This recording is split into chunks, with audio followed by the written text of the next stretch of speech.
Hello, welcome to the Jackson Book Festival. And this is our third book festival and the first time that we are going live. Thank you for participating. And I want to thank the Facebook audience for tuning in. And we have a wonderful day ahead. We have storytelling about Black history. Our theme is African and Black history greats. We also have authors who will be book vendors. We have children book authors, uh, nonfiction authors, fiction authors, and we also have a poetry contest at 5.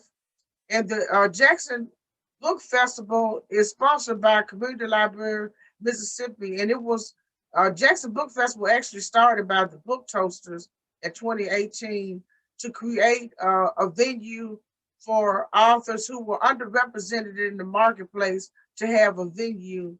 And also, we also wanted to have a space for children to become writers, and boy, have we done that. The first festival, we couldn't get a child to get on the stage. And that was in 2018. The next year, we had a few children to get on the stage and present. But last year, we had, I think, 8 children to actually write a poem and present it for the first time. So this space is going to be a space for Black history, for Black intellect, for authors, because not everyone is Black, but this is Black History Month, and for storytelling and for emerging writers to write. And we have 3 poets who are writing a poem for the second time, and the youngest is age 7. Isn't that amazing? I know Gwendolyn Books is smiling on this venue that is bringing forth all of this talent. Okay, so what we have now is our introduction section, and I'm gonna go first, and then other people will fall in line. Some of them have already written their name in the chat. You can write your name in there for the sake of order. I'm Meredith Coleman McGee, and I wear a lot of hats. I'm the host. I'm the chair of Community Library of Mississippi, a founding member of Learning Tree Book Club, a book toaster, and we started the Jackson Book Festival. I'm an author. I will be a book vendor, as well as I will be a book seller representing 25 titles, and we have one new one coming out at the end of this month. But she's watching, and her name is Irma Mae Rogers Walker, and she did a self-help book, and that was the first time we ever published a self-help book. Okay, so the introductions next. Hello, everyone. I'm Alexis Wyatt. I am a 3rd grade teacher and a recently self-published author of the book 31 Affirmations to a Brown Child. I'm from Detroit, Michigan. I currently live in Chattanooga, Tennessee. I'm super excited to be here, and I love the babies.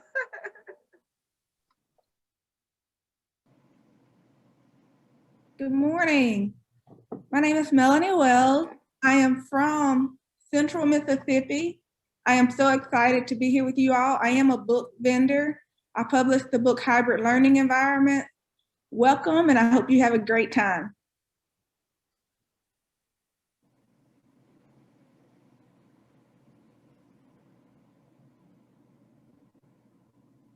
Mr. Williams. Hello, I'm William Trest Jr. I'm the author of Reverse Guilty Plea in the New Populist Party. I'm from Jackson, Mississippi. Welcome to everybody.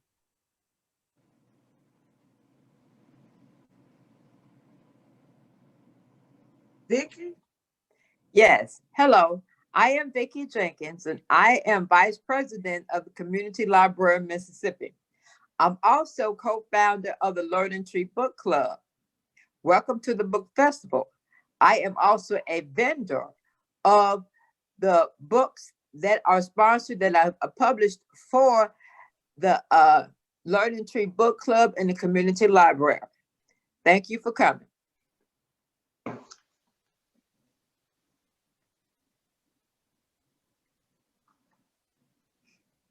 Who was next?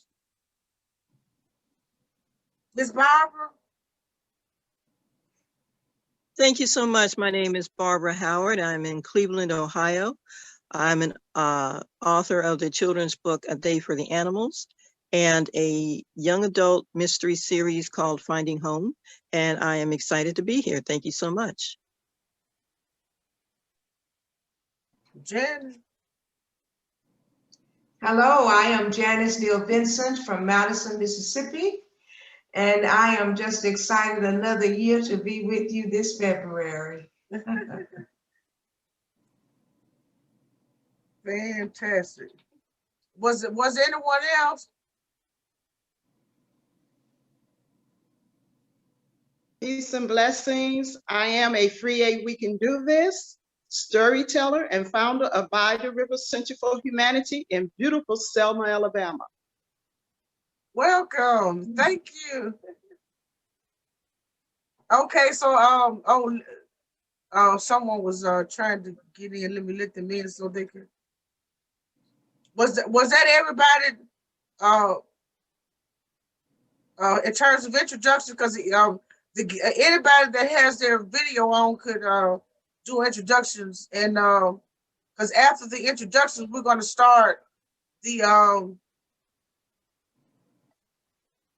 storytelling. We're letting someone else in. Wait a minute, I get a message down.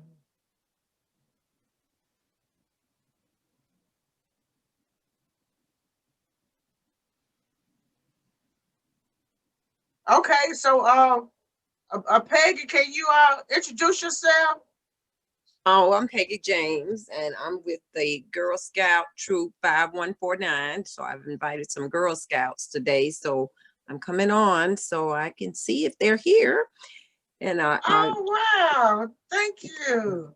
Oh, you're welcome. I work with young people, so I want the young people to be introduced to the community library. Thank you. Yeah, so we have to give you all a link to the Learning Tree Book Club. We read together once a month for 1 hour and a half virtually. Oh, you can get tickets on the Eventbrite as well for the Learning Tree Book Club. Okay, thank you very much. Thank you. We love Girl Scout cookies. Who's next? Oh, go ahead, Mary. Okay, so is it okay if I go? Yes, please. Okay, well, I am Mary Hardy from Greenville, Mississippi. And today I will serve as a storyteller and a book vendor. And I'm happy to be here. Okay. And is that all of the introductions? Okay, very good. So if that's all of the introductions, I'm going into I'm the first storyteller, and I have the honor of telling a short story, 5 minutes, about Ida B. Wells, but she deserves the whole 8 hours. And also Smith Robertson. So I'm going to share a screen with you about Ida B. Wells. Hold on 1 second. Let me. Okay. Can you all see the screen? Yes. Wow. Ida B. Wells was born July 16, 1862, in Holly Springs, Mississippi. If you're not from Mississippi, that's in North Mississippi, and it's real close to Memphis. Well, Ida B. Wells her parents were former slaves, And her father was kept up with politics, and he would always have her to read the newspaper to him so he could see what was going on politically. And of course, black men got the right to vote in 1870, and they had the right to vote. I guess less than a decade before they took it away, especially in the South. But anyway, so she grew up at a time when blacks had full citizenship and enjoyed the fruits of their labor in this land. And then everything started changing. But one large thing changed for her when she was around 16. There was a yellow fever pandemic, and both her mother and father were community-oriented people trying to save other people who ended up with yellow fever, and they died themselves, both of them. So everybody was talking about splitting up her siblings, and she was the oldest, and one taking this one and one taking that one. And Ida B. Wells, who's 16, that was her first act of leadership. She said, no, my parents would turn over in their grave if we were separated. And she made herself up. She quit school and she made herself up to look older and got her teacher job and took care of her siblings. And eventually she moved to Memphis, where she became a school teacher. But she was fired as a school teacher because she complained about discrimination. So she became a full-time journalist. And she was such a powerful journalist that even Frederick Douglass wrote her. She was one of the first investigative reporters. They hadn't even had the term coined yet. She would go out and investigate lynchings and crimes and put the names of the people who had committed these crimes, white men. She did things that people would get lynched, even a woman, black woman, for doing. But she was eventually, she had, she wrote one article and they came and tore up the newspaper, which by then she co-owned in Memphis, and she was exiled from the South for 30 years. But she was the most powerful black woman and voice in America for 40 years. And I read another story about her, about 2 books. She got married and he was a lawyer. They were, you want to talk about a power couple? They were a power couple. Even though they had their own house, they rented a space in Chicago on and they when black men came from the South to Chicago, if they get railroaded or framed and put in jail, her husband, who was a lawyer, would go and fight for that person and get them out of jail. They also used this house. There was a library in the house. Also, they used to have speakers to come and talk to people about getting a job. And one of the speakers that they had was Jane Addams. She's a white woman who lived in Chicago. She was one of the most well-known organizers ever. And they brought other people in. They did so much on so many levels. And Ida B. Wells helped the white women in the women's suffrage movement. And even though the white women ended up with the vote, and most of us could not get the vote, especially in the South, but the white women wanted Ida B. Wells to walk in the rear of the march once they get the vote. And I read the story that Ida B. Wells walked up front with her beautiful black afro and her beautiful fine self, and walked straight to the top of the line and walked with them anyway. And I just felt like she was like saying, here I am. I'm black and I'm beautiful and I deserve to be here, and ain't nobody gonna make me walk in the back. And I was like, wow, this woman was just so amazing.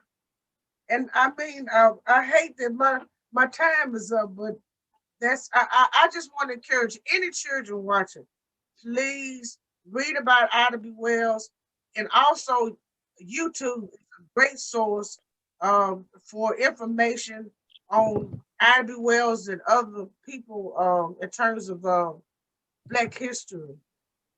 I think I got. Let me see if I got this one else in. Okay, so anyway, that was my first um story, and my second story is Smith Robertson.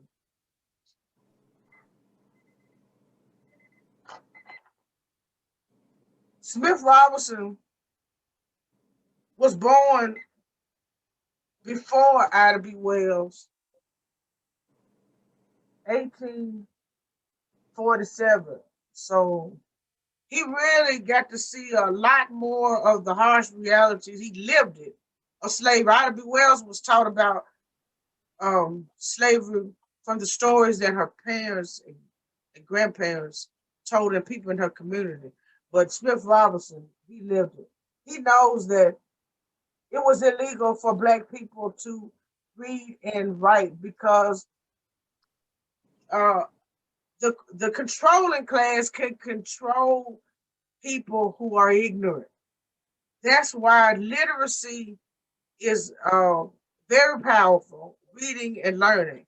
But anyway, Smith Robertson left Fayette, Alabama, migrated to Jackson, Mississippi, and he was actually our first lawman. He was an alderman in the Board of Aldermen before now we call it the City Council from 1879 to 1899. And he raised $2,500 to build our first school, the Smith Robertson School. And that school served us until 1971.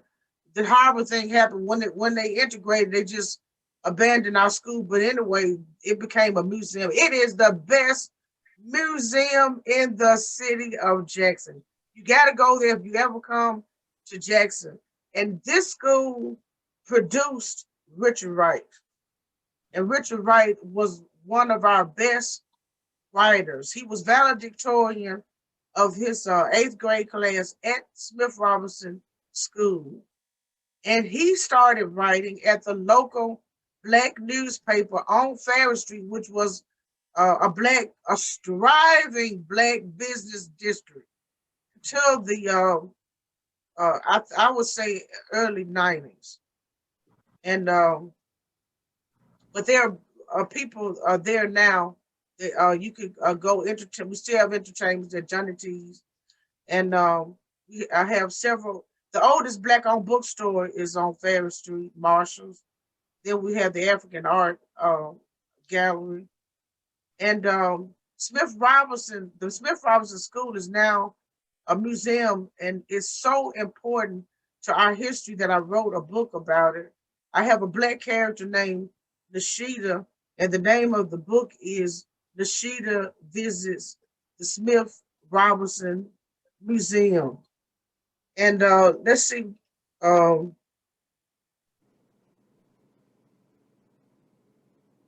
I just want to open it up for any questions. Does anybody have any questions, or if you want to make a comment about the Smith Robertson Museum or Smith Robertson or Ida B. Wells, please feel free.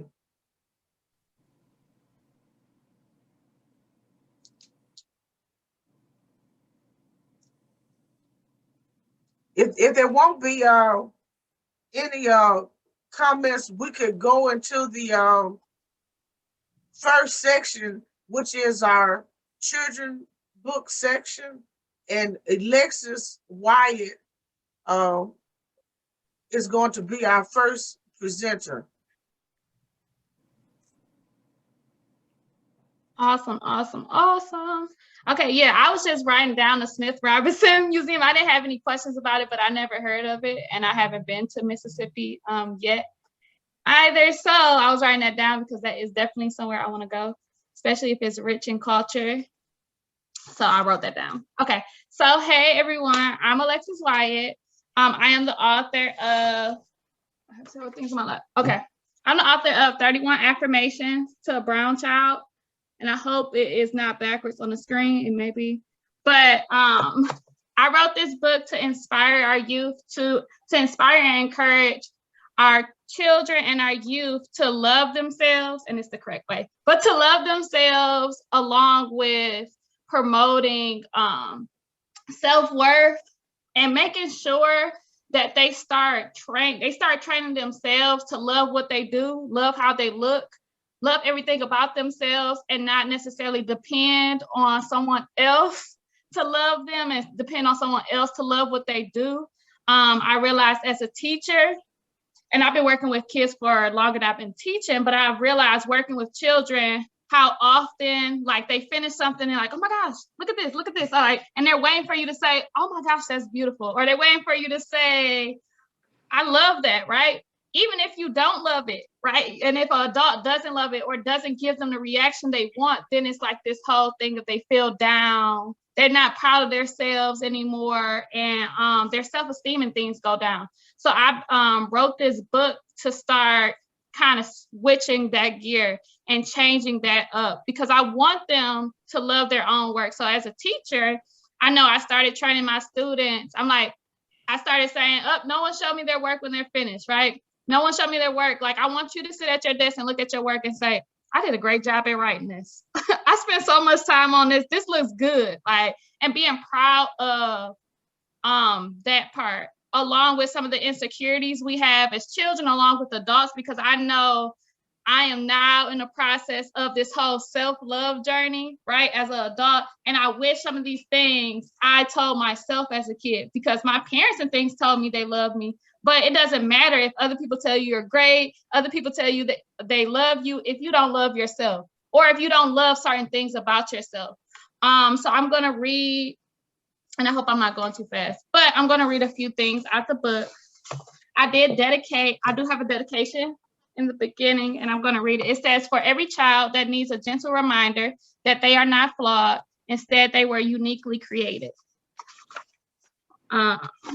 And I'm going to read actually a few of my favorite pages. All right, here we go.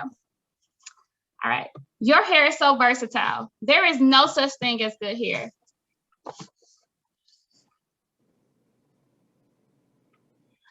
And each page is like fully colored. It's some beautiful illustrations in here. Your shade is perfect. Your lips are full of stories from your ancestors.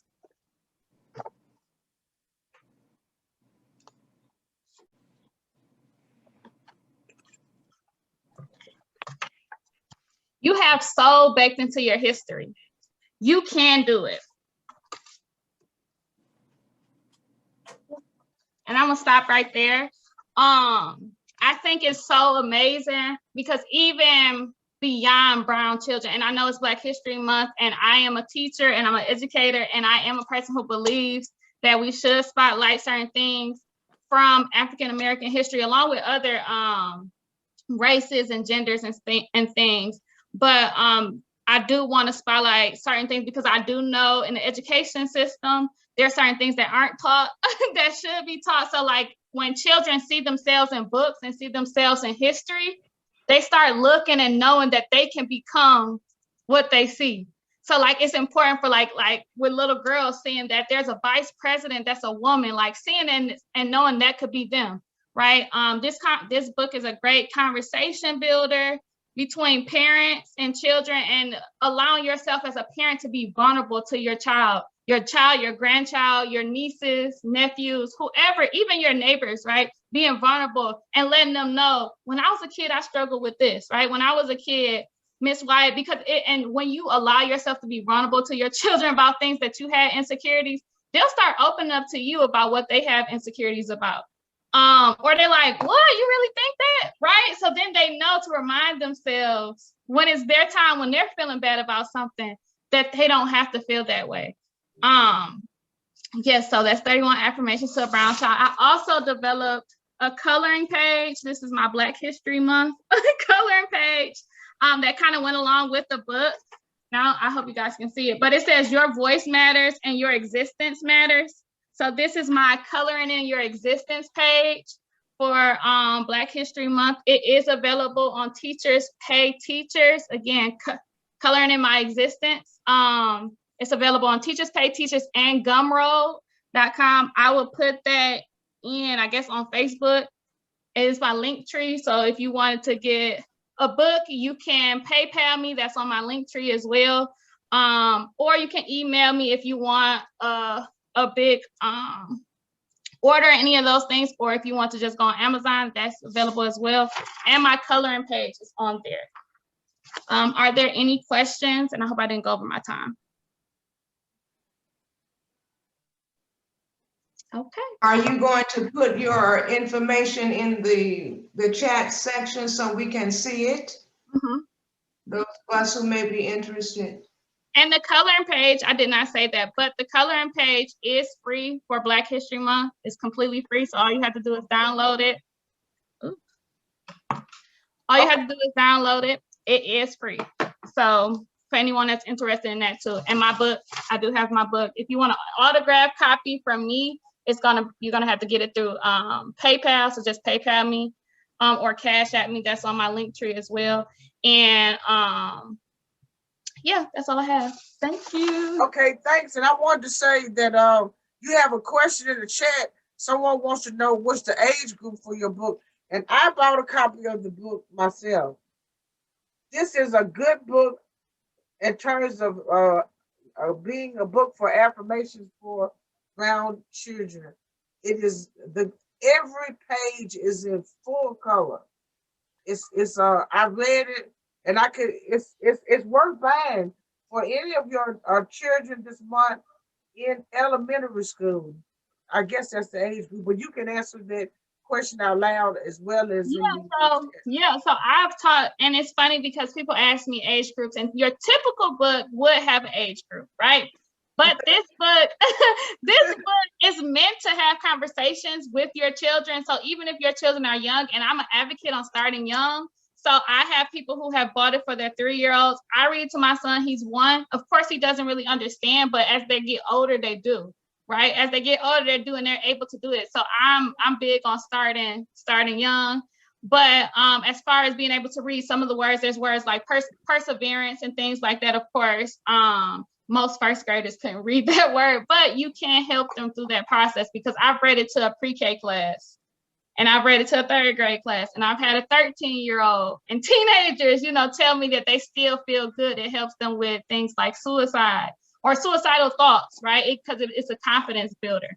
So the ideal age is, of course, elementary. I say 4 to 8, but it just depends on, as a parent, what you want your child exposed to. Like if you're looking for a book for them to be able to read by themselves, or if you're looking for a book that you want to read with them. Okay.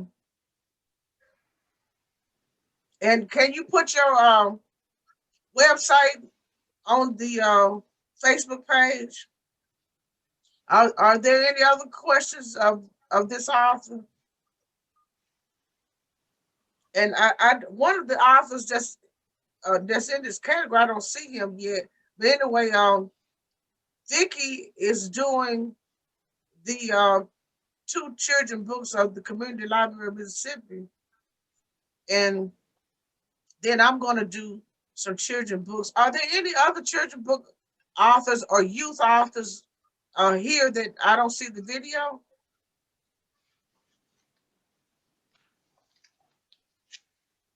Okay, so Vicky, you can go next. You got my first book series. I have the other one for you. Well, yes, I am with the community library, and I have 2 books to complement the other children's book. And this is the first book series. sponsored by Miss Meredith. She wrote it and published it. What it is a 6-volume book set that has numerous practicing exercises, writing from over 100 words, representing the alphabets A to Z, counting, learning the ancestry trees. This is, and there is a picture dictionary. Ms. Meredith, do you have a copy of the dictionary? It is a dictionary that states that the children. Yeah, I have a copy of the dictionary, Vicky. Huh? I have. I don't have a copy of you want me to hold it up? I have, yeah. I've got. I'm sorry, I had to.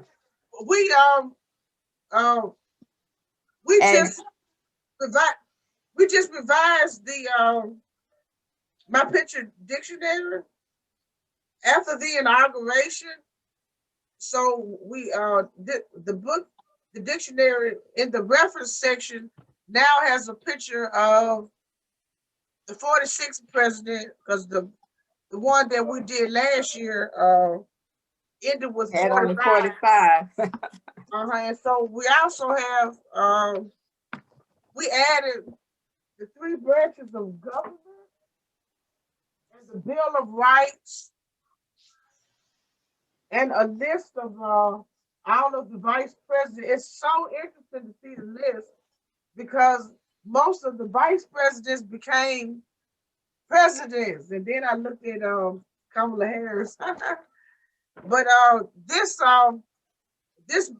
book, this picture dictionary is for kids in the elementary school. And at the end, we have all of the punctuation, the body parts, sample sentences, and of course, once the child gets to kindergarten, the standard is they're supposed to know how to use a period and what a complete sentence is. Then singular and plural, all of the shapes and some maps. And the Community Library of Mississippi has those 2 books. The book that Vicky had, we actually changed the cover. This is the cover now, my first book series. And of course, it's all hands-on, coloring, writing, and learning. And as a matter of fact, several teachers used it for 2nd and 3rd graders who missed some of the concepts that according to Common Core, a child should get for kindergarten. But this is 208 pages. This book is $11.98. And the dictionary, we have a black and white version, which is $6. And then we have a full color book. The old one, which has revised it, you could get that one for $7. We still have a few of them from last year. And these are $17.98 of the new ones. Any questions about either of these books? Oh, also too, that first book series, it is also preschool readiness. So this is very good for a preschool readiness to start preschool, so they can have some information in order when they start school. Yes, and all the proceeds support Community Library Mississippi, and Community Library Mississippi is over this program, the Jackson Book Festival, the Learning Tree Book Club, the Book Toasters, and our speaking series. And also, we do accept donations. If anyone would like to make a donation to Community Library Mississippi, which sponsors these other programs. Who has any other children book authors or youth authors here. If not, I was gonna go because I didn't see one of the. I guess he's gonna come later, but I'm gonna do.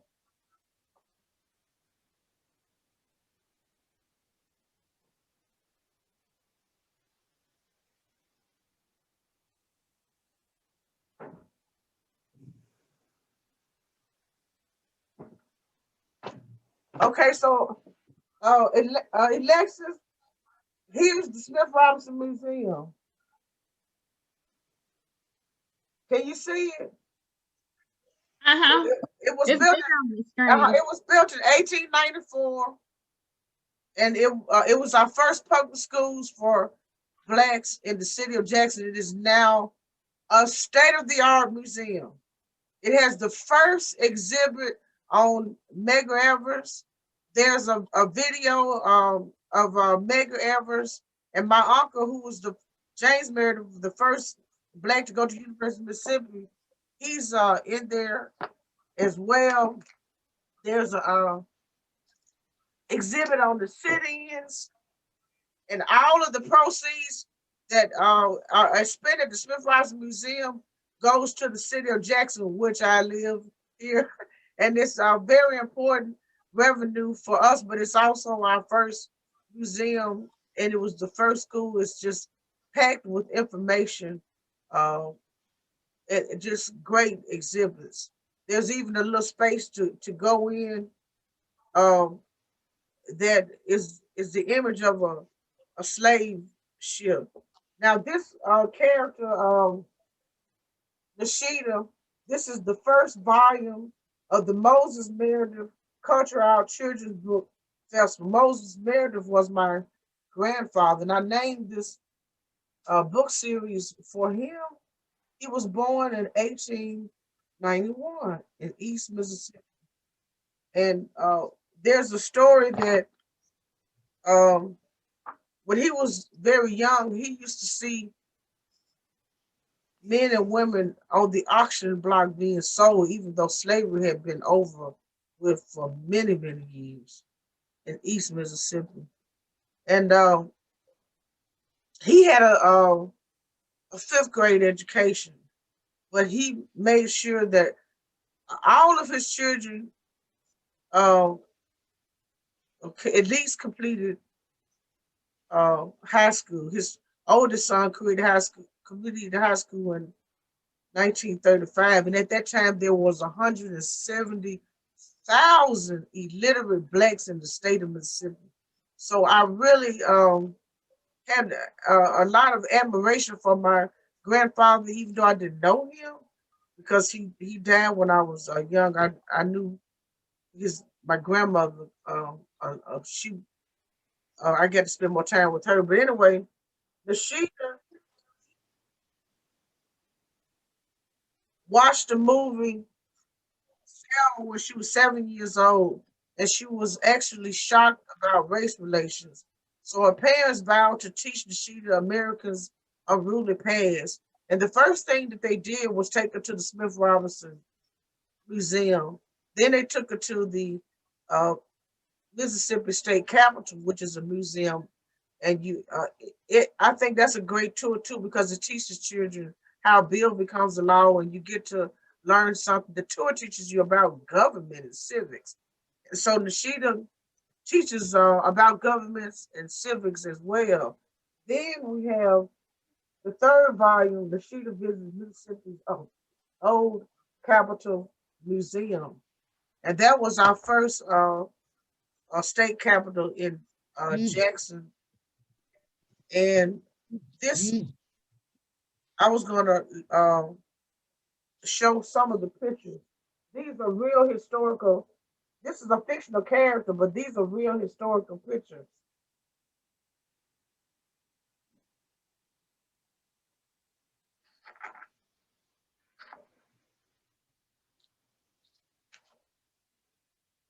Y'all see the pictures?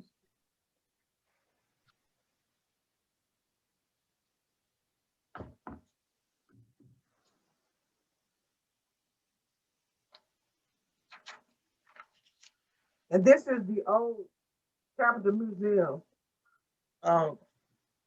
about 2 years ago, the Learning Tree Book Club went to the Old Capitol Museum, and they have a donation box when you first walk in.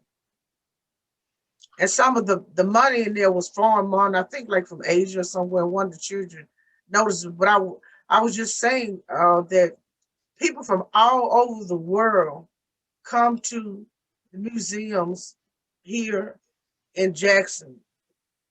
And of course, Nishida's favorite museum is the Smith Robertson Museum because she really learned a lot. She saw herself in the museum, a lot of herself. Most of the exhibits are about Black life and the Black experience. And so the book Nishida visits the Smith Robertson Museum really and this is the Army, and this is my uncle and two marshals. This was an insurrection, and that's interesting to me because there was an insurrection to keep one Black man, James Meredith, from the University of Mississippi, and now a president is on trial for exciting an insurrection in Washington D.C. in present time. This is 2021, and I thought, wow, that's amazing. But the whole ideal of insurrection is not to let the rule of law happen. And this is a picture of Richard Wright.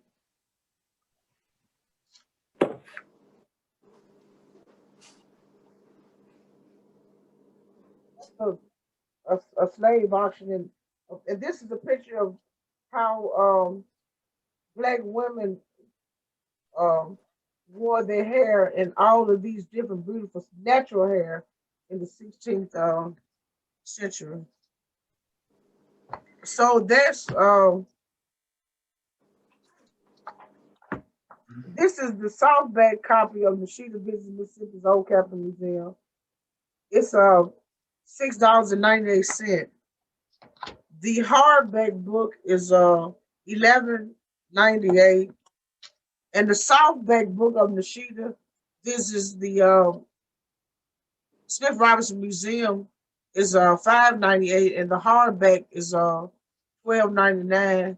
And the other, both two of these books are in libraries in the state of Mississippi. I wish there would be more libraries here locally, especially so that children would learn about civics, how a bill become the law, and about history and government and our culture.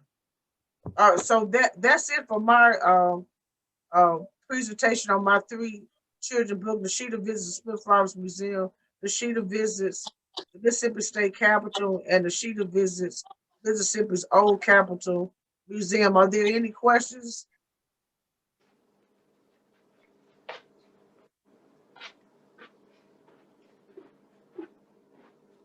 Oh, Can you tell us about the feedback that you may have received from your books and communicating with the children? yes. Actually, I've gotten a lot of feedbacks from parents saying that actually they learned a lot of history from reading the book with their child. And of course, the children really love the character Nishida. And Nishida is a very good character to admire. Her mother is a history teacher, and she likes to read. And actually, she reads about 12 books a week. And her parents don't allow her to watch TV through the week like the Obamas didn't allow their children when they were growing up in the White House to watch TV through the week. It was education first, and all else secondary. So Nishita told a story one day how she loved to go to her friend's house and spend the night because her friend could watch TV for the week.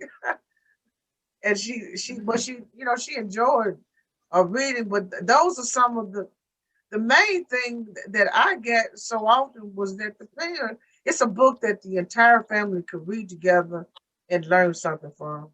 Thanks for that question. And if there are no questions, I think we have 15 minutes left before 12, when we'll be having some more storytelling. Dr. Janice Neal-Vincent will be the first storyteller of that hour. Then we're going to the vendors. So we have room for another vendor. Melanie, would you like to present during this section, since some of the vendors are not here yet to present in the children book section? Yeah, I noticed we have Okay. Miss Barbara, and I think she had the children's book, correct, Miss Barbara? So do you want to go ahead and? Oh, yes. Miss Barbara is supposed to go next, and thank you for that. Thank you so much. Thank you. I know I was kind of a last minute addition, and I appreciate your kind welcome and accommodating me. I've learned so much. I'm a fan of Richard Wright's writing. So I learned something new about him today. And of course, Ida B. Wells, as a woman, and a Black woman in particular. So I'm excited to be here, and thank you so much for asking me to participate as an author. My book is third grade level.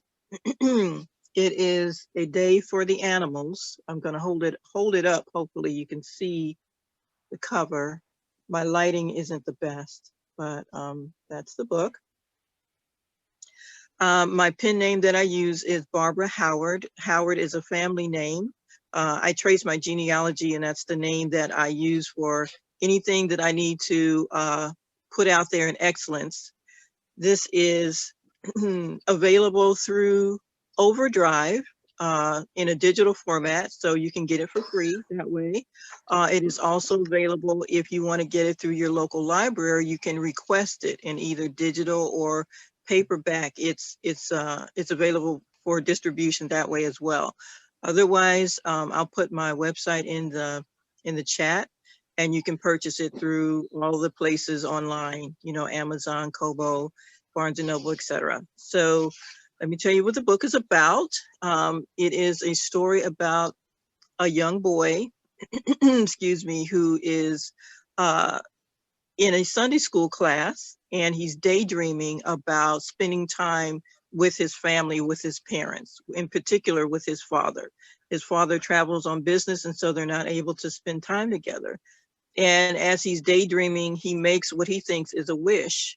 And what happens later when they get home is an angel appears and takes his family on an adventure. They go to the African continent and they visit different locations. And through their adventures, they learn how to be in unity, how to love one another, how to express love to one another, how to get along. He has a young sister named Connie that they don't necessarily get along very well, and the importance of spending time together as a family. In the back of the book is a list of discussion questions. I'll mention a couple of them to give you an idea what it's about. One of the questions is, do you think what you say is important? Do you think it's a good idea to keep secrets for people? Do you ever feel frightened? If so, how do you respond? So also in the back of the book, there's a list of different plants and animals that are mentioned in the story so that the children can do a little research and find out more about them. Larkspur, elephant grass, let's see, a giraffe, a sloth, a camel, and so forth. So there's room for discussion. The description of the book is, what if you said a prayer and then changed your mind? But before you could take it back, God answered it. When Roger Grayson said the animals should rule the world, God was listening, and his family will never be the same again. For one day, the Graysons live among the animals and learn the meaning of love, courage, and commitment. Again, it's third grade reading level. It's not strictly for Christians. I'll put it that way. I know people who do not follow the Christian faith, but they found a lot of good lessons in the story that they could share with their children. And if there's anything else you'd like me to share about it, I'd be happy to do that. I also write cozy mystery, which is young adult, no graphic sex or violence or profanity. So I kind of stay in that lane pretty much for all that I write. Oh, very good. And I liked the idea that you told the audience that they could request it at the library. That is a move that is so important to authors. If you can request a book, any of our books, for your local librarian to buy, that really helps us spread our stories to more people. And I wanted to ask the same question that Janice asked me. What kind of response have you gotten from people who read your book? One of the first people that read the book is a veterinarian, because she's into animals, you know, which was really kind of cute. But otherwise, it's been the idea that they could talk about what a child is thinking and not necessarily they may not feel comfortable expressing initially. Like, if you could go somewhere, if you could go on an adventure, where would you go? Why would you choose that place? That sort of thing. And from that, you open up a big conversation about what is inspiring them to think that way. The other thing is relationships with parents, or in this case, he also has an Aunt Helen that he preferred to live with. That's something that we see quite a bit, where children will gravitate toward one specific adult in their life that may be a mentor, or they feel safer with that person, or they may feel like they, you know, in Roger's case, his Aunt Helen cooks really well and he likes to eat. And so you think, well, he just likes her cooking. But the truth of the matter is, he felt like she paid more attention to him than his parents did. And, you know, so underneath there's a lesson. There's also the place where it took all of that for the little boy to get his father's attention. So, you know, that type of thing, they were able to open up conversations with their kids about just, you know, how well they communicate and what's important to them. I think specifically, like in my instance, we had lost a lot of family members, elders, over just, you know, it just happens, you know, life is what it is.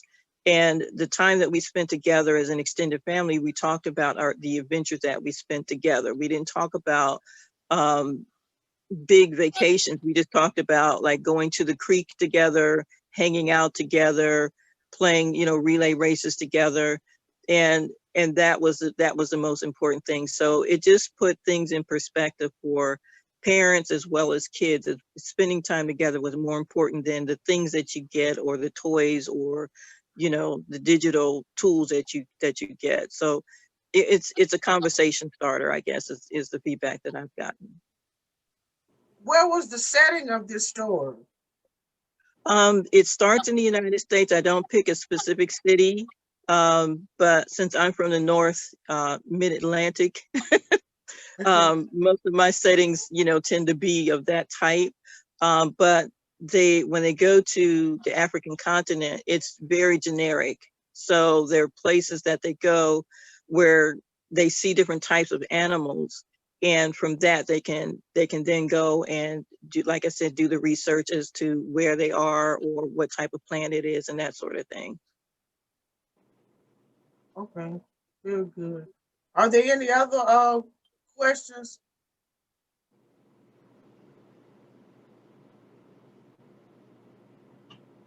Okay, Can you put your link in the chat box? I sure will. I certainly will. Thank you for asking me to do that, and I will definitely do that. Yes, it's available through, like I said, Overdrive. A lot of people use that for digital books, to just download digital books, but it's available through Baker and Taylor as well. So libraries can easily, it takes like 24 hours typically for it to be, you know, included in the library digital format. So it's quick, it's easy to get, but if you want an actual physical copy, I'd be happy to give you all that information. If you go to my website, it has all the links to all of the places where you can buy it. Is your link in the chat? I'm about to put it there. I'm using my Can you phone. also put, can you put it on the Jackson Book Festival Facebook page too? Yes, that's where I have my laptop open so that I can put it there. And How because much I'm is the using print? How much is the print book? Ooh, that's a good question. $3.90. Oh, the print I think is $4.99, and I think it's $3.99 for the digital to be. Well, I would like to get a print book for the Learning Tree Book Club. Oh, awesome! I'd be Put happy the to. link there so we could get a copy. Yes, ma'am. I will do that. Okay. Okay. So your audition was perfect. Oh, Thank you so much. thank you.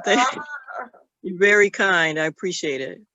So now we're about to go to the 12 o'clock hour, and our storyteller, of course, is a professional. Dr. Vincent used to teach theater at Jackson State University and does a spoken word choir, is a poetry, and has a wonderful book of poetry, A Little of Me, A Little of You, spoken word choir book. And we were honored, Meredith, etc., to publish the second edition of it, which she added some of her poems in the second edition that was not in the original one. But anyway, I would like to present to you Dr. Janice Neal-Vincent. She wrote an article on our last event. She's a member of the Learning Tree Book Club. She's very active with all of this intellectual activity, intellect matters, and I thank you so much, and I thank everyone for being here today. Dr. Janice Neal-Vincent, everyone. Good afternoon, everyone. I am happy to be here, and I want to humbly thank Miss Meredith McGee for those lovely comments. I will try my best to live up to them every day of my life. But this is the book that she was talking about, A Little of Me, A Little of You. It is a spoken word choir book. It comes in the hardback, which is what you see here. And it also comes with softback. It's in the other room, so I won't try to run there and get that. But A Little of Me, A Little of You started out with a project through grant writing for the Greater Jackson Arts Council many years ago. I went into the JPS school system and I taught children and their teachers the art of spoken word choir. And from there, it went on and on and on to blessing everyone who came in contact with me about a little of me, a little of you. That's why this book is entitled what it is.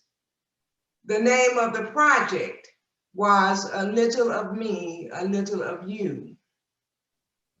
I worked with persons in churches and formed spoken word choirs. I have worked with all ages, and I have seen people lighten up when they come to spoken word choir. So when we think about a spoken word choir, we can think of a singing choir. Rather than singing the poem, we are speaking it. And just as the singing choir has a leader, sometimes spoken word choir has a leader. And there is background in the form of chorus and other spoken word choir names like light, medium, dark. When we think about the singing choir, we would be thinking soprano, alto, tenor, bass. So all the voices would be able to blend in terms of the meaning of the poem. And that's what makes unity from the director to the choir members to the audience. Everyone becomes actively engaged in that poem.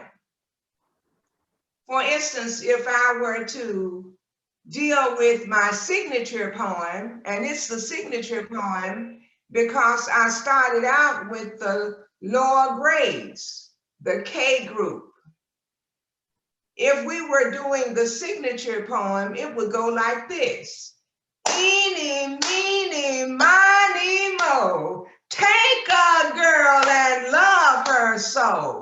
Eeny, meeny, miny, mo, take a boy and love him so. Teach us how to read and write. Teach us how to ride a bike. Teach us how to take a hike. Eeny, meeny, miny, mo, take a girl and love her so.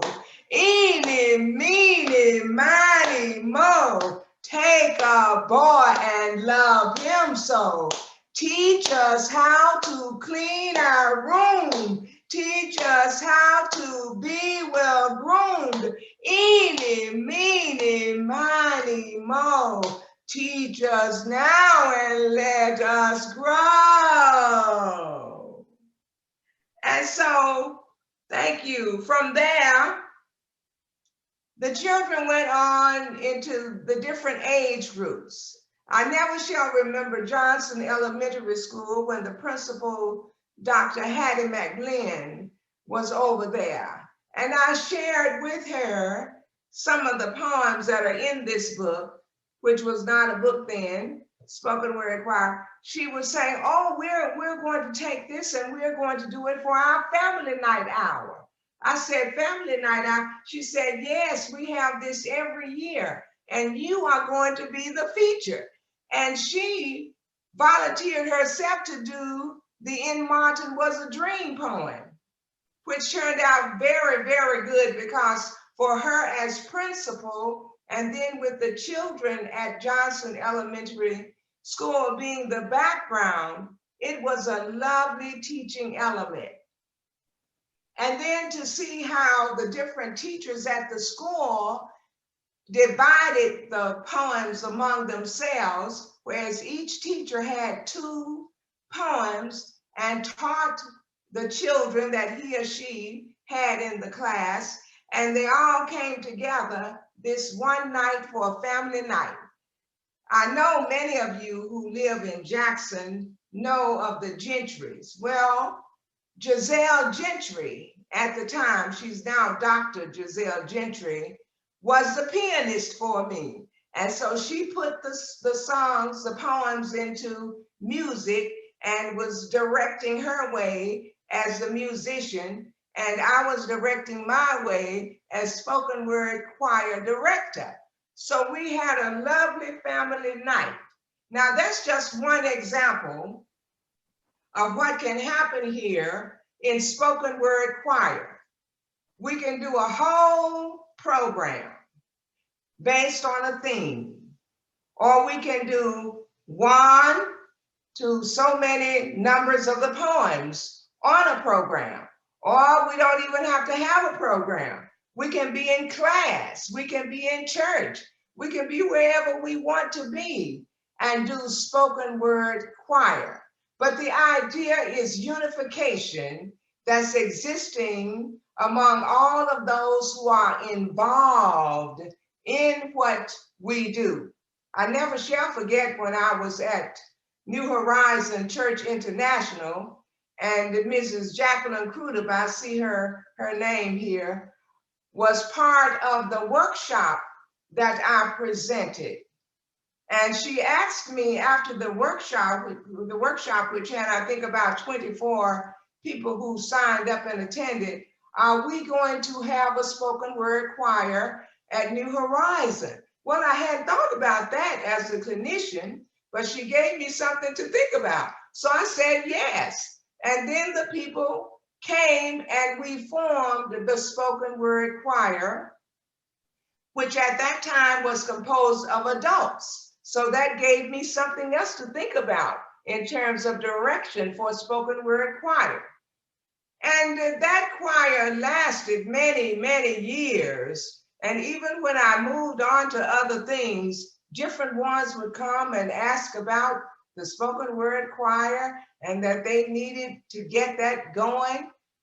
But to make a long story short, this is an important genre for all ages. I'm going to share with you something that one of the persons said about this. Dr. Avery Phillips mentioned in talking about the book, which is on, I think, the softback, that this is a book for anybody who is interested in the Black American experience, whether they are Black, white, or whatever the color may be. It is for everybody who has an interest in the Black experience. Where we are now with Black Lives Matter, spoken word choir is an excellent thing to consider. A few weeks ago, I was emailed by a lady at a church. She said she had seen me somewhere performing Lift Every Voice and Sing with the spoken word choir. Someone told her about it. And she wanted to know how to get that started, a spoken word choir in her church, one of the churches in Jackson. I won't call the name. But I met with her and I gave her this book. And then she said, I'm going to purchase it. So she purchased the book from me. And then she wanted to know about literature for this month. So I emailed her some things, some poems that would fit what she might be trying to do with the choir in her church for this month. And now she wants to work on an Easter production with spoken word choir, all the way from the smaller age groups to, I think she said, age 91. Just think about what that's going to be like for Easter. So this gives you some idea of the types of things that can be done. There are anti-bullying poems in here. And I never shall forget that it was Power APAC that had me to come and work up a choir over there, spoken word choir. That choir did so well that Greater Jackson Arts Council featured us for their 35th anniversary. The Greater Jackson Arts Council is the agency that I first went to regarding my poems. And then over time, I discovered that I had a book. So I took the poems down to Greater Jackson Arts Council. Meredith mentioned to you the first book. That's how the first book got started. I never thought about writing a book, But that's how the book got started, through Greater Jackson Arts Council. So they published the first book. They featured those children there at Power APAC, gave them a grand restaurant type meal. They had their own room and they had their own waiters and waitresses. When it came time out for them to come from their room to perform at the hotel in Jackson, they were ushered in grand style. They were dressed up in their nice clothing and everything. And when they performed before a white and Black audience, the people rose to their feet, as the children did so well with the anti-bullying poems now in this book. I could go on and on, as you see, about the book, but I will pause here for any questions or concerns you may have, if there is time for those. Yeah, I wanted Don't to be shy.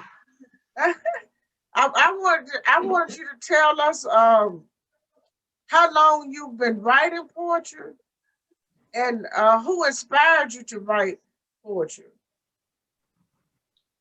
Well, this goes way back many years. I was a little girl growing up in a family of 10 children and 2 parents. There was something about listening for me. I was very, very shy. I know you can't believe that now, but I was really very, very shy. And I would get to myself and I would go to my room and I would think and think and think, and then I would start writing. When I was in the 1st grade, my parents could not afford for any of us to go to the pre-K environs. But when I was in the 1st grade, I was excited about reading.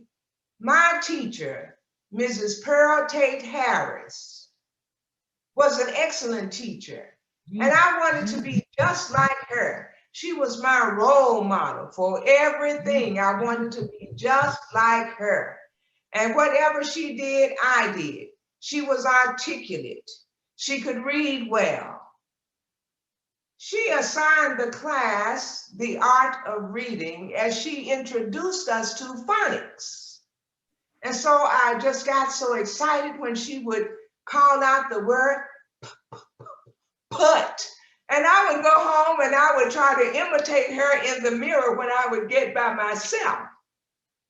And so one day, after she taught the class how to read with phonics, I took my book home from school. And I told my mama that I wanted to read my book to her. It was a book about Spot and Jane. And I know those of you who were back there with me know about that book, Spot and Jane, because we didn't have books for ourselves then. I read every word in the book. I was so excited. My mother put me on her knee and I just sat there and read.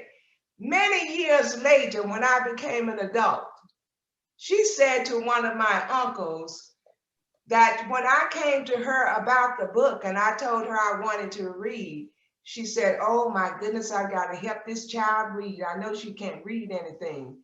And she was surprised that she didn't have to help me with a single word. So she encouraged me.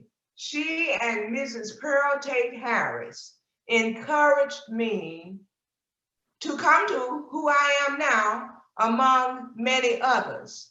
I just love the reading. I started writing poems by listening to different artists like Maya Angelou, like Hakim Adabuti, like William Shakespeare in print, like John Milton in print. I just wanted to do what they were doing.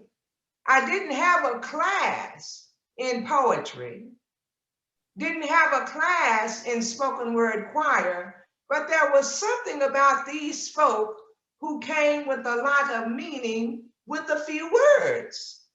And so I started patterning after what they were doing. And then over time, I grew into my own. So I didn't need to pattern after them. I had learned so much from them. Maya Angelou came to a festival one time at Jackson State. And she and I were talking. She was our guest artist. I told her that I had some poetry that I wanted to share with her, and I wanted to get her opinion about the poetry. She met me, well, I met her at the hotel where she was staying there on Ellis Avenue at the time, as she was waiting on her ride to get to the airport. I pulled out my poetry and I started talking about the Black woman in one of the poems and how the Black woman had been crucified. That's what my language was in the poem. She puffed on her cigarette and she said, "The Black woman has not been crucified." Oh, she gave me a lot to think about just with the way she stared at me and that one statement. Then she told me, "Go get a thesaurus. And that's what you need to do." So she was teaching me to come into my own. And at the same time, I needed to have some tools before me when I was exploring, like the dictionary, like the thesaurus, you see. So I went and I got the thesaurus, and I never would leave it whenever I would write down, because I remembered what Maya Angelou said to me. I introduced Gwendolyn Brooks one time on stage. And when I finished, she said, "Young lady, have you missed your calling?" So she gave me a lot to think about there. And at the end of the festival, she gave me her address, which at the time was on Blakely Avenue in Chicago. You see, I remember it, Blakely Avenue in Chicago. I never went. I think now I should have gone. Finally, there was Maury Evans I met. We were there at Tougaloo on a conference, during a conference on a panel. I was sitting beside her and I performed one of her poems. And she said to me afterwards that she wanted me to come to tutor her. She was living in Indianapolis. Well, I never went. Margaret Walker Alexander wanted me to come for tea one day because I was a member of the Daughters of Margaret, a professional performance arts ensemble in honor of Dr. Alexander.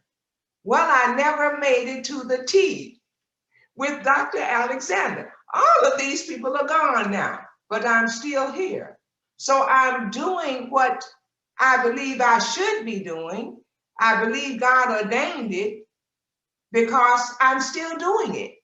And so that's how I learned how to form my poetry. I'd be listening to get it right. Hakimata Booty, I invited to a conference I founded at Jackson State, the Creative Arts Festival, and it's still going on. And I was standing side by side with him. I wanted to do before him, but the program was not printed like that. But he was cool, or he even stopped for green lights, which is a poem that Hakimata Booty wrote. And I just wish that I would have had opportunity to share it, but to even be able to stand there with him and to speak with him and to discover that he came to the conference I founded was wonderful for me. It was just really exciting. So I've heard you today talk about the children and where they need to go with the books that you are sharing, that we are sharing. It's true. They have to find their voice. I found my voice. And I'm still discovering that there are other voices. that are yet to come. Even being retired through performance, I became an oral historian for a foundation, and I'm doing that now. Through performance, going back to New Horizon Church, I was invited to come to write for the Mississippi Link newspaper. Socrates Garrett, the one who founded that paper, came up to me after the service and he said, "Oh, that was good." He had 2 cards in his hands. He said, you can write about anything. You can write about that." And then he started telling me about the Mississippi Link newspaper. So there is something that God puts within the individual. And when his voice speaks, he wants to cultivate that person. And he begins to teach if the person has an open ear to listen. Because he says to his child, "You are unique. All these other things are already in place, but this is what I want you, only you, to put in place. But allow me to teach you. I'm going to send the people along the way, and I want you to listen to what I'm saying." Okay, thank you so much for that. And you brought up a great point. Finding your writing voice in a newspaper has been historically the greatest place to express your voice. Ida B. Wells expressed herself as a journalist, and she was so good that Frederick Douglass wrote her a letter. And you started, you wrote for the Mississippi Link, which is a Black newspaper that's here in Jackson now. I started writing at the Jackson Advocate, which was on Fair Street. Richard Wright started writing at a Black newspaper on Fair Street that's not there now, but that was in the 20s or 30s, you know. But that's true. Everybody needs a venue, like a poetry contest, to express themselves and to keep growing. Now, Melanie is going next. Then we will have William Trest. This Barbara's your last name Howard. And I just Yes, ma'am. you were at Yes. the writing master class with my cousin. Yes. Now, and because I went and got the look. Yes. I bought your book at that. We were at a writing class together, and that what a small world, because it's Miss Melanie just introduced you to this poem, right? Yes. Yes. We had been in the forum together and didn't even realize until I went in to order your other book before I learned your book of love, and I discovered that I already bought one of your books. I read two pages. I read 2 pages and I knew you were a writer. Oh, thank you. Immediately after I read the first 2 pages. Oh, thank you so much. Thank you. Okay, so Melanie, you can go, and I will try to keep it to 7 minutes so we have time for questions. And then William, are you there? Yes, And you're gonna go after Melanie, and then I'm gonna go after you.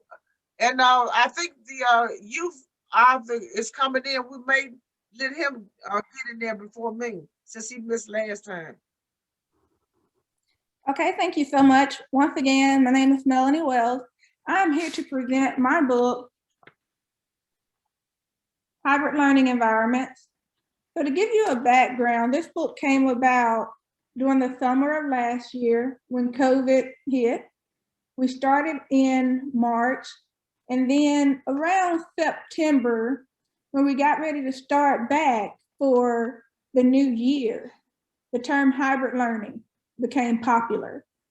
And as I surveyed and asked teachers, what do they want to know? Overwhelmingly, they said, what is hybrid learning? And how do we do it? And so I wrote this book to explain hybrid learning, what it looks like, how to set up your classroom for it, whether you're online or in person. So when you're talking about hybrid learning, we're talking about being able to teach students in person, face-to-face, and also being able to teach them virtually online. Here's something that we realize. When you have a strong in-person, face-to-face lesson, you can easily turn it into an online virtual lesson. For example, if I'm in math and we are studying 3D shapes, I may have the 3D shapes there with me and my students can manipulate them. Online, I can search virtual manipulatives and I can find the same exact activity. So when we're talking about hybrid learning environments, we're saying we're going to do the same exact thing in person and online. That's the first two chapters of my book. Chapters 3, 4, and 5 discusses how to set up the right environment for hybrid learning. So for example, in chapter 3, we discuss the educational theories that are well known and popular. So one of the main ones we discuss is Maslow's hierarchy of needs. You've probably heard of Maslow's hierarchy of needs. It starts with the base level. Can we help our students meet their physical needs? Next, can we help our students feel safe and secure in their environment? Then we have love and belonging. Can we make sure they know that we care about them? Can we give them a niche and a person and a purpose so they know that we care about them? Then self-esteem. Based on the way you love, your students can build their self-esteem. That's how you motivate students. Why do we need motivation? The second online concern for educators was, how do I motivate my students online? How do I get them to turn their screen on? And so when you think about motivation and how to motivate students, you have to go back to their basic needs. You can motivate students after you cover their basic needs, after you make them feel safe and secure, after you show them you love them and they belong. And with motivation comes self-esteem. So chapters 3, 4, and 5 goes through basic needs. Then we move on to creating lesson plans. This is a good book for educators and parents, especially if you're homeschooling. I encourage you to check it out. It has approximately 4 lesson plans that walks you through the steps. It also does a breakdown of Maslow's hierarchy of needs, Bloom's taxonomy, and Piaget's stages of development. With these 3 educational theories, you're on your way to help motivate students, and you're on your way to be successful in hybrid learning. So I highly recommend this book. I'm going to put up my purchasing information.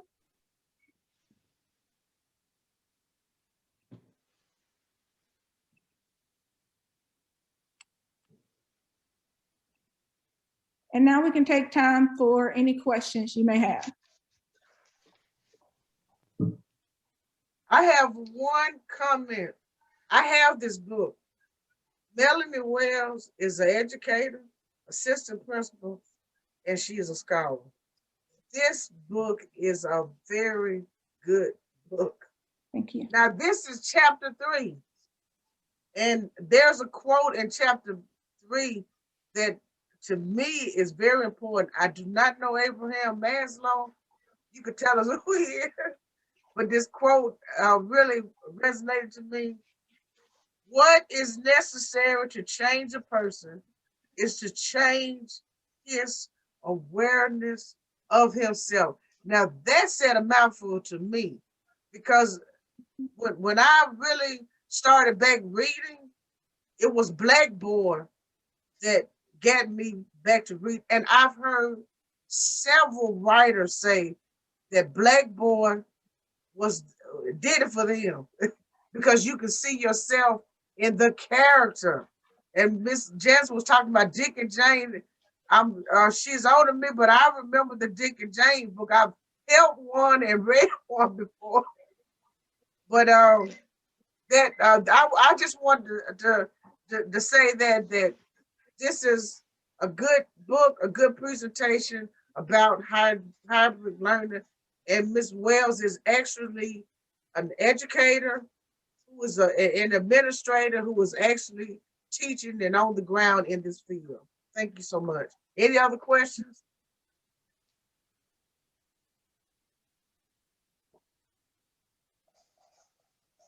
Yes, I'm the author of Reverse Guilty Plea, and it's a book about a fierce family feud that led to that was based on petty differences that led to the wrongful incarceration of one of his own, causing turmoil behind the curtains of the Wilson family home. The protagonist, Charles, tried to do the right thing, but his intentions did not serve him well.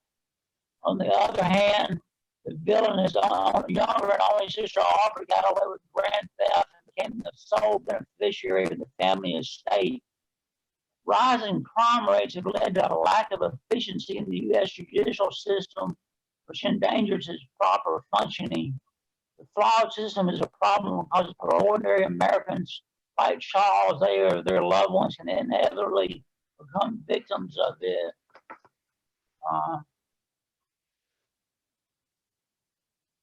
Frequently, the basic rights allowed under the United States Constitution are denied because those accused of crime are denied those accused of crimes.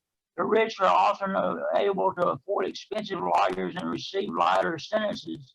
The courts are backlogged with excessive caseloads, and it takes too long to properly review a defendant's facts as they pertain to their legal case. Now, this book is on sale for $6, and I highly recommend it. You get it through meredith.com or PayPal.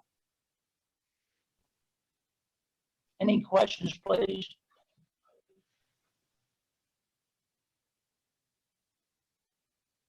No questions? Okay. You tell us about your character, William.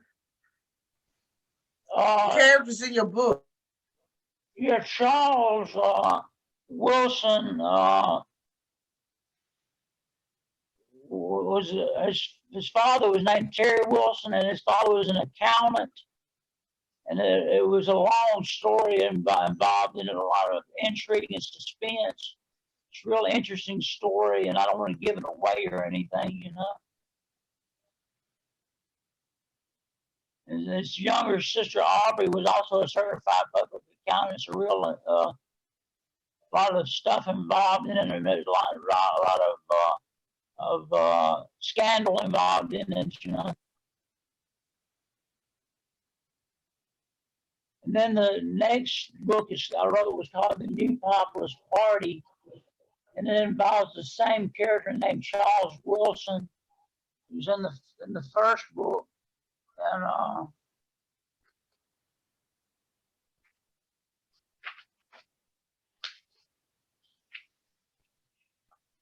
The New Populist Party, a novella by William Trest Jr., introduces a third political party which shakes up modern day politics in 2020 with the unprecedented election of a gorgeous intellectual, former news reporter turned political consultant named Susan Crosby Wilson.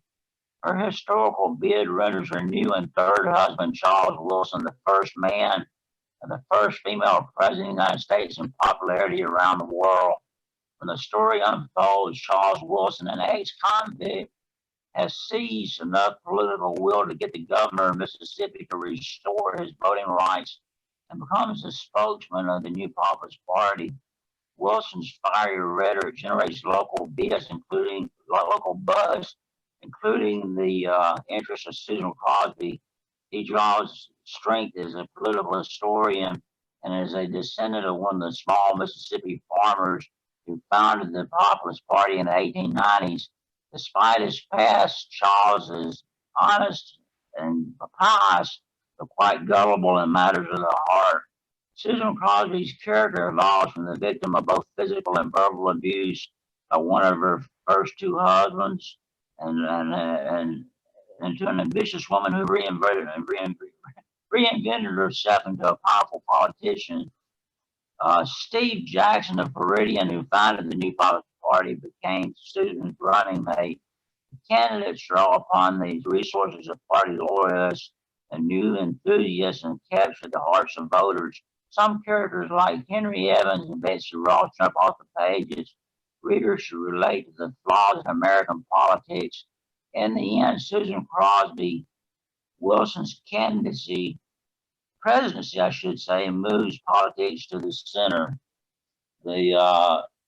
Both books can be purchased on meredith.com and PayPal. And the reverse guilty plea goes for $6, and the New Populist Party goes for $8. And I turn the floor over to anybody that has any questions that needs to be asked. And also the links to both books is in the chat, and the New Populist Party is available in hardback. And William Trest is an author with Meredith, etc. And I just wanted to say that his book, The New Populist Party, actually made it to the textbook market. What's some of the colleges that your book is in, William? Stanford, Princeton, American University, University of Michigan, University of Memphis, and Washington University, I believe. And also, the other thing is that even though these are novellas, William Trest actually has historic fiction in there in terms of the Populist Party. Could you just tell the audience a little history backdrop about the Populist Party? It was formed in 1890 in Meridian, Mississippi, and it was supposed to help the farmers and the small man that was trying to make ends meet. And it was designed to defeat the big banks and the people that were in charge of the monetary system, and it would help the small man. And it's about government of the people, for the people, and by the people. And that's the whole concept of it, is to get the government to work for the people instead of against the people. And that's where I got the idea from.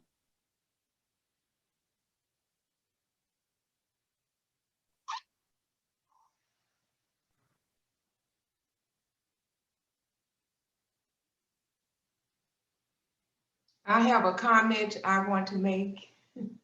Okay. I did purchase the book, The Populist Party, from William, and I was able to see a lot of parallels in terms of what is happening now in Washington and how all of us have been impacted and continue to be impacted. I like the way that you dealt with the characters within the book. And for me, the surprise element came in the end. What do you call it? The denouement, I know in literature. In the end, when the lady, I forget her name now, became the president. I was really surprised in terms of the way that the writing had gone from the beginning to that point. And to look at the marital affairs that she was having, I mean, that was just really mind-boggling, but to see the opposite sex in that particular role portrayed in literature was something that stood out in my mind.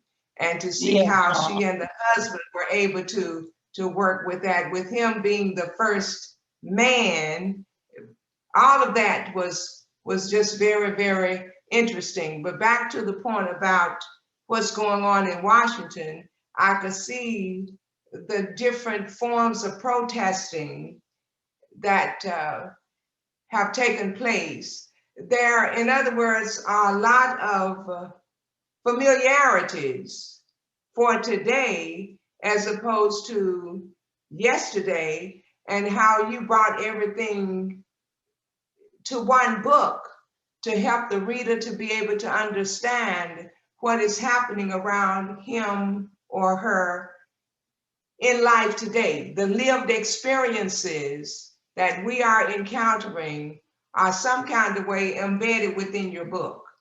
And I appreciate the way that you took the time as artists to do that. Because if I had not read the book, I more than likely would not have been able to sit here today to say these things that I'm now saying. But the appreciation for me as a reader comes in what you did to help me to be able to go back now to look at the historical implications of what are taking place now. Those implications are going on now. Whereas we, Black Americans, African Americans, or whatever we want to call ourselves, were not ever intended to be free here in America, but to give the free labor. We're seeing it now. And that is the reason why the protesting has continued all over the world, because God is showing up and showing out. And I'm happy to see the young people and how they are persistent in the movement for concentration and action. I'm really happy to see it. And I'm happy to see the different races with the tune that they are playing in the reality of what has happened to us. Yes. And what continues to happen. So I don't know if you saw all these things that I'm talking about, but I could see them as I was reading your book, which doesn't have that many pages. I forget the number of pages. How many pages are in that populous only about party 120 book? pages, but had a lot in those 120 pages, you know. But when I started reading it, and I had procrastinated a long time before I picked it up, when I started reading it, I couldn't put it down. Thank you. And I just really am so appreciative, William, for what you've done. Thank you. Appreciate it. Thank you for the compliments. I saw everything coming except COVID in the book, you know. Well, Janice, he wrote a novella, which is a short novel. Both of his books are novellas. Okay, yeah, I remember. Yeah, they're quicker reads than a full novel. But anyway, so Salu is going. He has arrived now. He's our youngest book vendor presenter, and he's going next. And then I'm going to be last in this hour before we go to the next hour. And in the next hour, Mary Hardy is the first storyteller, and she has chosen to tell us a story about Richard Allen. Okay, Salu, you can go now. Okay, so hi, my name is Salu, and I am the 15-year-old author of this book, 3 Bugs, Beneficial Insects for Farmers and Gardeners.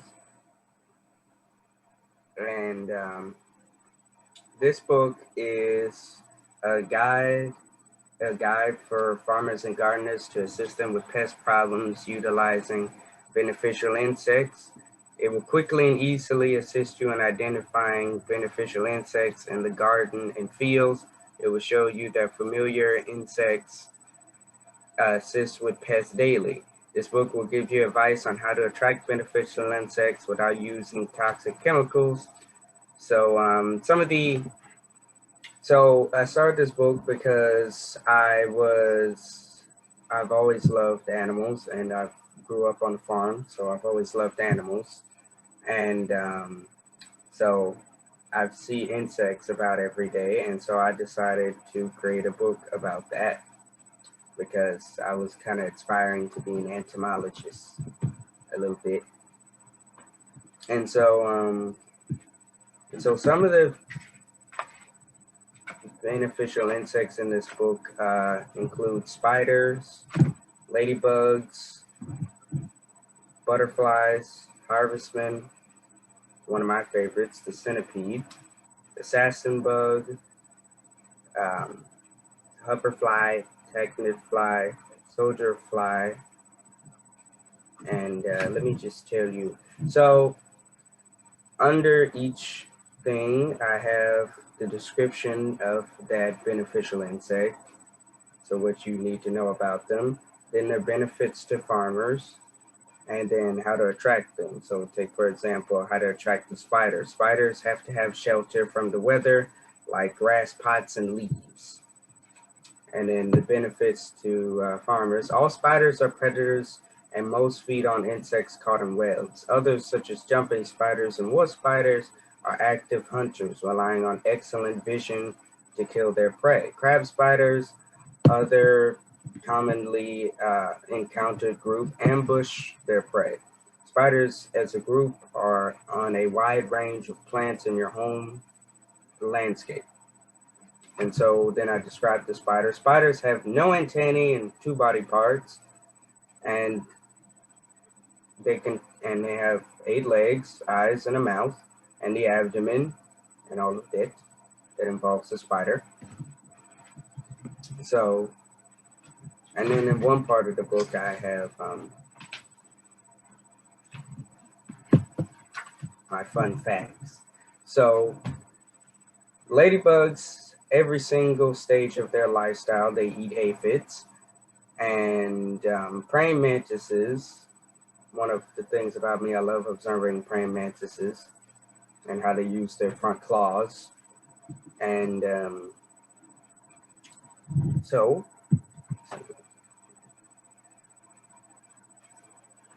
and then how to attract them with flowers. So for example, with the hoverfly, I said you can attract them with yarrow, dill, parsley, marigold, fennel, and yeah.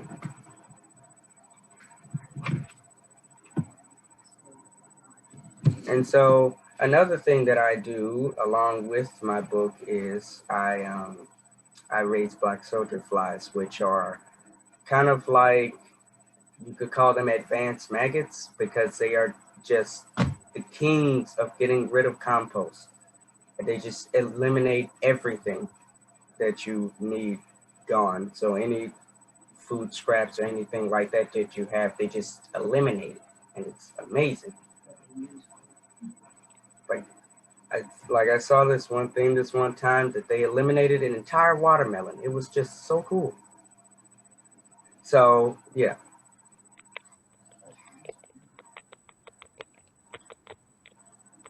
And most black soldier flies are really used for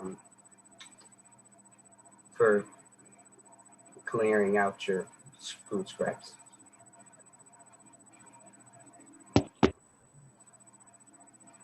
Any questions? Yes, I have a question, and you mentioned the ladybugs.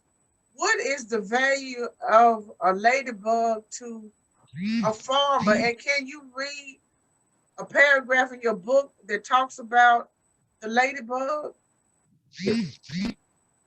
A lot of people do ask that, what's the benefit of ladybugs? They're just so adorable. That was actually one of my favorite insect to write about because people look at a ladybug and they're like, that's not going to help me. So one of the benefits to farmers, ladybugs or lady beetles, which that's actually their correct name, lady beetles, are considered beneficial insects which help get rid of an area of crop damaging aphids, mealybugs, and other destructive insect pests.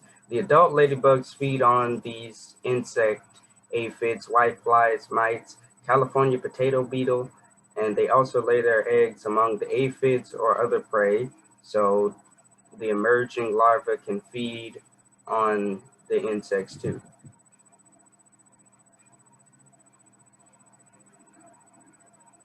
Also, a little thing about ladybugs is ladybugs flip on their backs and play dead when other insects and small birds try to catch them. Oh, and they're also poisonous. What? Yeah. That's why they have such bright colors. They're poisonous. Any animal really in the animal kingdom that has bright colors is poisonous. That's good to know. Go ahead, Barbara. Thank you so much. When you said you wanted to be an entomologist and started talking about insects, I got so excited. I went through Master Gardener training here, and I'm in Ohio. So we may have a few insects, different than where you are. But that work, I'm definitely buying your book. That work is very important, not just for farmers, but I was on an alert team here in Northeast Ohio where we go around and we spot insects that are invasive, that are on their way into the region that could not only damage crops, but take out trees. So, just having the knowledge of the difference between, like, there's a ladybug, and then there's that beetle that looks like a ladybug that's really not. Just being able to identify little things like that, things that you have an eye for, is important for not just food crops, not just tomato plants and things like that, but for your for landscaping, like the emerald ash borer. It was coming in and wiping out groves of trees. So it's a small little insect. So I just want to encourage you that that you continue with that. If I don't know what your overall career goals are, but even if you just do it part-time, please continue your work. And if you teach people how to identify beneficial insects, we'll see fewer chemicals in our waterways. I mean, it's just wonderful work. So I don't really have a question, but I do want to really strongly encourage you to continue what you're doing, and I'm on my way to buy your book. Thank you. Well, wonderful. So, Salu, can you put the information in the chat on how to buy your book? Also on the Jackson Book Festival Facebook page. And also, I just ordered some shea butter that you all make on your farm. Can you tell the audience everything that you all produce on the farm and tell them, because they may want to buy some of the other products that you all have besides your book? Well, one of the things that I'm hoping that we do come out with is we're going to try and pickle quail eggs. So we're going to try and see if we can make pickled quail eggs, which I'm really excited about that because my mom's letting me do it. Oh, very good. And how old are you now? 15. I'm about to turn Wow. in 3 months.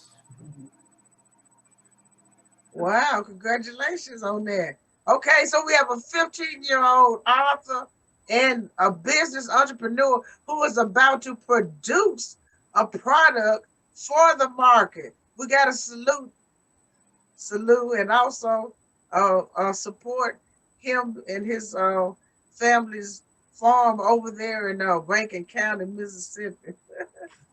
All right. Can I ask you, do you ship? Do you ship out of state? Yes. You ship your products? Did you know that they're looking at the black soldier fly for sustainability for feeding tilapia, people that are using hydroponics and sustainable fish? That could be another product for you. So I know you're into that. So look into that. I'm just saying. Thank you. Fantastic. All right. Okay, so we have actually we've I was next, but we're going into the next session. If Mary's not there, I'm gonna go. Mary, are you there? Well, I'm gonna go ahead and go because she's in the first storyteller in the next section, and I'm going to try to go quickly. Okay, so I am the author of 8 works, and 2 of them, all of the proceeds go to the Community Library of Mississippi. But I wanted to start with my first published piece, which I wrote with Darlene Collier. She's on the cover. And this is actually her memoir, Marriage to Sin. And we both started Mo's Dance Press, which is named after her great-grandfather. And she is the reason why I even became a book publisher, because we were trying, I had never dreamed of doing being I was trying to find a big publisher and a book agent, you know, all that kind of stuff. And we got about 6 or 7 rejection letters. You know, we sent them to the big houses, and they said, "Oh, this is a nice story, but it's not the right fit for us." And after about the 6th rejection letter, she was like, "Oh no, I don't have time for all of this. We need to start a publishing company." And I was like, "What?" But anyway, we started Mo's Dazzler Press, and I want to tell you, read something about Mo's Dazzler.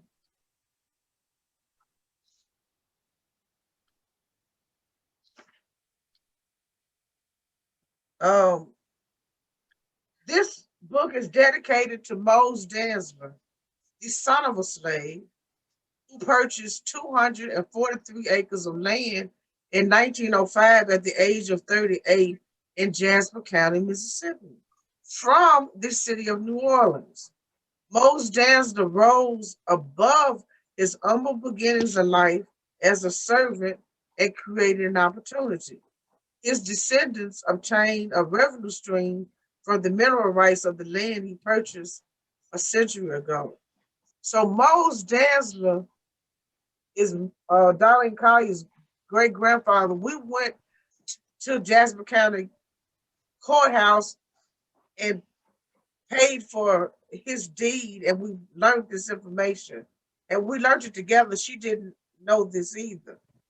And he was his land is still there, owned by the Dazzler. Not 1 acre has been sold to anyone outside of them. And it's land where oil is drilled.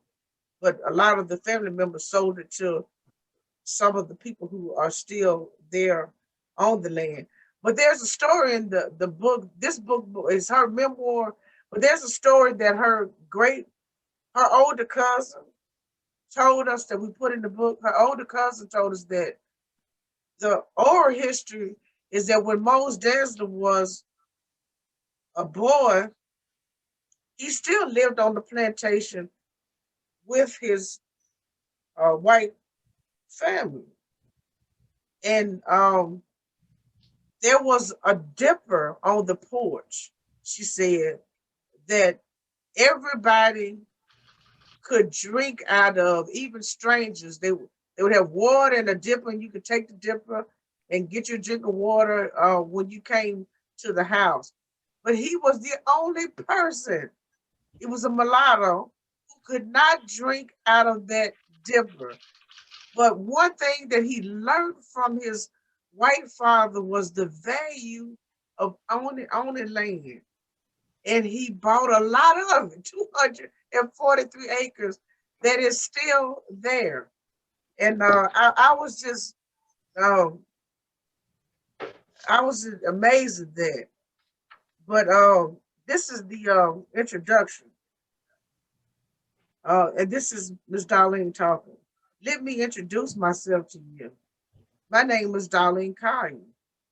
My maiden name is Danzler. I don't have a middle name, and I am not quite sure why my parents chose the name Darlene. Sometimes people learn why they were given their name, but I was not quite that fortunate. My mother died when I was a little girl, and my father never discussed the reason for naming me Darlene. To my knowledge, I am the only Darlene in my extended family. Of course, the name Danzler was my extended family's maiden name. I researched information to trace my family back to slavery. I am just going to be honest with you. I did not know my paternal great grandfather's name until 2006. I discovered my paternal great great grandmother's name in 2011. Writing a book makes you discover the unknown, and the unknown is a good thing to dig up. Information is valuable. It is in the mind of the older relative at the courthouse of deed and family Bibles, and their family has a Bible with a lot of information in it. And in the census and other government documents. And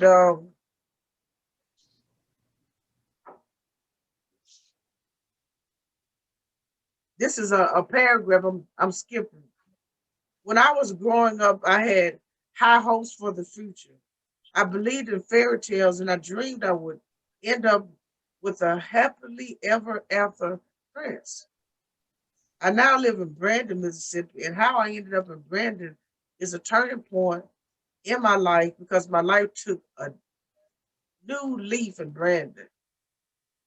We will come back to that later, but I started off in Heidelberg, which is a small, sleepy town with less than 1,000 citizens. Now, the Library of Congress gave this book 5 stars for relevance because it really shows Darlene and her family and how they ended up in they in the 1960s. There were no black kids in foster care. Period. We didn't start getting into foster care until the crack epidemic. But because in our community, if a child needs somewhere to stay, you better believe me, a black woman or a black father was going to take that child in. There was no place set up for them in a system. But anyway, Darlene Collier then were removed from their home, and the judge sent them to live in Oakley Training School. But that was a real turning point from a child who grew up on land where opportunity. They were removed from the opportunity, and so that's Meredith in. It's $7.99. It's a very good read. And my Mary, are you there yet? My second book, this is a biography that I wrote on my uncle, James Meredith, who was the first Black to go to the University of Mississippi. You know, I mentioned earlier, there was an insurrection. White men got together and were armed. 2 people died in that insurrection. It was in the one where our president is on the impeachment trial. 5 people died.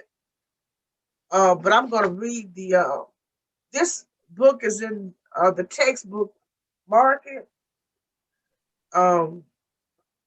It's 335 pages, which is, if you are writing and thinking about doing nonfiction, it's 78,000 words. So I'm going to read the introduction.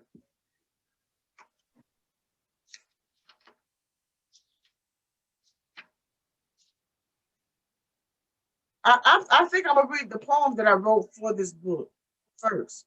And the name of it is Journey of Influence.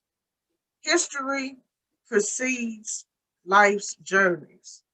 The past is the stem of one's path. Every individual takes his or her place in this life. Some grab life by the throat and push justice into its heart and shove spirit and righteousness in this world and shakes things up and moves mountains. Stories of those movers awaken generations and influence the future. The world holds many stories. Be employed to learn the great ones. And this is, I'm going to read part of the foreword, which was written by one of my former teachers that taught me at UC Davis, in Davis, California, when I was studying community, real community development, which is what I have my master's in. Meredith C. McGee tells an incredible story of a remarkable American. James H. Meredith persevered to attain social justice. His goal was to end white supremacy by attacking the color barrier at the college level in his home state of Mississippi. His overall goal was not just to win the battle of gaining interest into the University of Mississippi, but to win the war against white supremacy. He persisted despite being criticized, misunderstood, and shot. Meredith's rage against injustice came out of his family's experience of humiliation under the tentacles of white supremacy, but his rage was channeled into constructive action that was strategic, drawing on his understanding of what it took to avert the deadly reaction of bigots and the timing necessary to take advantage of the dawning possibilities opening up in America. Others who preceded James H. Meredith's efforts to open up college in Mississippi encountered catastrophic results. Clinton King, who applied for entrance into Ole Miss in 1958, was labeled mentally insane and committed to a mental institution. Imagine that. The judge in Hinds County, Mississippi said this man was insane for applying to go to the University of Mississippi. And Medgar Evers had applied before him, but he didn't show up for registration. That's what they said. They called the Governor Coleman, said, what should we do with him? He's up here trying to, physically trying to register. So send him to Hinds County for a lunacy hearing. And that's how the great state of Mississippi handled that situation. They put him in Woodfield. Okay, then you had Clyde Kennard, and who in 1959 attempted entrance into Mississippi Southern, was sentenced on a trumped-up charge to serve 7 years in the state penitentiary and died of cancer with a criminal record that he did not deserve. And then in the case of jury selection, Mac Charles Parker was lynched before his case went to trial. So anyway,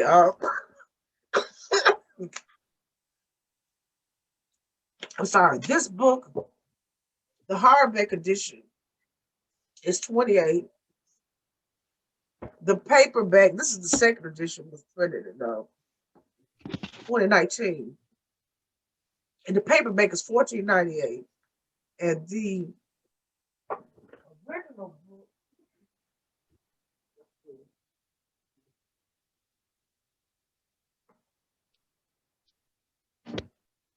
this is the cover of the original book.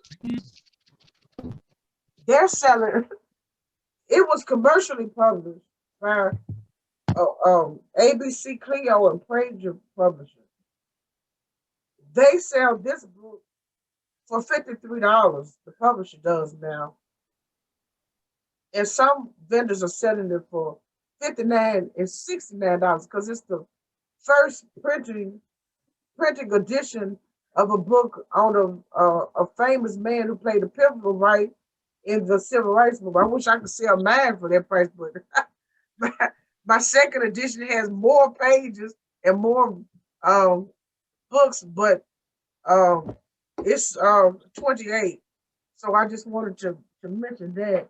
Then this is Odyssey, a collection of my poetry, speeches, articles from when I wrote them for mainly the Jackson Advocate. And I wrote one, Miss Janice, for the Mississippi Link about my uncle's walk for against poverty in the Delta. That's in here. And then the study that I did, the characteristics of successful small business leaders, is chapter 5 in this book.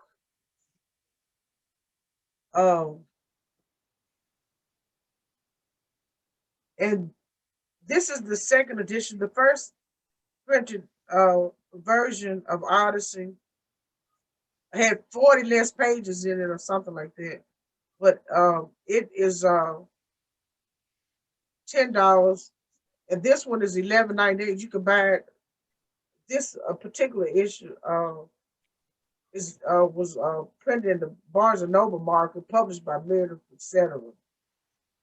And the hardback edition is available in Baker and Taylor, Ingram, and it has a picture of my great grandmother on it, and she was the daughter of a county judge in Talent County. And I wrote a poem about her because she was the judge. The judge got her mother pregnant when her mother was a domestic in 1874 working for him, and the mother was 12. And my great grandmother was born out of this experience. But she was raised by her aunt and uncle because, he's a child with a child. And one day the judge asked my great aunt to bring my great grandmother to his law office so he could peep at her through the window.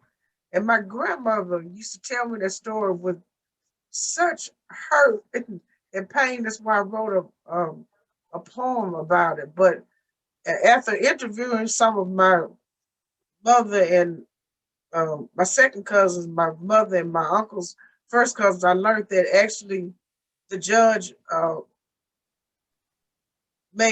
amended his relationship with my grandmother, and they saw him in 1929. He used to come to her fence, and this is interesting that at that time in 1929, they say he would come to the fence, and he would say, "Hey!" And of course, the custom was for the Black people to come to the fence. He's too good to walk to their porch.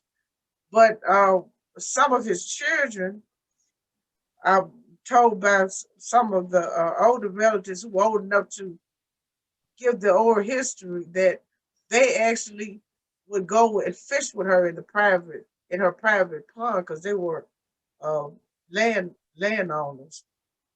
But anyway, I think that's all. I think I probably went over. But anyway, that's all that I have, and I'm going to put the information on how to buy these books, and I think I'll be presenting again as well. And now, are there any questions or comments?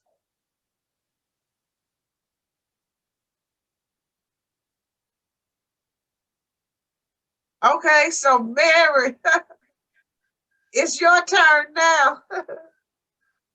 Okay, thank you. Thank you very much. Thank you. As Dr. Vincent said, God is still showing up and showing out. So the person that I will share a little bit of information to you today is Richard Allen. Richard Allen was among, there have been lots of firsts, but he was also a first. He was a man who showed great strength and courage in his life. He did not choose a path of division and strife, but he firmly walked forward with a gospel call on his life, caring deeply for the souls of his fellow Africans in America. Reverend Allen was one of the founding fathers of America that too few have heard about. He was a man who walked diligently for King Jesus and his kingdom in the early days of American experience. And when you get ready to tell a story, you need to get the feel of the person. So I have read about him and really, really tried to get the feel and see Richard Allen. Well, as I read, I found out that he was born a slave in Philadelphia on February the 14th, 1760. And I don't know whether Valentine's Day was recognized at that time, but born on Valentine's Day. He was, and what was so, I guess, significant to me, and it kind of, I got the feel of my great-great-grandfather. He said he was born into the household of one Benjamin Chew, who was an influential attorney, and at a time was Chief Justice of the Supreme Court of Pennsylvania. So I thought about my grandfather, who we were always told that he was considered a houseboy because he was born in the house of the slave owners. So it seems as if, and inferring that Richard Allen was probably born in that house as a houseboy with Benjamin Chew, who was an attorney and was the Chief Justice of the Supreme Court. Because, at that time, I'm sure we were not, as Blacks, were not attorneys or members of the Supreme Court. So I got to put that together. Also, when Allen was a young boy, he and his family were sold to a farmer just outside of Dover, Delaware. And at the age of 17, he had a profound conversion to Jesus Christ and began to preach the gospel to those with whom he worked in the surrounding Methodist churches. His ministry was so powerful, his owner actually was converted to Christ through his witness. So he must have been really, really powerful to convert his owner. And this eventually led Allen to being permitted to work to purchase his freedom by a process known as gradual munition. So he was able to purchase his freedom for $2,000. And he did this, he worked hard because he wanted to prove that he was a hard worker and that he didn't really want any assistance from others. He wanted to be his own person, and which he did. He was able to visit the circuit and share his messages with lots of people. So in him being a minister at 17, he had a lot to share. And attending church, he was able to speak in this particular church, but his voice, he had such a message that lots of people wanted to hear it. So they started coming, attending this church. They were outnumbering their white parishioners. So on one particular Sunday, they were praying, all at the altar praying, he and his friend, Absalom Jones. They were at the front of the church, at the banister, all bowed and praying. And it was so many of them there that one of the, and the way I pictured this is one of the ushers in the church. They were all bowed there praying, and one of the persons, I'm calling an usher, he was probably called something else, one of the overseers in the church, came over to Absalom, which was Richard's friend, and said, you need to move. You need to get up. You need to move. You need to get up. So he said to him, Absalom said to him, well, just let me finish my prayer. And he persisted and just get up, get up, get up. And he said, let me finish my prayer. Well, the guy was so persistent that he said, no, you need to get up now. At that point, Absalom and Richard Allen left the church, and they said that this can't continue, that we are independent. I'm a preacher, you are a preacher. We are going to do something. At that point, Absalom Jones and Richard Allen left that church, and they started their own church. Well, Absalom started the Episcopal Church.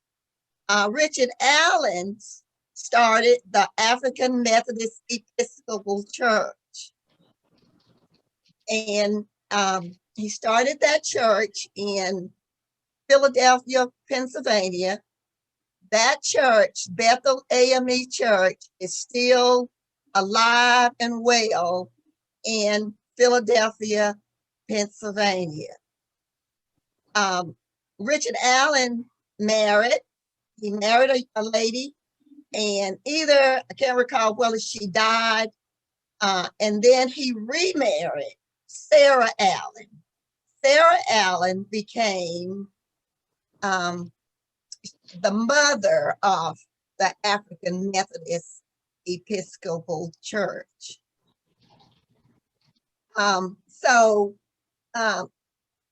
Last week I shared with my students the life of Richard Allen, shared a little information with them, and read Richard Allen's story. And I asked them to, list his name on their paper, Richard Allen.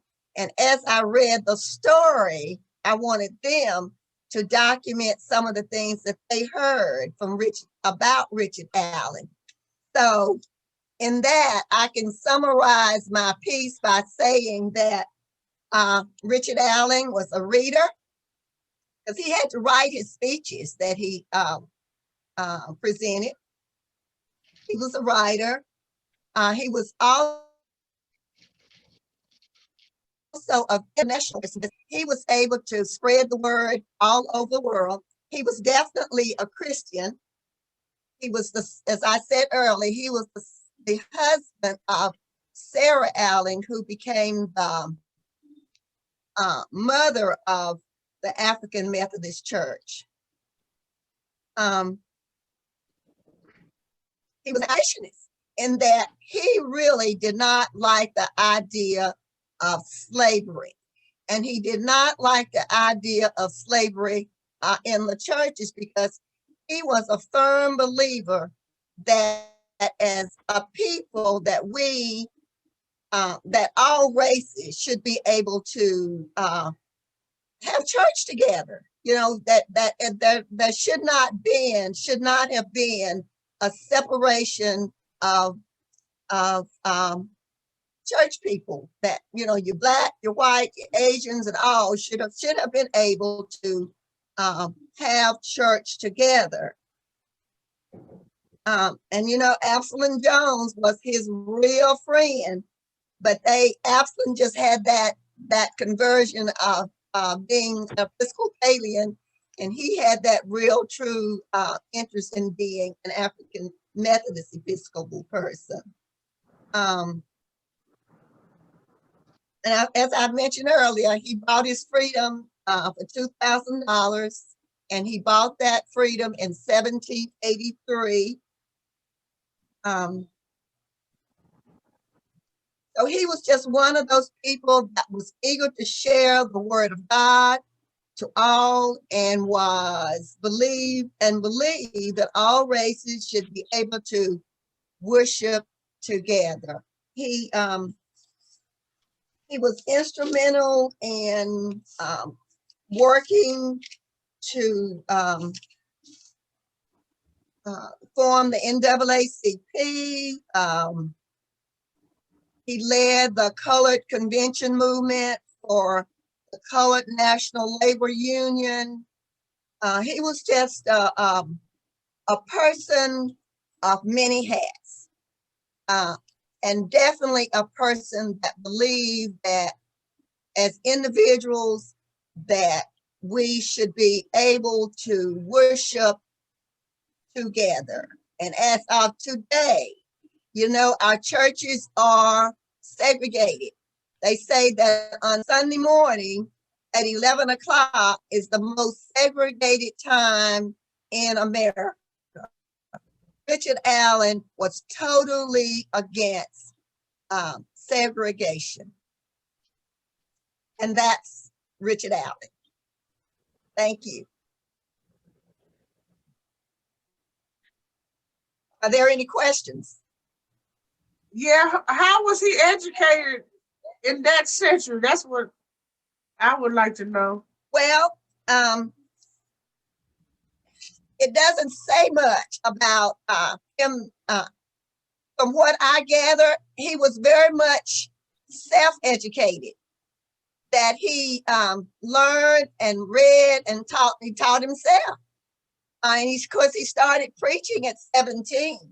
So it doesn't say too much about, he was well educated, but it doesn't say too much about what I read and how he was educated.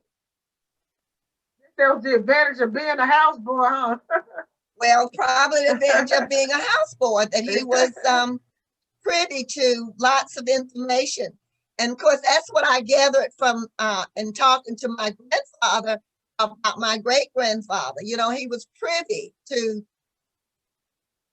lots of information. Any other questions about Richard Allen?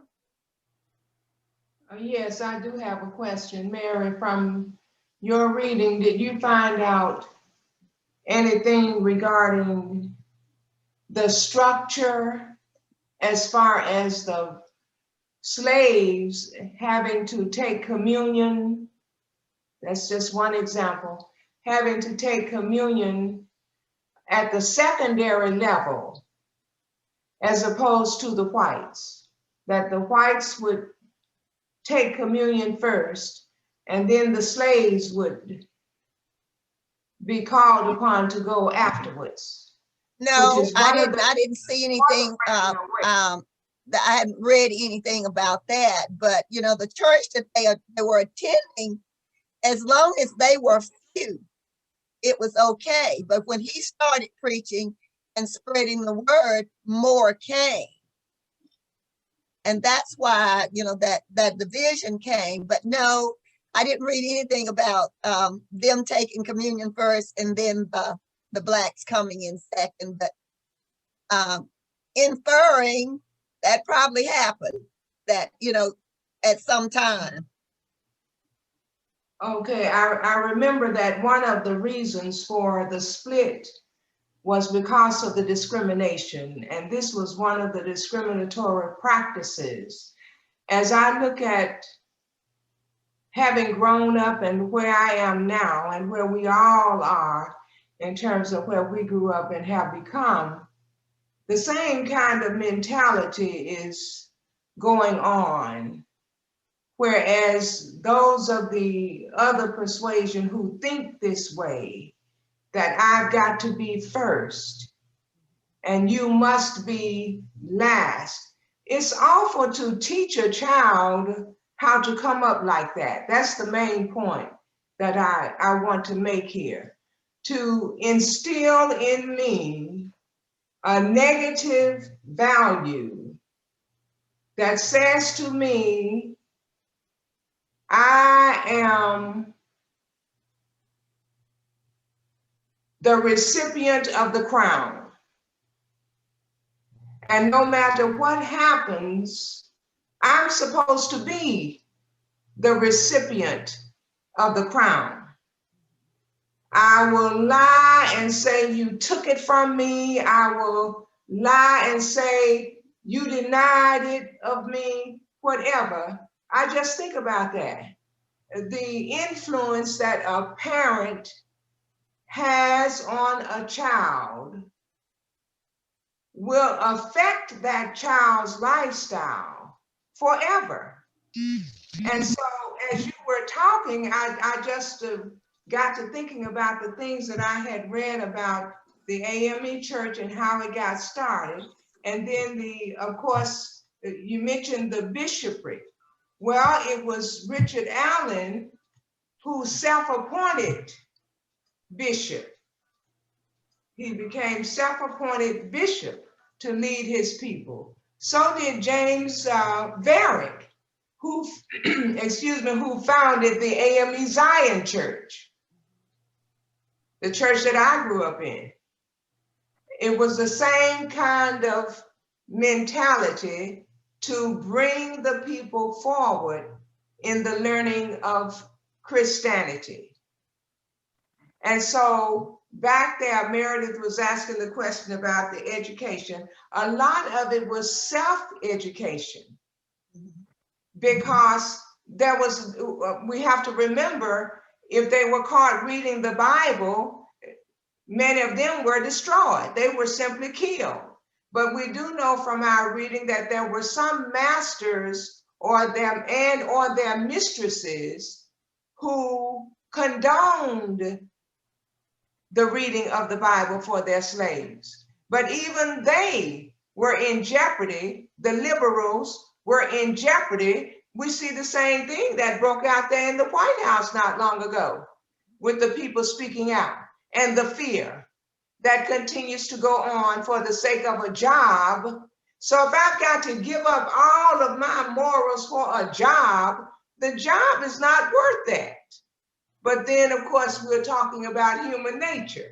You see, human nature. And so a lot of people in their bravery give up the job. Few people in their bravery give up the job. They don't care how much it pays, but it's a value system, which was the same thing with Cicely Tyson, who said way back that she would not perform a demeaning role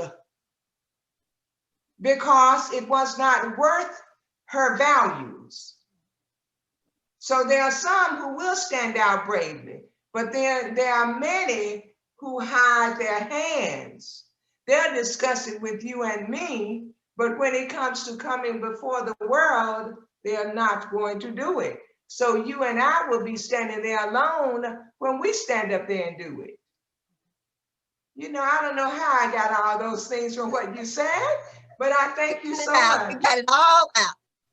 You know, Richard Allen was so powerful, he converted his master. So if he converted his master, he probably had some leadway with others. He was definitely a leader before his time.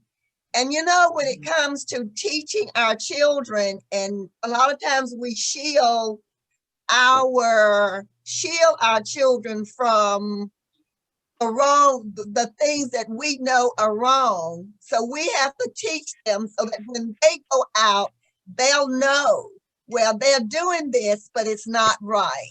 So as parents, we are our children's first teacher. Because I know with my parents, and we talk about this now, they shielded us from lots of things that were happening in the 60s and the 70s that we didn't know until we read about it, you know. So we have to teach and maybe not shield our children, but make them aware of help them to be aware of what's right and what's wrong. Now, Mary, you said that he converted his master. Could you explain that to me? And then we're gonna go to he was preaching at 17, and he was still under slavery. So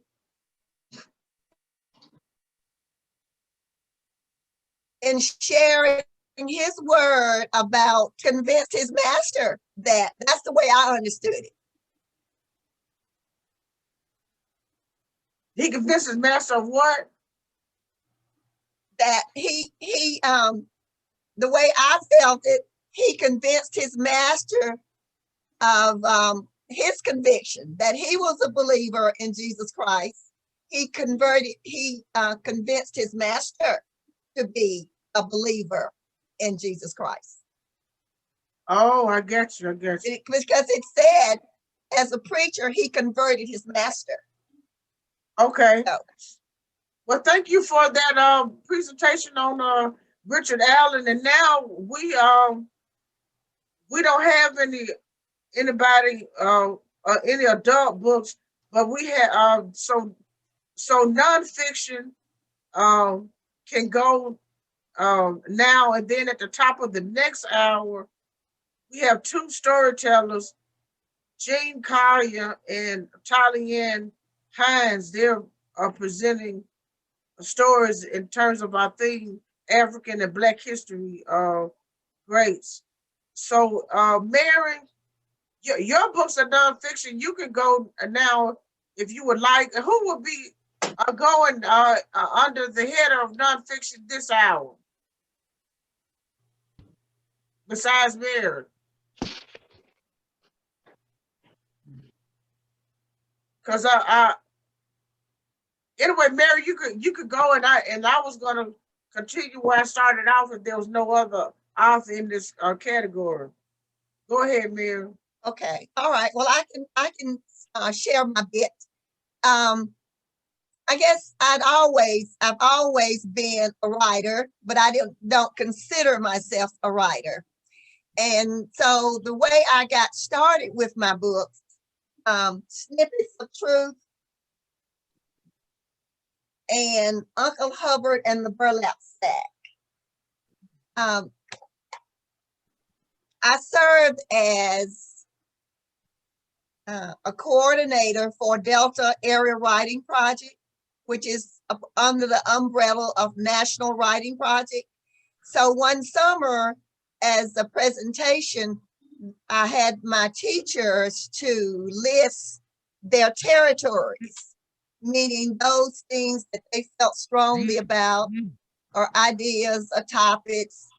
And as they were as they recorded their territories, I recorded my territories.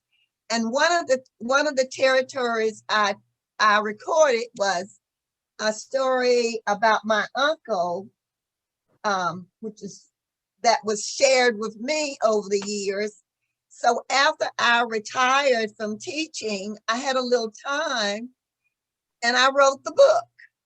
So it just tells the story of my Uncle Hubbard, who would come to visit us every day, lived across the road, and he would come and come to our house every morning and every afternoon and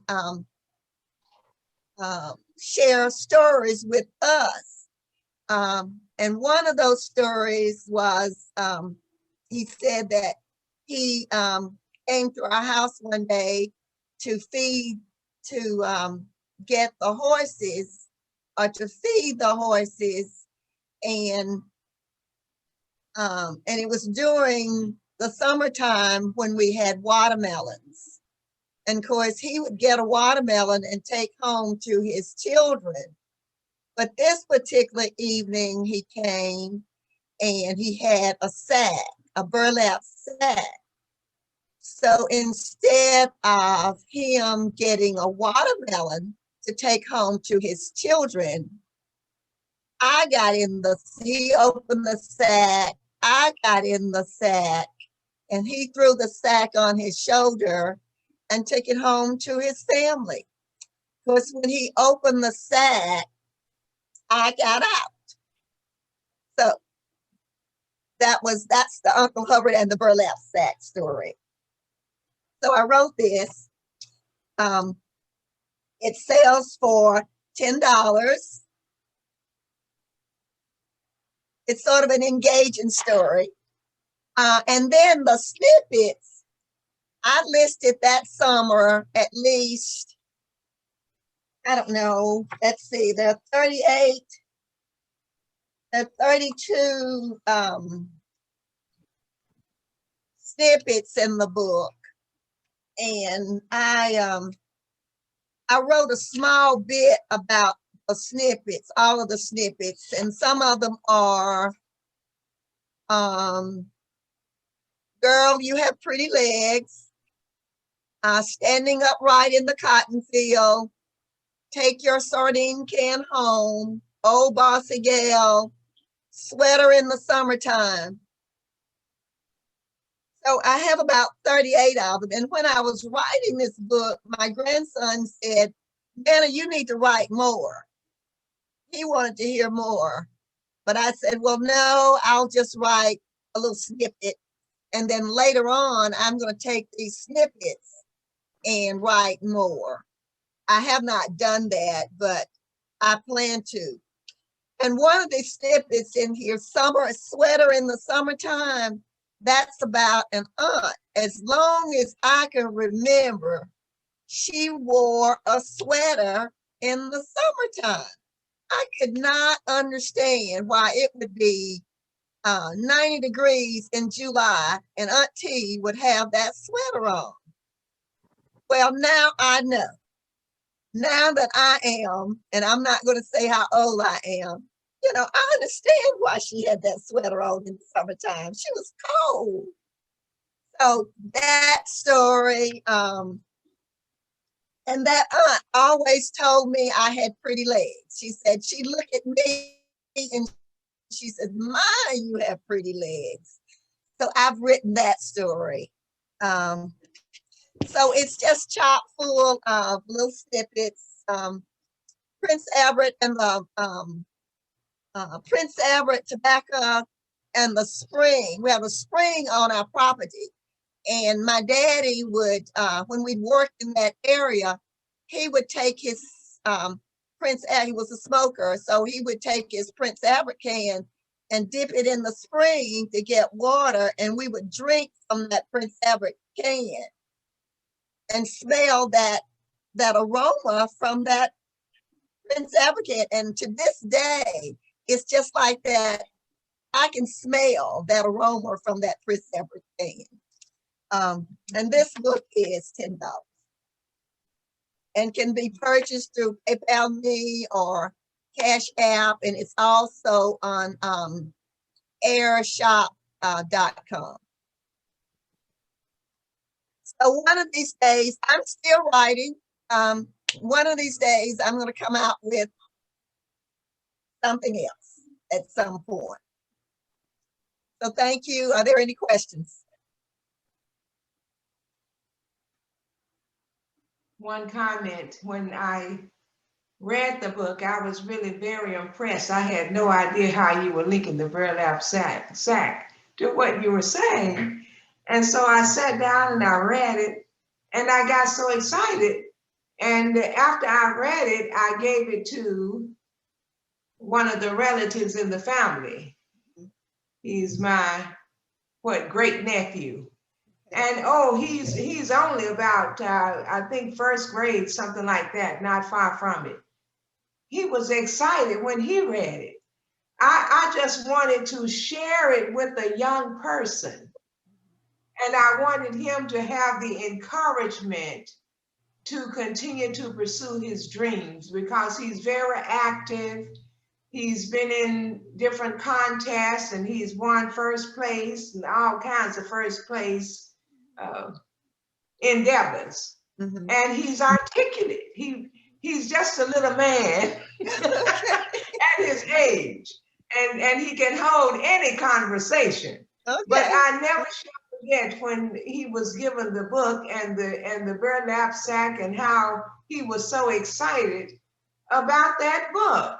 Well, good. So I'm hoping that you will continue to write, because that just took my mind all the way to childhood, and the surprise that you and the uncle had on the family, and the uncle already telling the relative what was about to happen, and you didn't know, and then you came out of the sack. I mean, it was just really, really very interesting, and I would love to read more from you. Thank you. Thank you. Thank you. Thank you.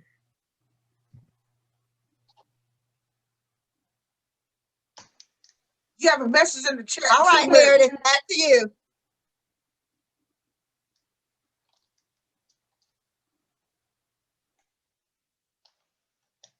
Are there any other people who have nonfiction books that want to go now?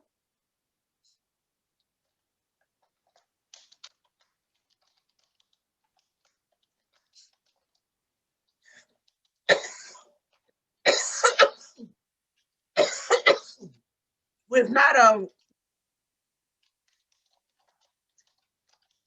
I'm gonna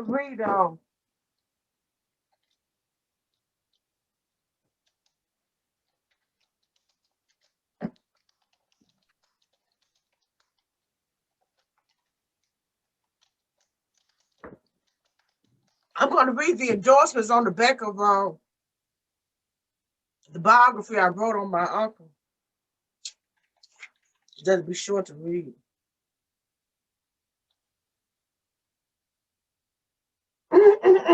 James Meredith Warrior, the American that created him.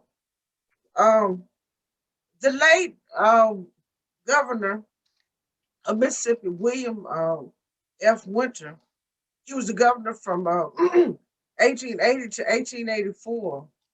And I sent him my manuscript, and he said it was well written, and I was very encouraged that he said that. And he wrote an endorsement. Now, I just wanted to say this.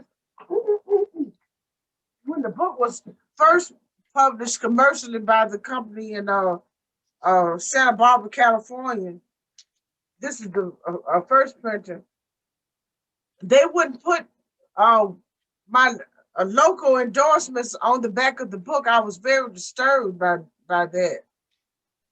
But they put Jamie on the back cover. James, a book, a quote from Civil Rights Movement, a book, African American History Day by Day, a reference guide to events, and a book, a quote from Plessy versus Ferguson. And I so when I got the rights to publish the second edition, I was able to put the endorsements from my to me local greats.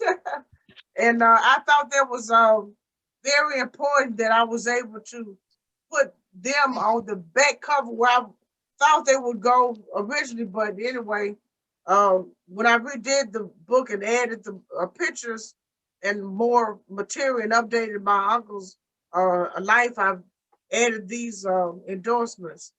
And two of the people who wrote endorsements for me have passed, and one is Dorothy Stewart, who was the founder of Women for Progress, and Women for Progress radio grew out of that. She was one of my mentors, and her and my mother have been friends for many years. She also mentored some of my nieces. But anyway, this is William Winter's endorsement. This is a remarkable commentary on the life and career of an exceptional man who has always marched to his own drumbeat. James Meredith remains an enigma to many, but all of us have been compelled to admire his courage and independence. This volume represents a fascinating insight not only into the identity of this intriguing human being, but is also into many of the historic events of the stormy times in which he lived. It is an important addition to our understanding of our conflicted past, but just as importantly to the recognition of our common humanity. William F. Winter, Mississippi Governor, 1980-1984. Now, the second endorsement on the back cover is Alice Thomas Tisdale, publisher, Jackson Advocate. Now has retired, and her daughter is a third generation newspaper person, the publisher of the oldest Black-owned newspaper in the state of Mississippi. I can't remember. Is over 90 years old or something like that. But anyway, Alice Thomas Tisdale was one of my early mentors in terms of writing, because after college, they gave me my first job at the Jackson Advocate newspaper, which at that time was on the corner of Griffith and Ferris Street, down the street from Mississippi School of Law. They had a whole two sides before the second bombing, when the newspaper was bombed because Charles Tisdale wrote up something on the Klan. But anyway, it was my highest paying job after college. And I really enjoyed working there. And Alice taught me more about the rules of writing. Mr. Tisdale was a stickler about the header, first paragraph. But I learned a lot from both of them. But this is her endorsement. I just wanted to give a history about why I wanted their endorsements to be on the back of the book. As piercing and as lasting as the shotgun pellets which wounded him in 1966, this straightforward account of Mississippi's most heralded living freedom fighter is presented without excuse or pause by his niece Meredith, who is herself a heroine in the war against injustice. And I think that's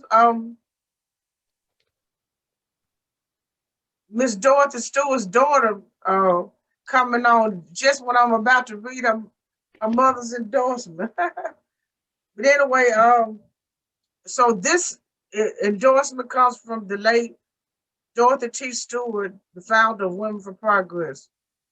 James Meredith Warrior, the miracle that created him, is a wonderful and much needed book on one of my personal history makers. Thank you for providing such an insightful portrait of your uncle, civil rights icon James H. Meredith. Your book will provide a positive documentation of the man at that crucial period of American history. Congratulations on a job well done. I strongly endorse and encourage everyone to read your book, Mrs. Dorothy T. Stewart, founder, Women for Progress.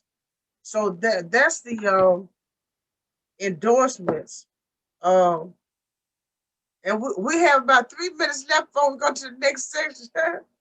This is good. So I have a poem in here that I would like to read about John R. Lynch. Hold on. Here it is. And I wrote this poem. I used to hang out with my younger sister at a spot where they did poetry over by New Horizon Church. It used to be Pizza Hut, and then a lady bought it and turned it into a venue where artists we would have poetry speaking and comedians speaking at the location. She turned it into an entertainment after hour spot. But anyway, at that time I was meeting. You know, I read and I love history and Black history, just history. I read all the time. I met so many younger people who didn't even know who John R. Lynch was. So I was inspired to write this poem because to me, he's one of those greats. People, self-educated, hid in the closet while the white students were broom closet being taught the law so that he could learn it. Anyway, the name of this piece is Lynch Street, and it's from this piece is in my original book, Odyssey, which was published in 2013, and is in this one was published in 2018 with additional poetry in it that had never been released, printed. Lynch Street. Years ago, they say, the Jackson City Council approved an ordinance to name J.R. Lynch Street in honor of John Roy Lynch. Well, this is a story about John Roy Lynch. John was the son of a wealthy planter, Patrick Lynch, and his slave, Catherine. John was born and raised in Concordia Parish, Louisiana, in the flatlands off the Mississippi River near Natchez. When Patrick died, his arrangement to free his half-white and half-black son and his mistress were not allowed. So the boy and his mother became the property of another slaveholder.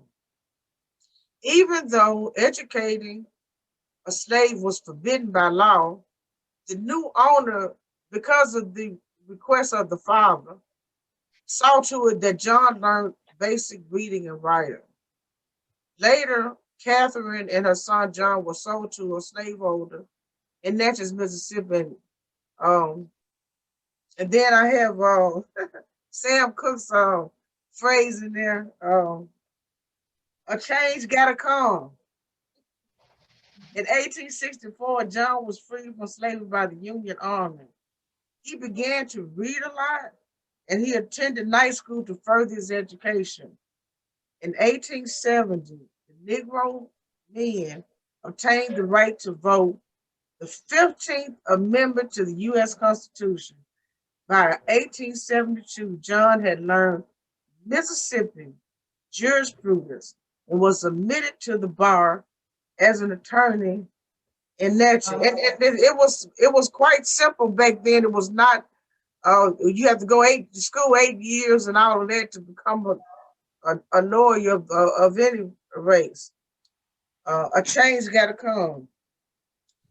John joined the party, Republican Party of Abraham Lincoln.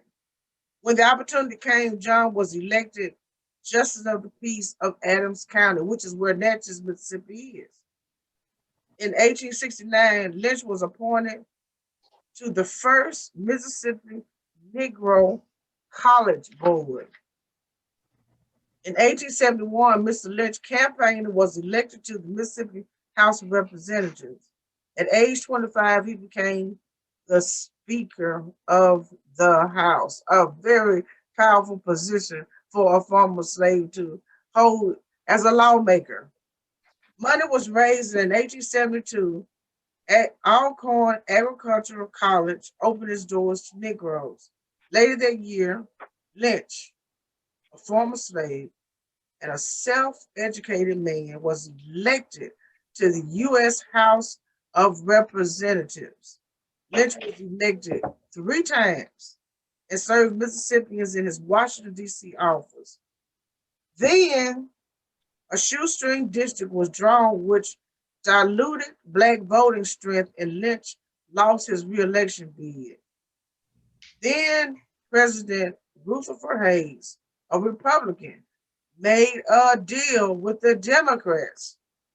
After less than a dozen years, the Negro's political power was forfeited. He became disenfranchised, and Jim Crow was born.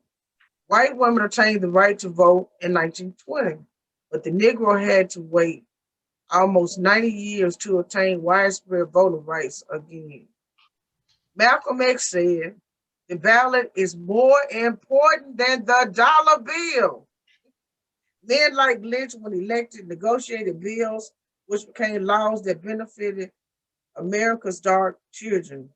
If political power is mighty as the dollar bill, what are we doing with our ballots, Black America? Lynch Street is named for a great man, John Roy Lynch. Down the street from Jackson State University, John Roy Lynch. Raise them up. Power to the people. Power to the people. And that's the poem that I was led to read from this book. And we have went past the 2 o'clock hour. Are there any questions or comments before we go to the storytelling at the top of the 2 o'clock hour?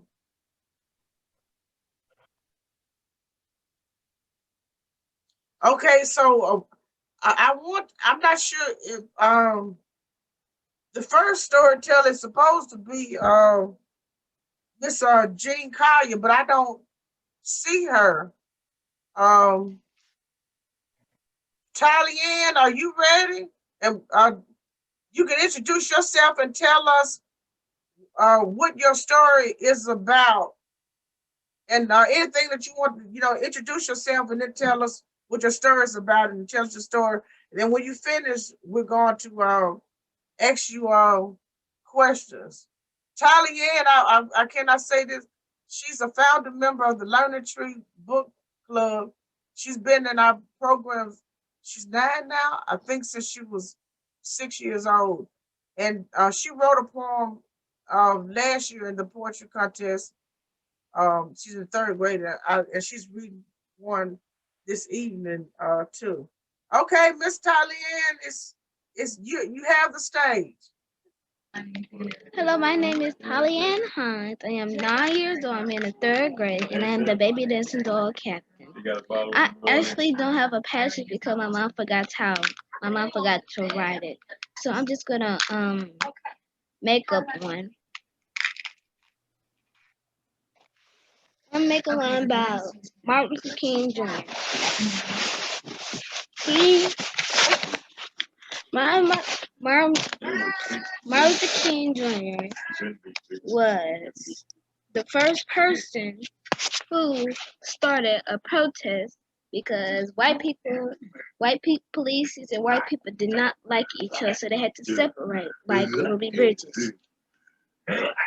So he won the Nobel Peace Prize, and he'd been in jail for 24 hours, the whole day. Then there's a little girl named Shy, and then she used to skip after school, and she used to get She's getting in trouble because she keeps skipping class. So the second time, he told the kids about him in the classroom. Then her teacher right on the board that says freedom. Then they went downtown where the white people was, and they sing a song. Then when Martin Luther King got out of jail, they were so happy, but they were still protesting. Then the parents and the children, they changed the law. Then when they marched to the march on Washington, when Martin Luther King was standing up, a white person, when he was at home on his balcony, a white person shot him. Then everyone was sad, but it was only one white person that liked the black people. The end. Okay, and thank you for that time in. So tell us, why did you pick Martin Luther King to do your story on? Because he was the first black person who started a protest.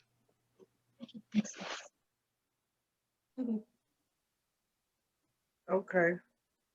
You mean he was the spokesperson when they did the boycott in Montgomery.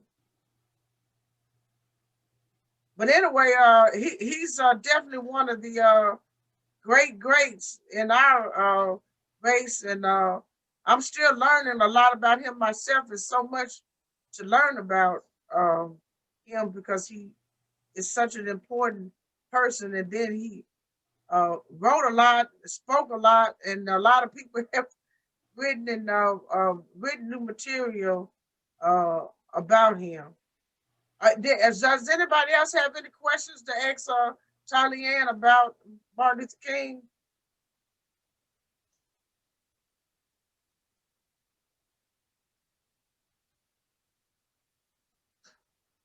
Well, thank you, Charlie Ann. And now we have the children book vendors and the youth vendors in this section, as well as Charlie Ann, someone wrote in the chat, great job, Charlie Ann.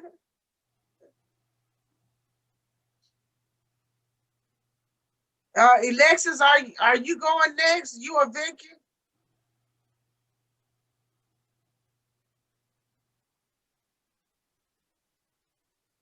Oh, Alexis is not here. Vicky, you want to go? Since nobody else is there to go ahead, I go ahead and tell on Vernon. Okay. We talked about historical leaders of the African American history, Black history. I was thinking about. Oh, Vicky, hold up. No, you go at 3 with your storyteller. I mean, as a book vendor, the community library. The book. Okay. My first book series, and then I got the other one. Okay. You do your story on Vernon Damon at 3. Okay. I am a vice president, co-president of the community library.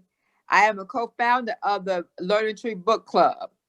I am a vendor of 2 books of the library.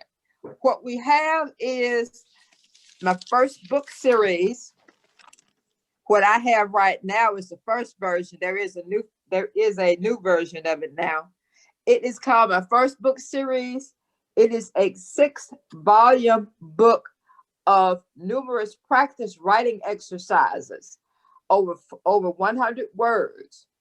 They're representing the alphabets from A to Z. So they give exercising and learning to count, to color, and exercises of all other avenues of training. It's a preschool readiness, 208 pages. The price is $11. Is that what you said, Meredith? $11.98. $11.98. That was my first book series. The second book is my picture dictionary. Meredith has it to hold up, but it is a modern version. There's two different sections, two different versions of it, the same thing. But what it is a dictionary, a picture dictionary that shows all of the all of the definitions and pictures are being colored, and they show all different sizes and color.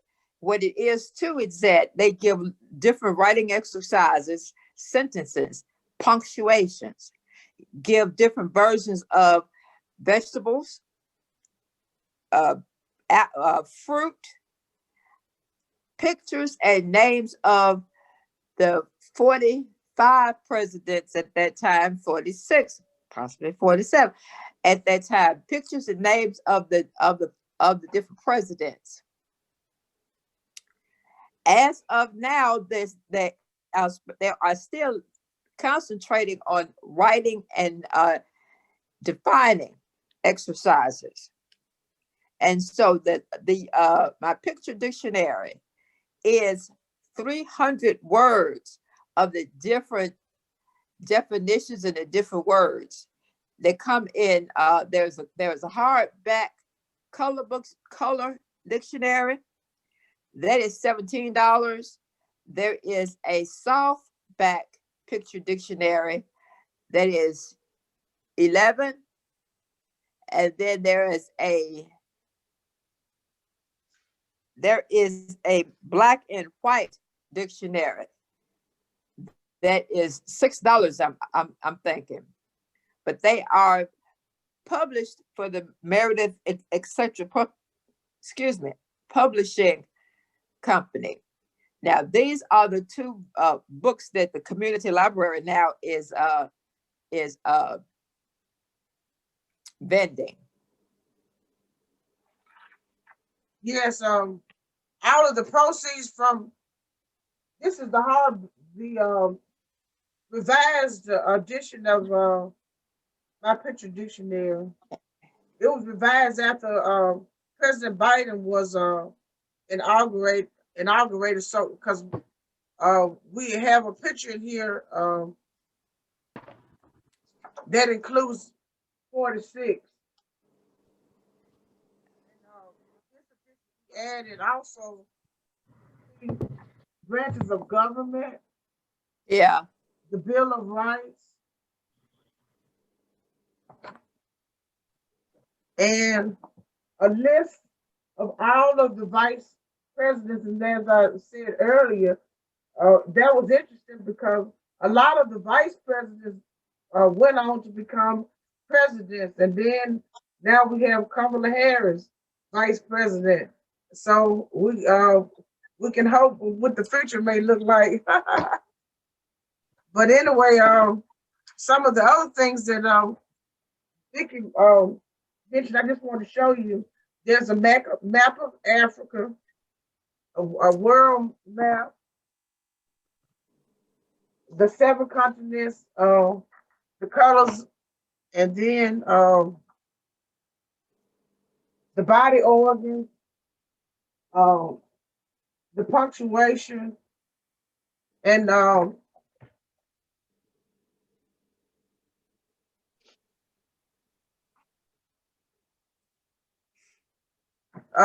these are the common sense dictionaries. For instance, veto, it says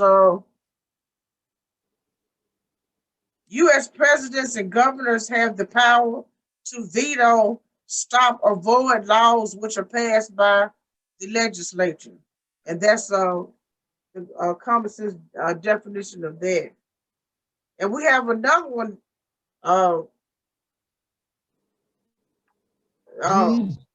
that's coming out, that's standard color. And this one is 1698.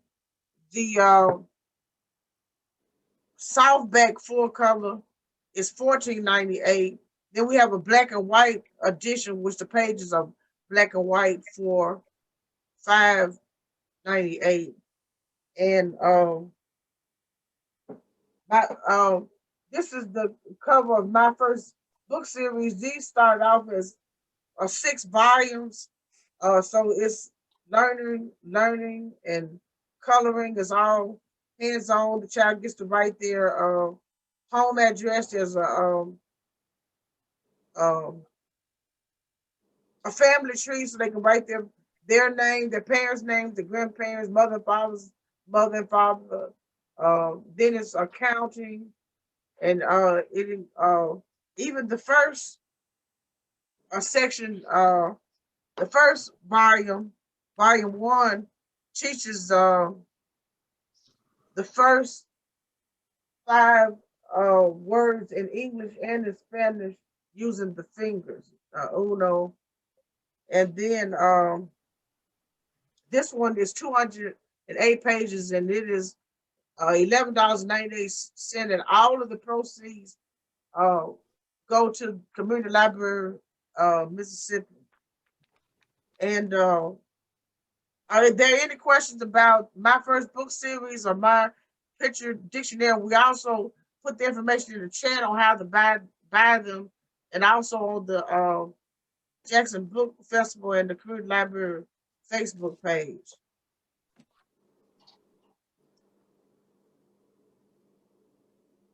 And I don't see Alexis. She has a children's book. So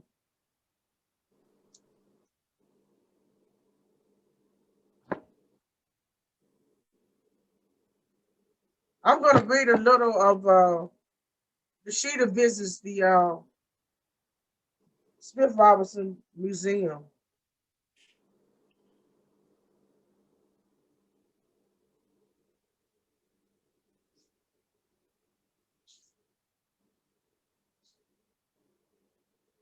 Hello, beautiful girls, handsome boys, and all readers and learners. My name is Nishida. I live in Jackson, Mississippi. I am in the 2nd grade. My name means student. Grandma Nana named me. Mom and Dad said I would learn something new every day for the rest of my life. After I watched the movie Selma, I was surprised about our history.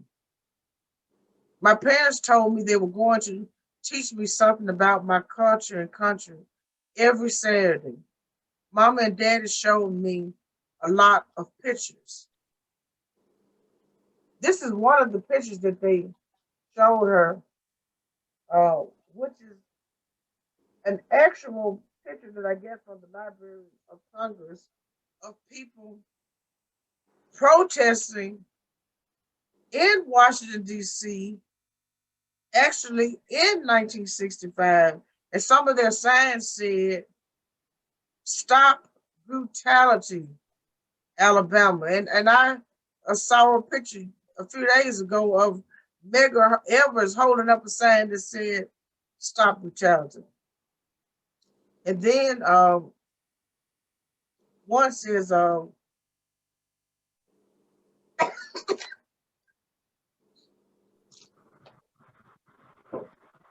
"Negroes are Americans too." And another one says, "We demand the right to vote everywhere."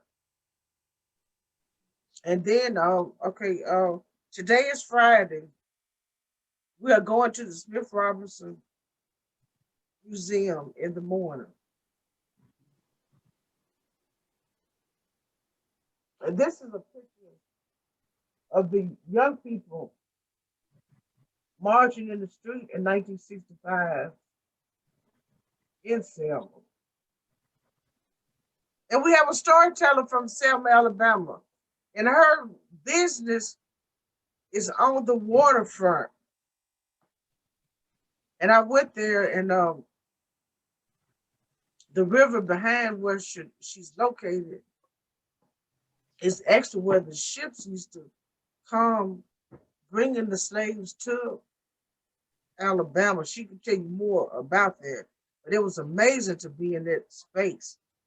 That was last year when I went. Mama read me a Bible story about a lady named Ruth. I like a good story. Ruth loved her mother-in-law, Naomi. Ruth worked hard. The king was Boaz.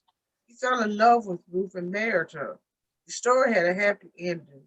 Mama tucked me into bed. See you in the morning, night, she says. Good morning, readers and learners. We had a good breakfast at Grandma Nana's and Grandpa Joe's house. Grandma made cheesy grits, scrambled eggs, sausage, and toast. I love cheesy grits. Grandma is the boss in the kitchen. When we go to her house, we have to wash and dry the dishes. I helped Grandpa put the dishes up. Now we're headed to the museum. We're here, she says, at the Smith Robinson Museum. It was named after Smith Robinson. He started the first public schools for African American children in Jackson in 1894. African American students attended the school until 1971, when the state of Mississippi ordered the 1954 Brown versus Education U.S. Supreme Court public school desegregation law. The law allowed children of different races to attend school together. The first thing we saw was old wooden desks students used years ago. We saw a picture of Smith Robinson and W.H. Lanier. Mr. Lanier was the principal of Smith Robinson School from 1912 to 1929. Lanier High School was named after him. And at one time, even when I was a child, Lanier was the only high school in the city for blacks. A picture of Richard Wright is painted on the wall. He was the smartest student in school in 1925. That's the year that Richard Wright was valedictorian of the Smith Robinson School. When Richard was in the 8th grade, the Jackson Southern Register, a black newspaper on Ferry Street, printed his short story. His teachers were very proud of him. Now, the Jackson Southern Register was on Ferry Street. Historic Ferry Street was a very busy and prosperous black business district in the city of Jackson, just like what's the district in New Orleans? What is that called in New Orleans? The 9th district? No, the business district where all the entertainment is in Urban. Yeah, Bourbon Street. Our Ferry Street was just like Bourbon Street, Bourbon was, Street. and like Bill Street in Memphis, Tennessee. I was just Well, that's Bourbon Street down in New Orleans. Bourbon Street down in New Orleans. Right. Okay, Richard could not check out books in the public library when he was a boy, where most of the book was. The library was used for whites only, but Richard read a lot of books. But I understand that there was a very small library on the corner on Mill Street, and they said it had a very small collection of books. And there was also one on Whitfield Mill Road down the street from Lanier High School. And I met a lady who told me she used to go to that one, and they had a small collection of books. The lack of resources always been a issue, and I think it still is. But anyway, that was all I was going to read out of that volume of the sheet of books. I'm trying to see if Alexis has come back. She hadn't yet.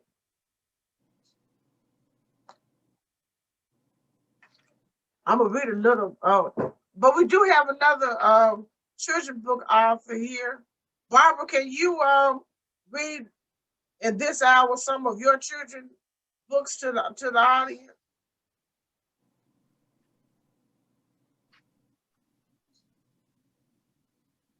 Did you want me to read?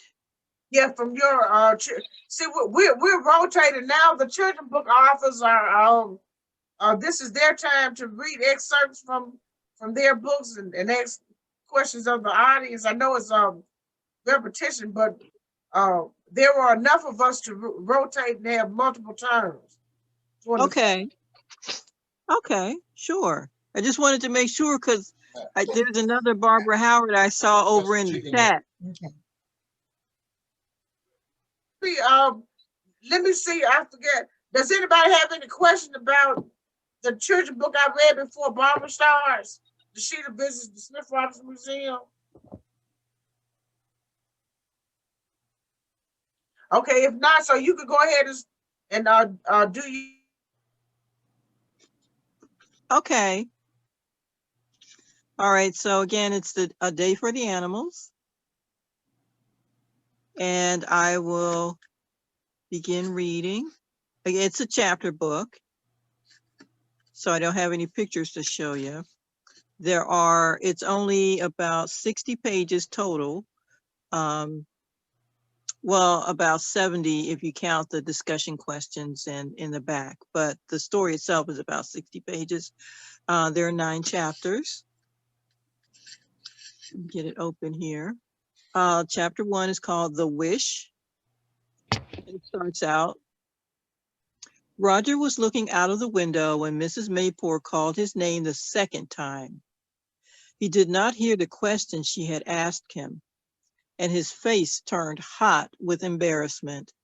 The Sunday school classroom was especially warm that morning, and his shirt collar was wet and sticky.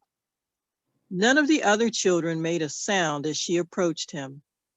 The electric fan buzzed in the corner near Mrs. Mayport's desk, but Roger could not feel the breeze. He knew that the others were staring at him and waiting for his answer. He did not have one. Roger, Mrs. Mayport said, do you know why Moses went to the top of the mountain? Roger looked down at his book, but he had not been following along with the lesson. The book was closed, and the answer was shut up inside its pages somewhere. Psst! Roger could barely hear the familiar voice. Keeping his head lowered, he glanced across the row of desks toward his friend Nathan. He was pointing at Roger's book. Then Nathan tucked his hand under his armpit and slowly pointed out 2 fingers. 2, Roger whispered to himself, and quickly turned to the second page in his lesson book. When he looked at the picture, all color flashed out of his face again, and he wrinkled his brow in desperation. On page 2, Roger saw a picture of King David. As a young boy carrying a long stick and being followed by 3 small sheep. A lion was hiding behind one large stone and a bear behind a tall, thick tree.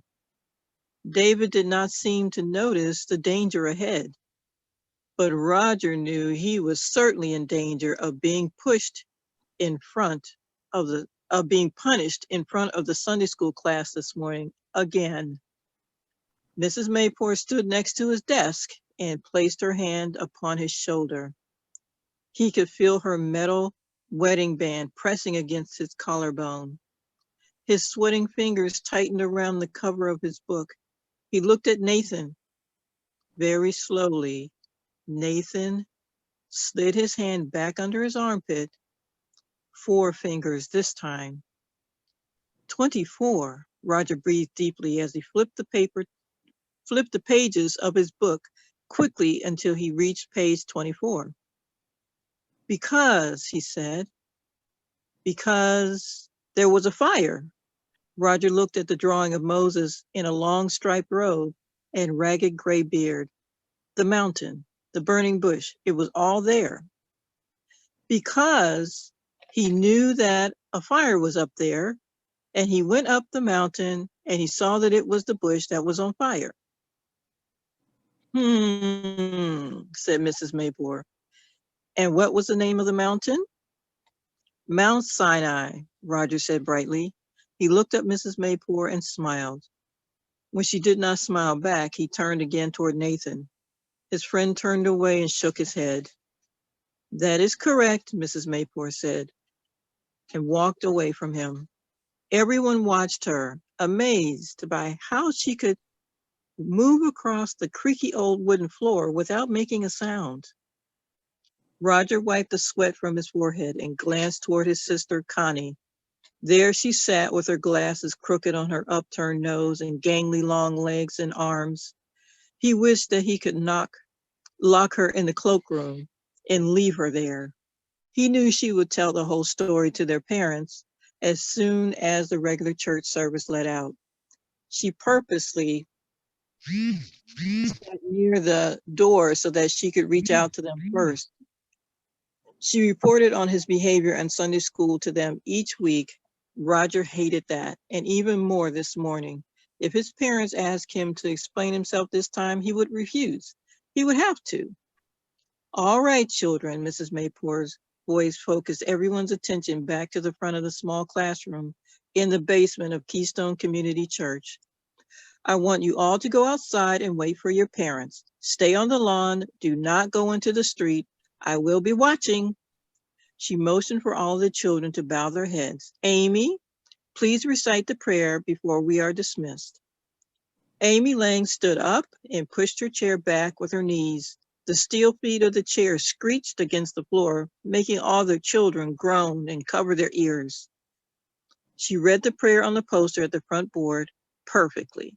Amy was a good reader and always placed her hand on her heart when she said the prayer. Dear Lord, thank you that our families are dedicated to you. We love each other and do not hurt one another. We pray for each other and do not hold grudges. We are patient, kind, and always loyal, and we are never jealous of each other. Help us to live in peace on the earth. Amen, said the entire class, and out they ran to the bright sunny churchyard. The boys loosened their ties, and the girls pulled sunglasses from their little purses.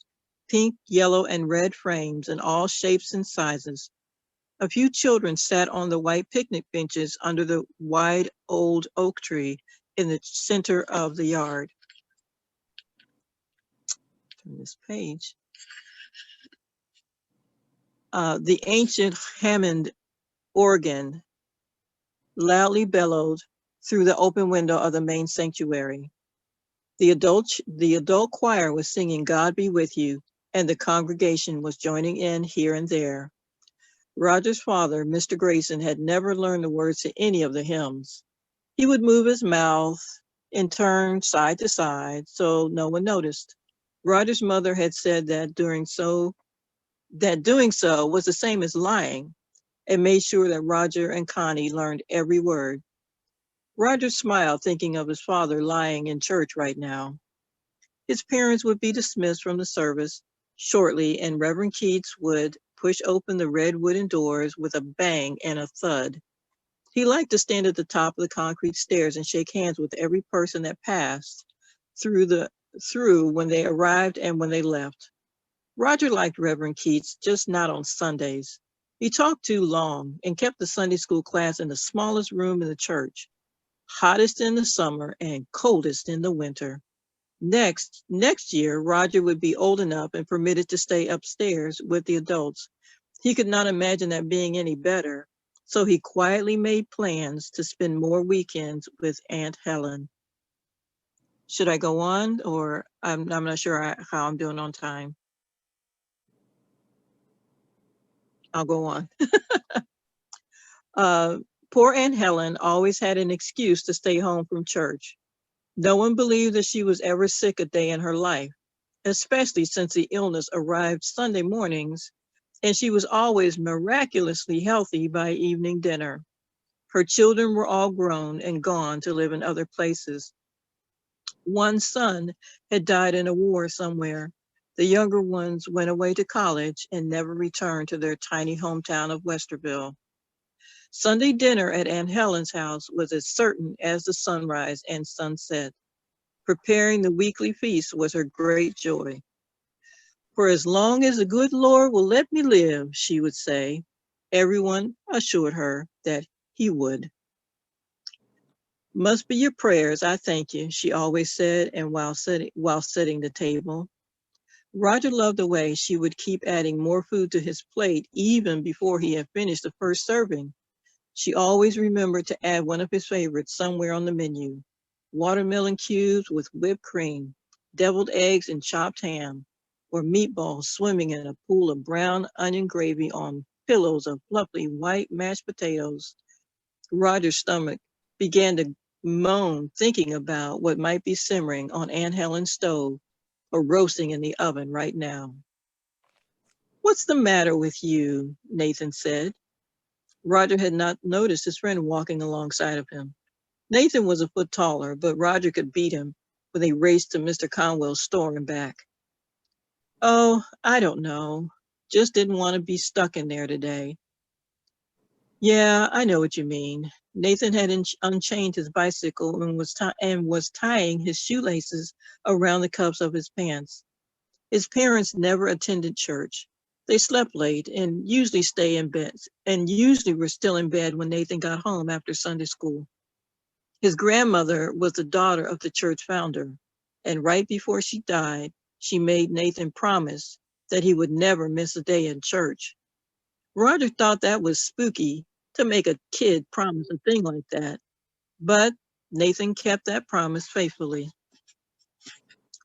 "Thanks for your help in there," Roger said. "That's okay. No problem. Mrs. Maypore is okay. She just doesn't like kids sleeping in class." Oops, one more page. "Oh, I wasn't sleeping." "What were you doing then?" Roger did not want to tell his friend what he was doing. He did not think Nathan would understand. Well, that's okay. You don't have to tell me," Nathan said. "No, I will. I was just," Roger said, "making a wish." "Oh?" Nathan said as he kicked the stand up on his bike. He lifted his leg over the bar and settled down on the seat. "You mean you were praying?" Nathan said. "Well, not exactly." "What did you say or wish?" "Well, I was just asking for something." "Asking for what?" "I asked for..." "What?" Nathan leaned the bike slightly toward Roger and stared him in the eye. "I want to play ball today, that's all. With my father. In the yard. That's all. No big deal." Roger felt so embarrassed, listening to his own voice sounding like a whining little baby. Nathan was still watching him intently. Roger continued, "'Cause we used to every day before he got this new job. But now he's only home on Sundays and we're stuck in church all day. Then Aunt Helen's after that. When we get home, it's too late to do anything together. It's like my mom is right away. Do your homework, get to bed, like that. We never get to do what I want, you know? Let me and my father have a good day today. That's all I said. Stupid making a wish like that, huh?" "Sounds like a prayer to me." Nathan pedaled away along the gravel pathway between the church and the Frostbite Dairy. Several children from the class were standing around slurping on melting popsicles while their parents chatted near the cars. Roger could see light purple and green stains on some of the boys' white shirts. He shivered, not from noticing the popsicles, but because he remembered what Mrs. Maypore always said: "God answers every prayer." What if Nathan was right? What if it really was a prayer and not a wish, and God answered it? That would be even worse, Roger thought, because he had not told his friend the whole truth. And oh, that would make things much worse. So that's chapter 1. Thank you for that nice reading. And I thought that the characters were very rich, and I thought it was also very warm that the boy wanted just to spend time with his father. But that's Yeah. just a simple wish, but sometimes a big wish when you have working parents. Yeah. Mhm. Yeah. So how long have you been writing? Oh, I started writing as a child, and I was strongly encouraged in elementary school to continue, but you know, life. And I took a different turn once I got into college. And so back in 2008, I got started again, and then I put it aside again, and then last year I picked it up again. So it's kind of been off and on, but now since last year I've been full time. And how many books have you done now? I've done some food related books and some cookbooks, and the mystery series, the novella series. Thank you again for buying the first book in that series, and then this children's book. So it's about a dozen total. And they're all the food related products are in audio format, and this A Day for the Animals is in the process of being in audio. It's in the QA portion of Audible right now, going through that approval. Yes. And the mystery series will be next, going through that. And then this holidays, coming up this holiday season, I'll have a short story and an anthology.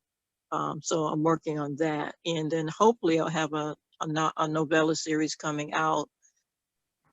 Maybe I can get the first one done this year, but hopefully next year, of young people in a cozy mystery, but dedicated to a group of young people instead of adults. So that's what I'm working on right now. So I'm hoping by this time next year, I'll go from 12 to 15 books. Oh, good. And I want to ask you, when readers read your book, what kind of responses have you gotten from readers about your children's book? You know, like I was saying, it sparks conversation. And even if I'm going to say, you know, my family, the majority of my extended family are Christian. So we have a long history of either superintendents or pastors or preachers or ministers or singers or whatnot, you know, in some form or fashion. So it is an opportunity to talk about faith without being preachy, you know, where it's not a Sunday school lesson, it's not a Bible lesson, it's about a young person and their faith or their questions about faith, or like I said, you know, just an opportunity to open the door to talk about that. Like, what's the difference between a wish and a prayer?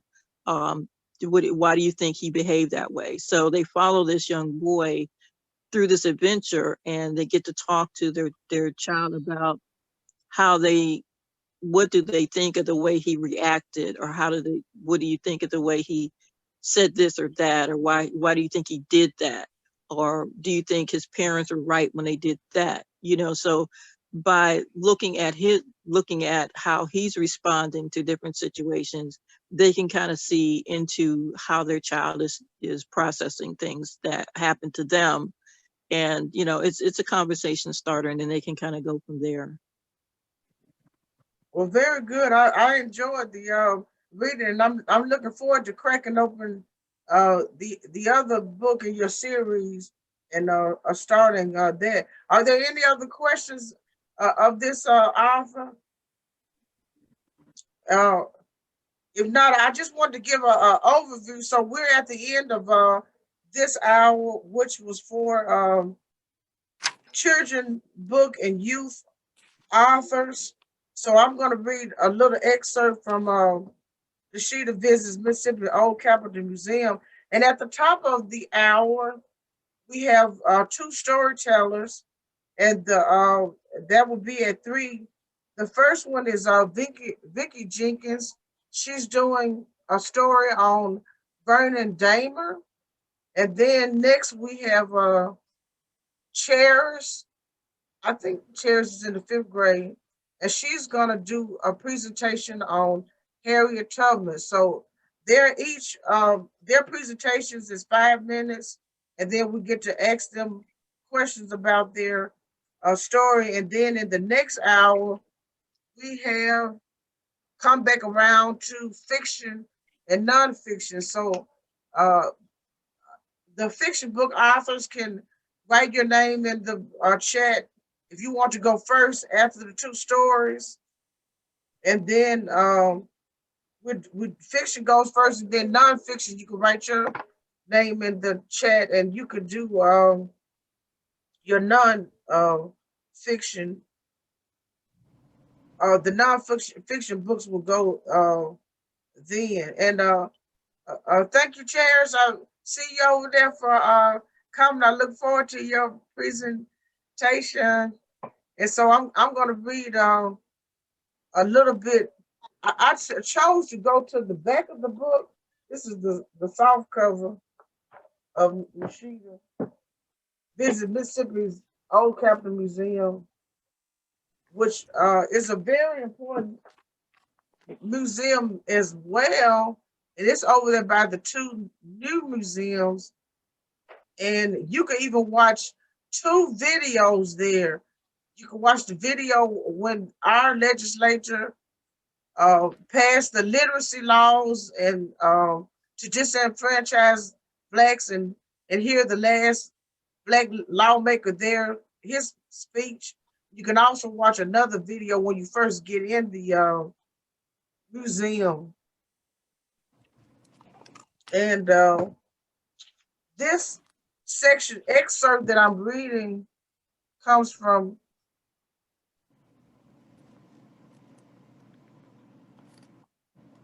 chapter.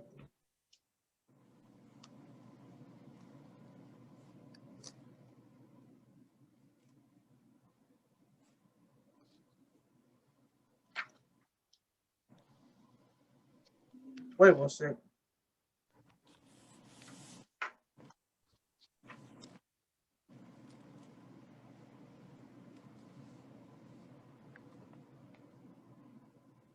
Chapter 2 is at the end of chapter 2. And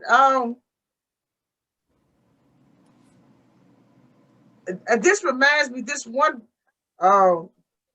page right here. You see this wedding? I got this picture from the Library of Congress, but the politically, the Freedom Bureau came down to the South after the end of slavery, and they set up schools. And actually, that Ida B. Wells went to one of those schools. The whites came down and they set up schools, thousands of schools all across the South. And they also hosted so that former slaves who were together could get a legal wedding. And Ida B. Wells' parents did the same thing. They got remarried legally. It was facilitated by the Freedom Bureau. And so I'm starting right here on page 42. The reason why I started back here is because I saw John Roy Lynch's back here, so I wanted to read a little about him with my 5 minutes section on reading. When slaves picked cotton, the proceeds from the sale of cotton were used by the slaveholder who lived in beautiful, spacious homes. Slaveholders ate well and wore high-quality shoes. Enslaved Africans ate poorly, wore cheap shoes, if any shoes at all, and lived in shabby homes. Cheap shoes hurt your feet. This is Nishika talking to her readers. After the war, former slaves became civilians. During Reconstruction, 1865 to 1877, state government was run by former slaves and Republicans. Republicans were natives of Mississippi. Others were from the North.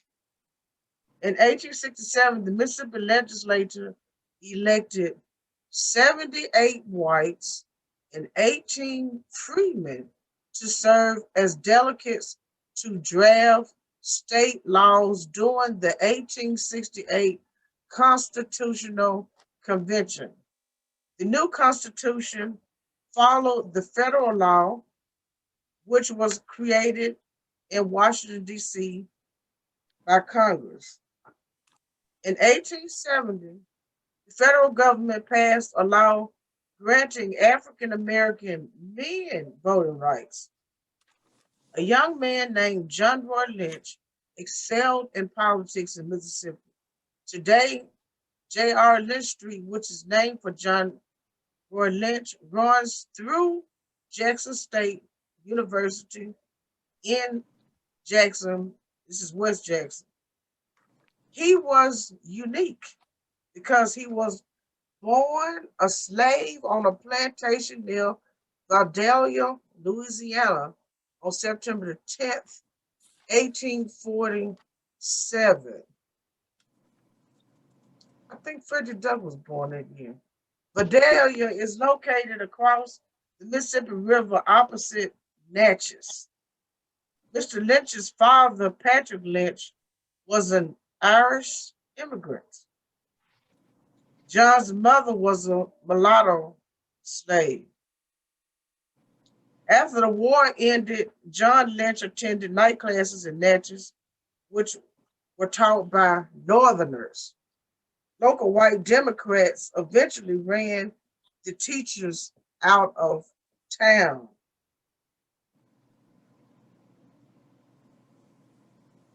Mr. Lynch went to great extremes to continue to learn. He hid in the broom closet or stood outside the window to eavesdrop on lessons of local white students. Imagine that.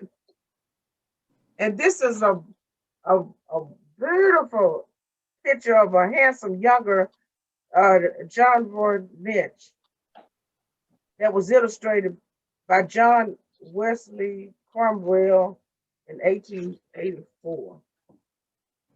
John Lynch joined the Republican Party in 1868. He served as an assistant secretary at the Republican State Convention. That year, Governor Amos appointed John Lynch to serve as Justice of the Peace in Adams County, Mississippi. In November of 1869, John Lynch was elected to the Mississippi House of Representatives. Surprisingly, lawmakers elected 24-year-old John Lynch as the Speaker of the House of Representatives. That's a powerful position. The Speaker is powerful. He accepts bills to send to the governor for his signature, which turns the bill into law. He can also reject the bill. So the Speaker of the House is a very powerful person and lawmaker anywhere in this country. John Lynch later ran for U.S. House of Representatives. His political district lines included his home in Natchez, Adams County, Mississippi. Over half of the citizens in his district, which was situated in the southern portion of the state, were African American.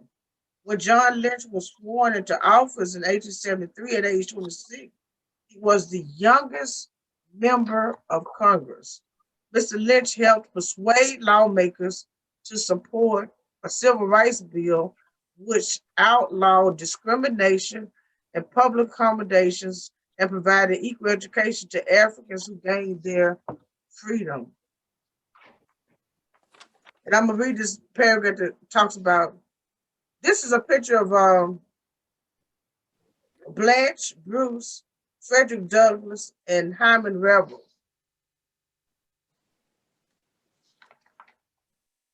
Frederick Douglass was a national figure. Though born into the institution of slavery, Mr. Douglass escaped freedom, became educated, and operated a newspaper, the North Star. And I'm going to stop there. The Black press is so powerful. We got to subscribe to the Black press and support the Black press all the way through our history. The Black press, the newspaper, has been a great voice for our freedom and for our causes. And it is still a great voice for our causes. And reading gives us intellect. And we gotta keep reading, and I like watching YouTube videos as well. And then you have audio books. Charis just asked me a question. Hold on. But anyway, before we go to the story telling, which Charis, Miss Vicky is gonna read first, and then I'll get with you in the chat about your question. Are there any questions about the excerpt that I read from the book Mishika Visits Mississippi's Old Capitol Museum? Okay. Well, thank you so much. And we're almost at the next hour on the dot, 1 minute. And so Vicky is going to introduce herself to the audience and tell you the story that she's going to share. Well, yes, I am Vicky Jenkins, and I am going to share the story of Vernon Dahmer. He is the civil rights movement leader from Hattiesburg. He was born in 1908, died in 1966. He was a civil rights leader of Hattiesburg, president of the NAACP. He was murdered in 1966 by the White Knights of the Ku Klux Klan due to his recruiting of the Afro-American to vote. Dahmer was born in the Kelly settlement of Hattiesburg, Forest County, on the border of Jones County. He was born to Ellen Laverne Kelly and to George Washington Dahmer.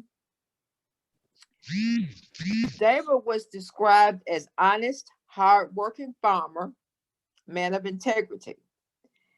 Dahmer's mother, Helen Kelly, was biracial because Mother Helen was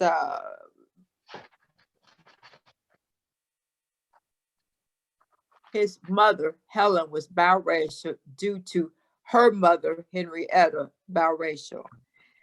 Daughter of slave owner and slave. The slave owner was named Kelly, and the Kelly settlement was named for the slave owner. And it was in Hattiesburg, Forest County. His father, George Washington Dahmer, was a hard-working, honest, and man of integrity.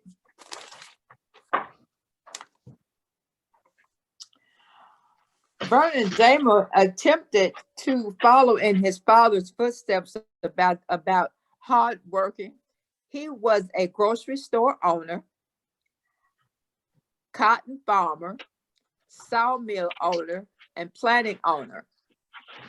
The white, quote unquote, citizens of Hattiesburg attempted to get the Citizens Bank of Hattiesburg to deny Vernon the money he needed to run his business. Vernon did get his funds from the community, and he got whatever funds that was needed. Vernon Dahmer had voting registration in his grocery store. He allowed voters to register in his grocery store. He did make voting cards, registration cards. He collected the poll tax to give back to the community. He did serve on the board of the NAACP with Medgar Evers. A youth chapter of the NAACP was formed. However, it did not last longer than a year. Vernon Dahmer did ask that SNCC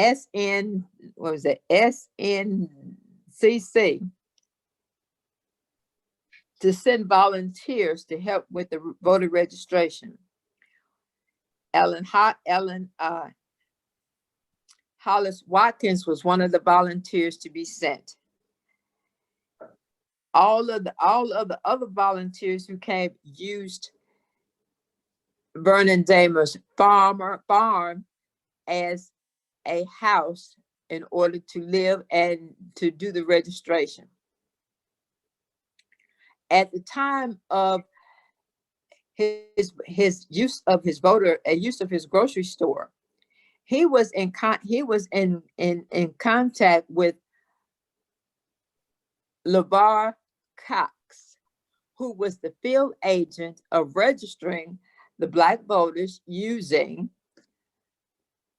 the counting of the number of bubbles in bubble gum.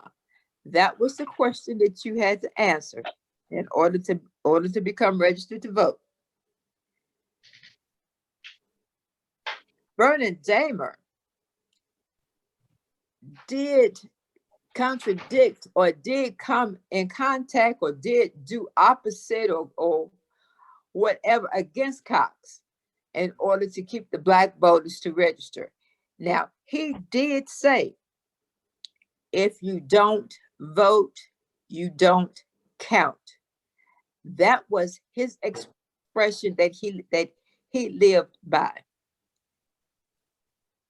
He did an announcement on the local news radio station, talking about the voter registration and still talking about if you don't vote, you don't count. He always says that if you don't vote, you are a quote unquote dirty.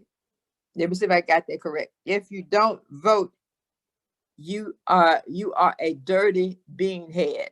That was what Vernon Dahmer said on the radio program. He did receive numerous threats from the Klan. He did receive numerous threats from the Klan. They kept sleeping. The family did sleep in shifts and kept a shotgun near the nightstand. One evening, a shot was heard. Vernon raised up from bed, got the shotgun, and started shooting. Gas was thrown through the house, and it started to burn. Ellen, his wife, did rescue the children. Vernon Dahmer got rescued. However, he died in the hospital due to the inhalation of the gas. His wife, Ellen, she was a teacher in Forest County. She was forced to leave Forest County School and to go to Richmond independent school system. She was allowed in 79, she was allowed to return back to Forest County.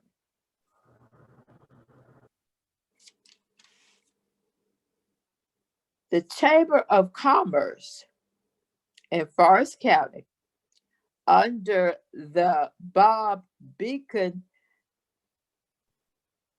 presidency, William Carey College, president of Ralph Nookhurst, led an effort to rebuilding the Dahmer home, along with the Masonite Corporation,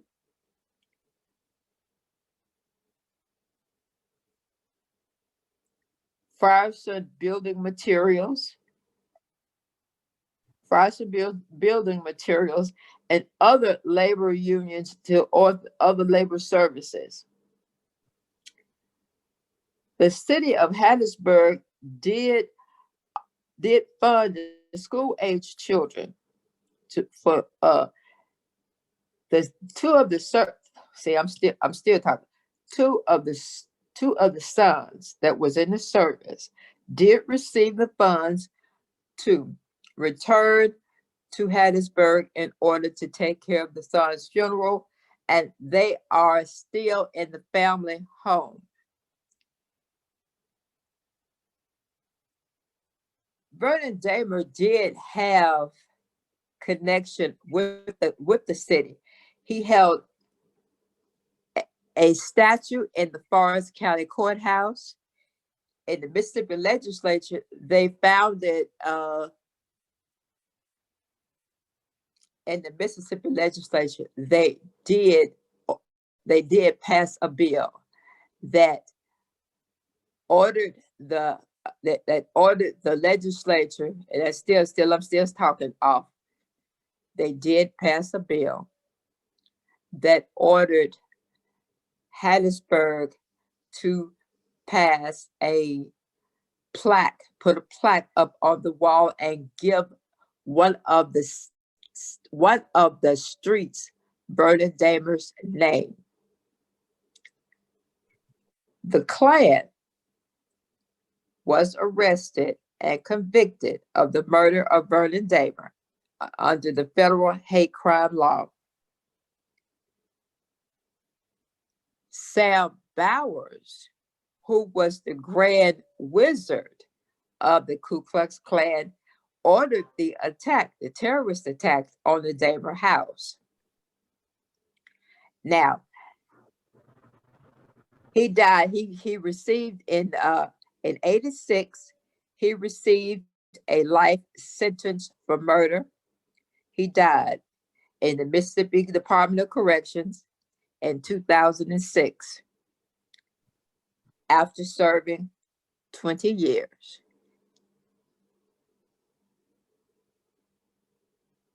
That finishes Vernon Dahmer's story. Wow, I didn't know that he actually did 20 years, because a lot of the people didn't even do 2 or 3 years when they got. That's right. They gave he him did 20 years. Yeah, he was sentenced to life, but he died after 20 years. That's what happened. He served 20 years, and that's when he died. And he died in Parchment prison, where I worked, CMCF. And Whitfield, Mississippi. Central Mississippi Correctional Facility. It's around the corner from Whitfield, as we describe it, around the corner from Whitfield. And that was the prison from where he died. And all the time he was there, I always looked at him. He was still the Grand Wizard of the Klan, because he acted as the Grand Wizard, and he kind of like ordered those in the Klan. He kind of ordered them around. So he was the Grand Wizard. But I wrote a story about Vernon Dahmer for the Jackson Advocate a few years ago, and the one thing that I learned from having to write the story was it took me through. I interviewed his son the day that this happened, how brave he was. He actually fought off 10 or 12 men with his rifle to protect his family by running from one window to the next. And I Yes. was just amazed. And of from how- what yeah. And from what I did know of that, so I did know his house was bombed and burned. That's one thing I did know about him first. And also too that I knew Bowers, but I did know of the fact that his house, that he was one of the leaders whose house was burned. And that made me think of Medgar Evers too, when he was assassinated. So What you say you knew Bowers? What could you tell us about Bowers when you saw him? I did know Bowers because I worked out there at the prison where Bowers was housed. And he kept to himself. He did not have any visitors. He had a lawyer to come see him. And I always saw him writing around in a journal. I saw him writing a lot of things. And I did see him. He did not hold conversations with anybody. I just kind of noticed him and I saw what he was doing. And I could tell he was as I quote unquote calling the shots. Yes. Oh yeah. And he was the one turned Vernon. He was the one that turned in Edgar Ray Killen. That's how Edgar Ray Killen got caught. Sam Bowers turned him in. Well, so what did he get for turning him in? Bowers didn't get anything for turning Edgar Ray in. He was living out his life. I guess he knew that he was trying to do right. And I guess he knew that he wasn't going to be long. But when Mike Moore was Attorney General, Mike Moore came out to get it. He himself came out. So that was when I could tell he was turning in people. Oh, okay. But he did not get any time. He did not get any time cut off from his sentence. No, he didn't. Yeah, because they gave him a life, huh?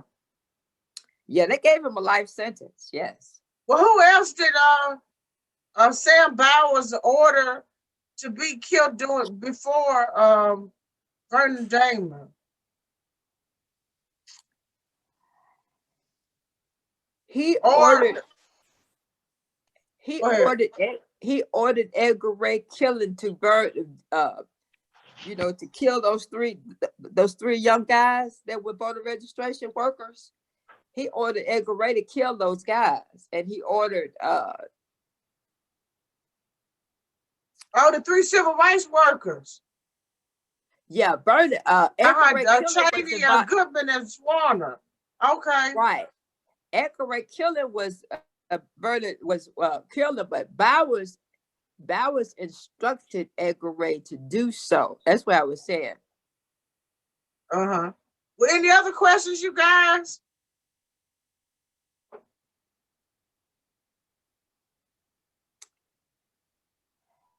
And see, that's what caught my attention. Like I told you, that's what caught my attention for Vernon, because I knew of Sam Bowers.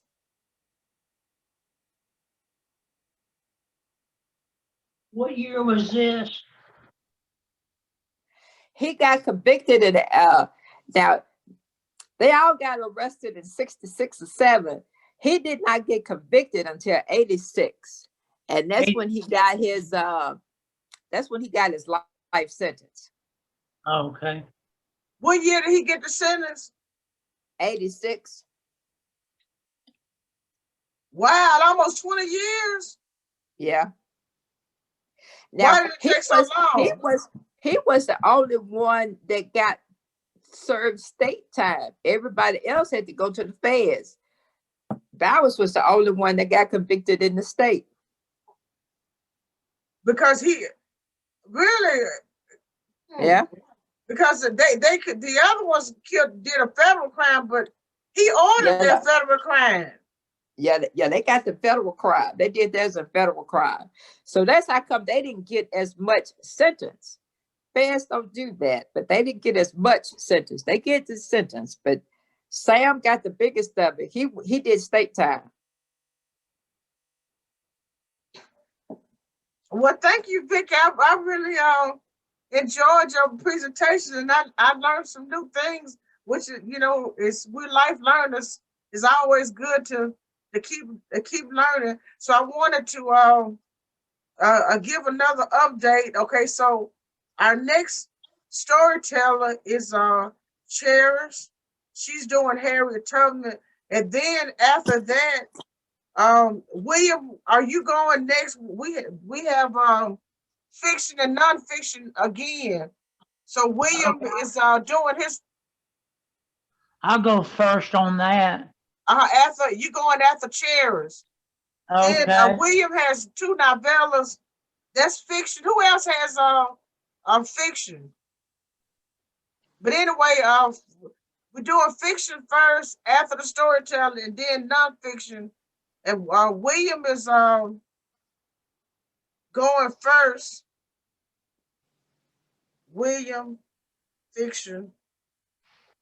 And anybody else could just type their name in the chat for fiction, and then we'll do nonfiction. And then in the next hour at 4, we're going to share with you a song by LaRonda Coleman called Jacktown. And Jacktown is the abbreviation for our capital city here.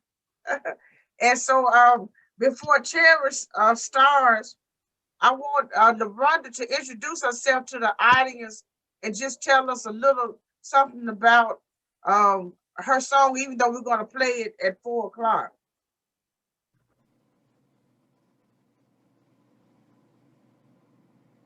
Okay, greetings, everyone. I want to first thank Ms. Meredith for the invitation, and I applaud everybody who's gone forth with the storytelling and the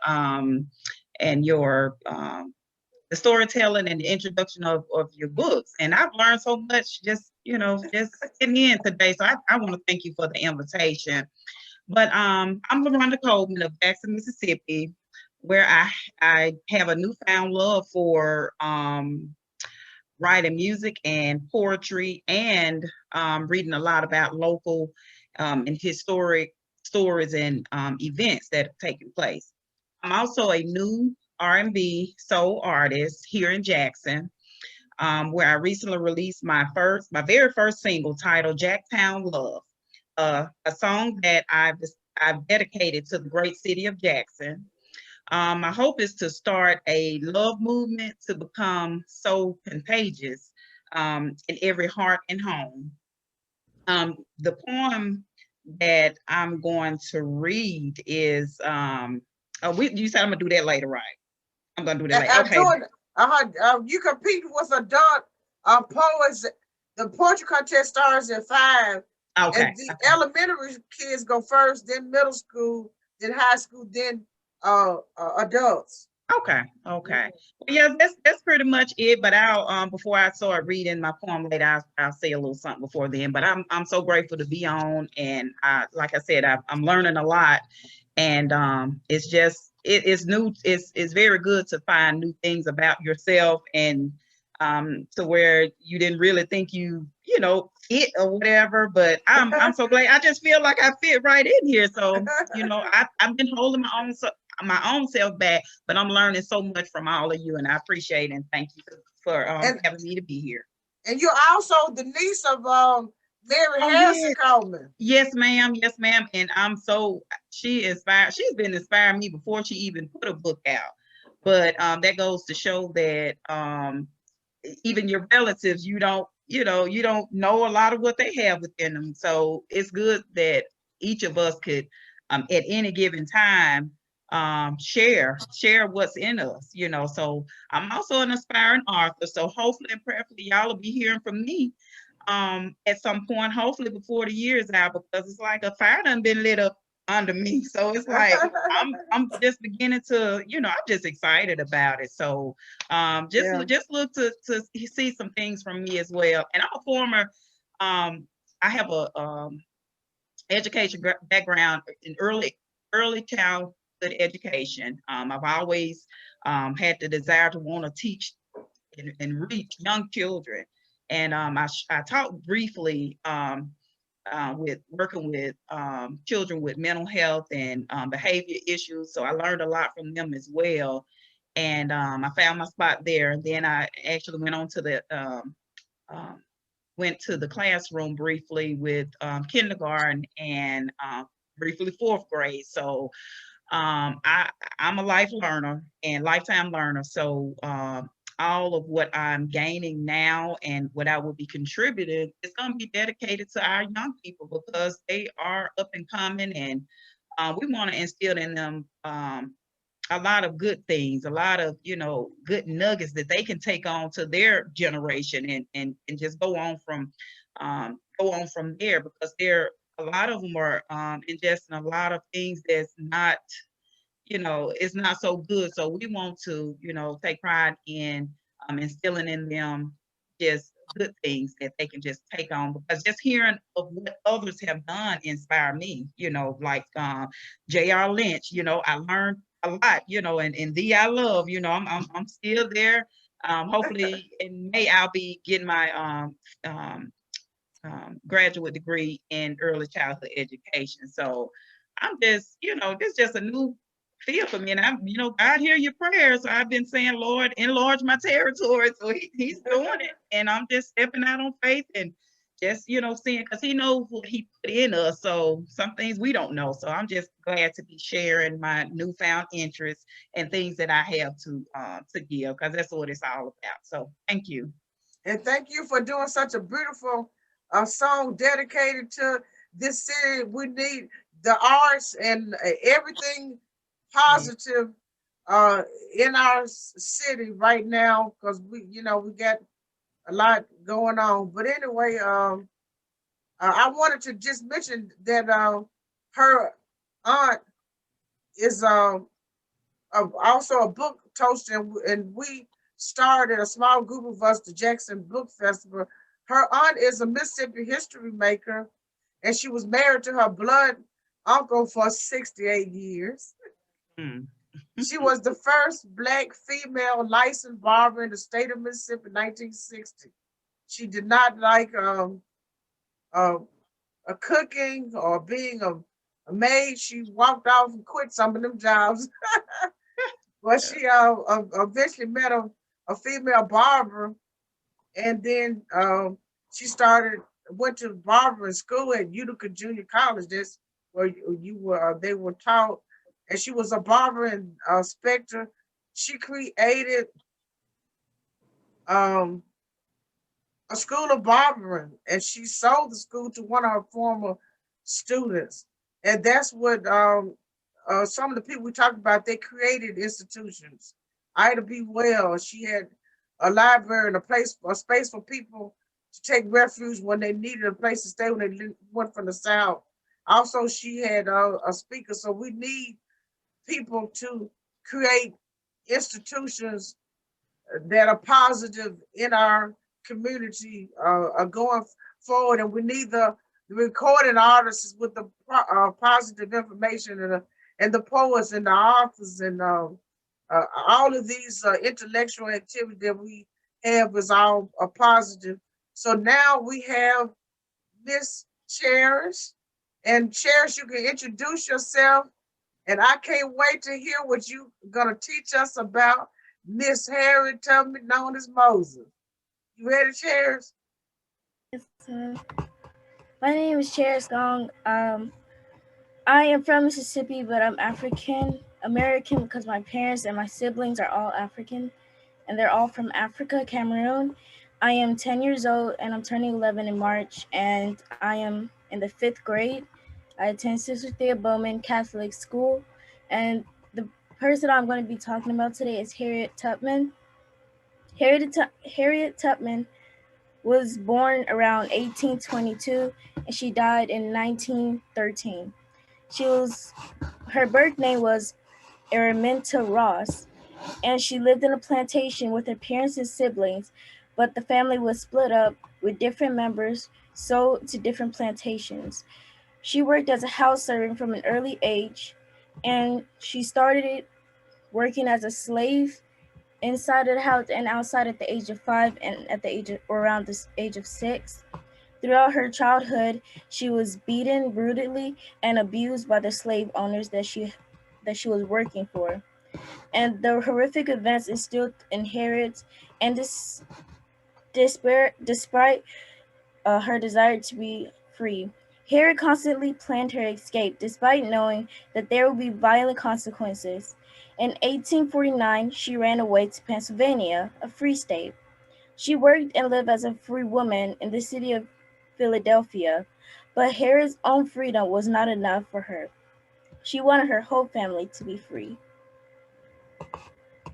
Well, I'm gonna tell you a little bit about that part where they said where she was desperate to run away because of the slave owners.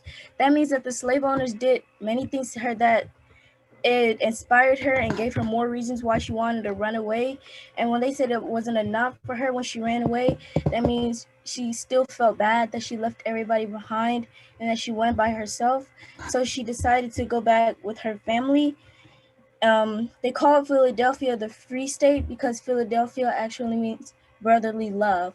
So that means everybody will be there. There'll be no slaves in Philadelphia, and she wouldn't be tortured because she's African American. Harriet knew that she had to return to her family because that would be putting herself in danger and could even be enslaved again. Her friends in Philadelphia warned her to be cautious. But in 1850, she left Philadelphia to rescue her family. Over the next few years, Harriet led more than 70 people to freedom along the Underground Railroad. Even as slavery ended, Harriet continued fighting for freedom. When the Civil War started, she joined the Union Army and worked as a nurse. The soldiers noticed that she was familiar with the land and the people. They also knew that Harriet was a great organizer and leader. She was called on to lead the important Union raid on the enemy territory. She became the first woman in history to lead a military raid. Harriet dedicated her life to ending slavery and leading others into freedom. She did everything she could to help others, giving away money and property, even though she was living in poverty. Her bravery and determination not only helped her to free many people, but also to expose the injustice of enslavement. And one of the quotes or the statements that she said was, I was the conductor of the Underground Railroad for 8 years, and I can say what most conductors can't say. I never ran my train off the track, and I never lost a passenger. What that means is that she never was like captured when she was trying to run away. She was never captured by any slave owners or any people who were trying to capture any slaves because they didn't like colored people or African Americans. And she never lost a passenger, which means like nobody else that went with her were captured too. Not only was she not captured, neither were anybody else, and nobody else was hurt or like injured during the running from slavery. Harriet Tubman died in 1913, and people still know a lot about her today, and they believe that Harriet Tubman was a good person. But some people still believe in racism, so some people still like don't like Harriet Tubman. And in some states, and some countries, they still think that slavery should still be there. But Harriet Tubman was like, she was going with Martin Luther King because she didn't like violence. She didn't like any abusive things to anybody because of their color. She didn't like segregation. She didn't like discrimination. She wanted everybody to be the same and for everybody to come together, even when they're colored and when they're not colored. That's my story about Harriet Tubman. Well, thank you, Charis. Does anybody have any questions to ask Charis about what she read about Harriet Tubman? Did Harriet start the Underground Railroad, or was it already existing or working? She started the Underground Railroad, but she she did have a little bit help from the Quakers family, which also helped her like find the path so people will be able to escape with her. But she's the one who started it.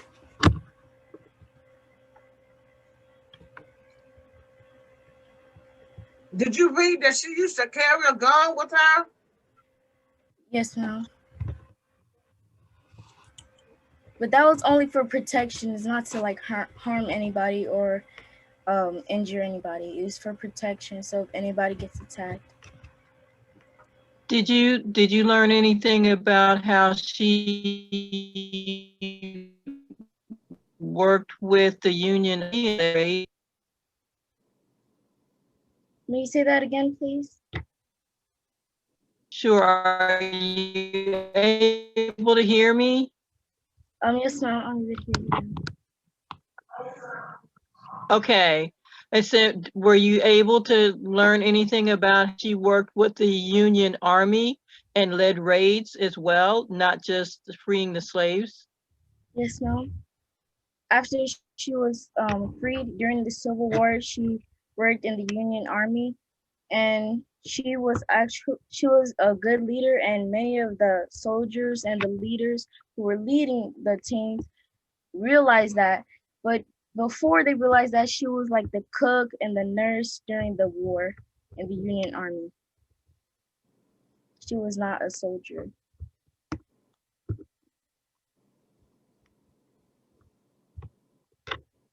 Charis, was this your first experience with Harriet? Had you read about her before? I've heard about her before, and we've read about her in my class before, so that's how I know like a few facts and information about her. So it's not my first time hearing about Harriet Tubman. All righty, good. Good. Well done. Thank you.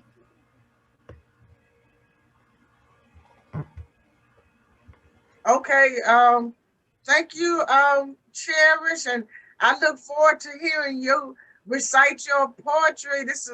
Now, how many poems have you written in your lifetime? Well, I've written, like there aren't any poems that I've like published or anything because I'm a little too young to do that, but I've written poems for fun sometimes in class and at school. I'm not sure how many poems I've written about people, but I know that I've written a few, like an average amount. Okay. Yeah. And you're not too young to publish. You're not too young. That's right. Here's a publisher right here. Give me your collection and we'll put it in the book. All right. Well, thank you, Charis. And so here's what we have. William Trest. This we have 25 minutes to do fiction and nonfiction. William is doing his 2 books. And then anybody else that wants to do fiction can go after him. And then we'll do nonfiction. And then we'll go into the 4 o'clock hour and we have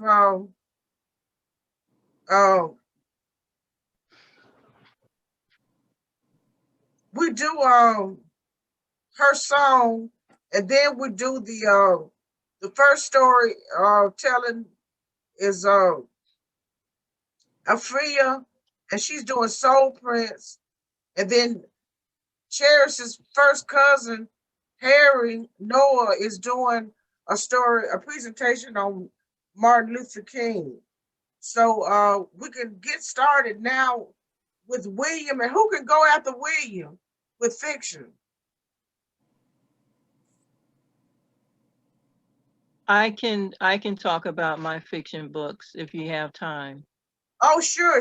Okay, so William, and then Barbara, and then anybody else, you can put your name in the chat, and we'll finish this hour out and start the next one. Okay, William? My first book is called Reverse Guilty Plea. It's about the inequities in the judicial system.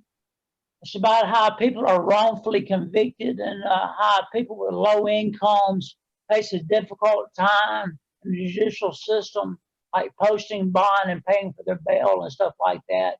And they have public defenders representing them that aren't really that good. And this guy named Charles Wilson, and he is wrongfully convicted. And it's about a fierce family feud that leads to his conviction. And the villain is only, the younger sister Aubrey got away with grand theft and became the beneficiary of the family estate. Rising crime rates have led to lack of efficiency in the U.S. judicial system, which endangers its proper functioning. The flawed system is a problem for ordinary Americans because, like Charles, they or their loved ones can inevitably become victims of it.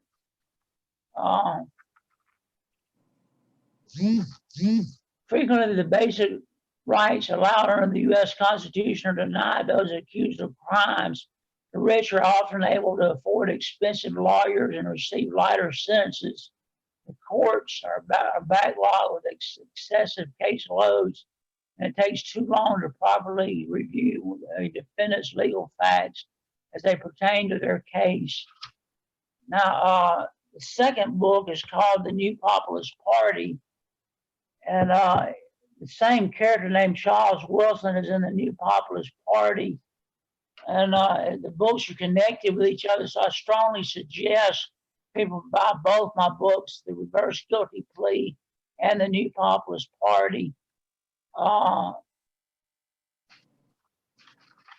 New Populist Party, a novella, introduces a third political party which shakes up modern day politics in a 2020 presidential election, in which a gorgeous intellectual former news reporter turned political consultant named Susan Crosby Wilson runs for president.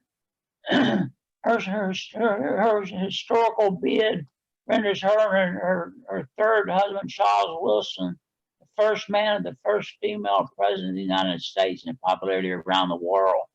When the story unfolds, Charles Wilson, an ex-convict, has seized enough political will to get the governor of Mississippi to restore his voting rights and becomes his spokesman of the New Populist Party. Wilson's fiery rhetoric generates local buzz, including the interest of Susan Crosby. He draws strength as a political historian and is a descendant of one of the small Mississippi farmers who founded the Populist Party in the 1890s. Despite his past, Charles is honest and quite pious, but quite gullible in matters of the heart. Susan Crosby's character evolves from the victim of both physical and verbal abuse by her first two husbands into an ambitious woman who reinvented herself into a powerful politician. Steve Jackson of Floridian, who founded the New Populist Party, became Susan Wilson's running mate. The candidates draw upon the resources of party loyalists and new enthusiasts and capture the hearts of voters. Some characters like Henrietta Evans and Betsy Ross jump off the pages.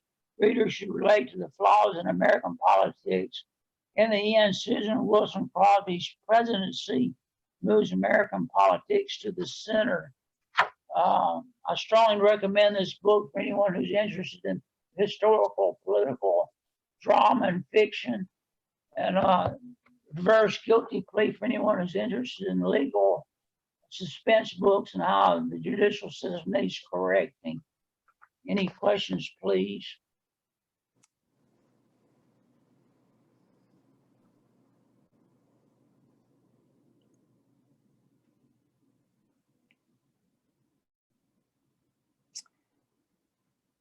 The New Populist Party is, you got the Republican, you got the Democrat, and you got this new. Is it three parties? Yes, and this book is three. It's three? No. Yeah. I basically wrote the book because of the dissatisfaction with both parties, that I sensed in the nation. And I was offering an alternative to the two-party system,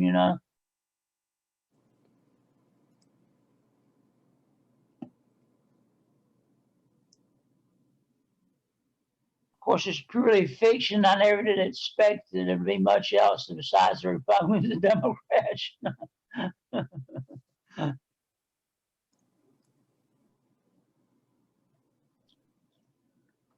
It's all based on the concept of government of the people, by the people, and for the people, the New Populist Party, you know. Yeah.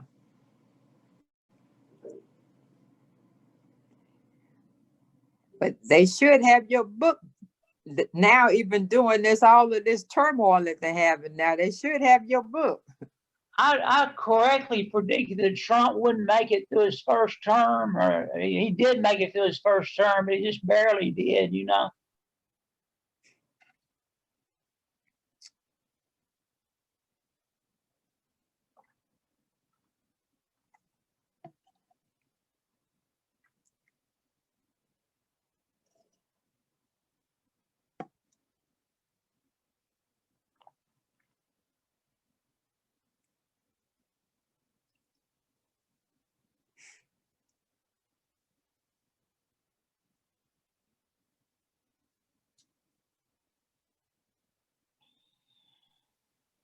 I was not going to comment because I was a political science major, and I can get real deep into political discussion, and I know that's not what we want to do here, but I'm definitely going to pick up a copy of your book because I'm really curious about how you took that and made it into a fictional story and depicting, you know. I've got historical fiction, which I go way back in the past, you know, FDR and all that, you know, and go back to what the programs that were back in those days, and come up with current day solutions that might be similar to what FDR tried, you know. Go back, you know, to previous administrations and stuff like that, you know.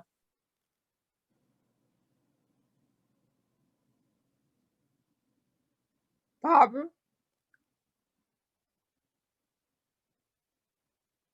Hello? Billy, are you there? Yeah, I see something on the screen there. I don't know what it is. I have a smartphone. I don't have, it's not big enough for me to read the writing. Yeah, Jacqueline is sharing her screen, or was. Okay, we're good. Okay. But now, Barbara, you were saying, I'm sorry, Bill. What now? You can find the woman that wants to buy my book that studied political science. You can find my book on Meredith, etc., or PayPal.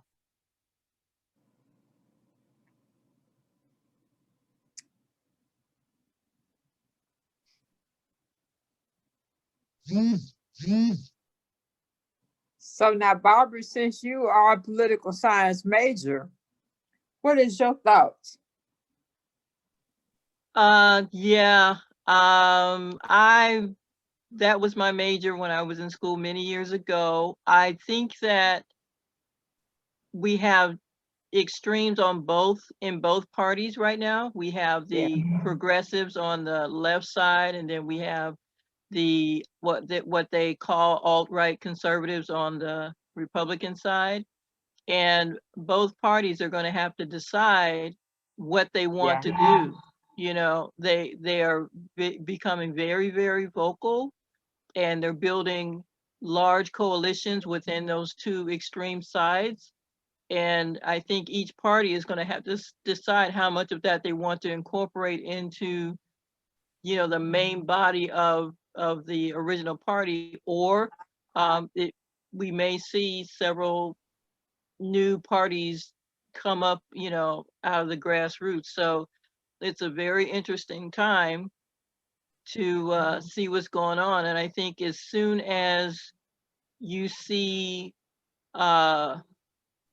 change happening, you know, when we start seeing Kamala Harris showing up and other people of color, people who are recent, you know, cabinet members that are descendants of immigrants, and we start seeing more and more of that, what we really need to keep our eyes on is the gerrymandering of the districts to control the vote and restrict voting rights. And that's a fight that we have to keep at. I think we need to keep our eyes more on that than a lot of the crazy things that we see in the news. It all starts at the local level. But like Vernon Dahmer says, if you don't vote, you don't count. Exactly. And they're doing everything they can to suppress the vote.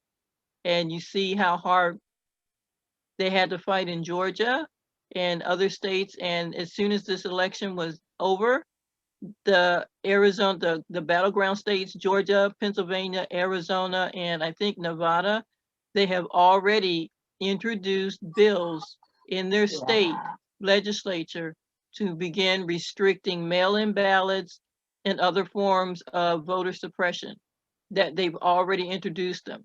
So people have to be very mindful of what's happening in their own states, because that's what determines how you get to vote. Yeah, they're trying any way to cheat whatever they can and keep minorities from voting, you know. One of our projects, as Meredith's mother calls us, red skirts, we do a serious project on voter registration.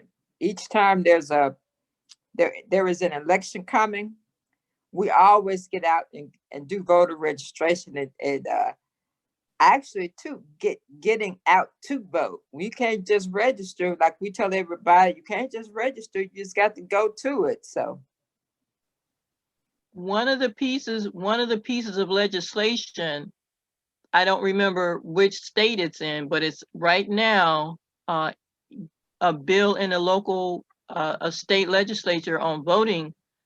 It's going to make it illegal for a third party, such as yourself, to hand an application for absentee voting. Oh, really? Yes, ma'am. Yes, ma'am. So they don't want a third party to be able to give you an application to say, oh, are you going, do you need to vote absentee? Here's the application for you to complete that process so that you can get a ballot. They're not saying it's against the law to hand you a ballot. They're saying it's against the law to hand you an application to get an absentee ballot. That is legislation that's been introduced since the 2020 election. That's what I mean. See, that also sounds like you have to count the bubbles that come from bubble gum. Yes. That's what it sounds like. The same thing. Got to cut the bubbles. They counted that, that you count in bubble gum. See, that's the same. That's the same kind of scenario. See, they going back. Yeah. 2 steps forward, 1 step back, and 1 step forward, 2 steps back. Yeah. Right. You can never let up on that. People see a little victory here and there, and they think, oh, we've done something. Like, no, you're always going to have to beat back that dragon. It's always out there trying to find ways to do something. It's right, rising his head. And like Sam Cooke says, the change is going to come. So,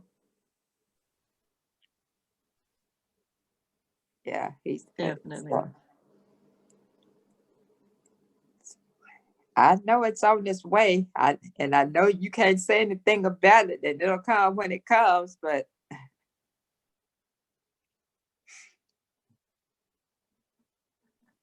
so. Okay, Miss Barbara, did you get a chance to go yet?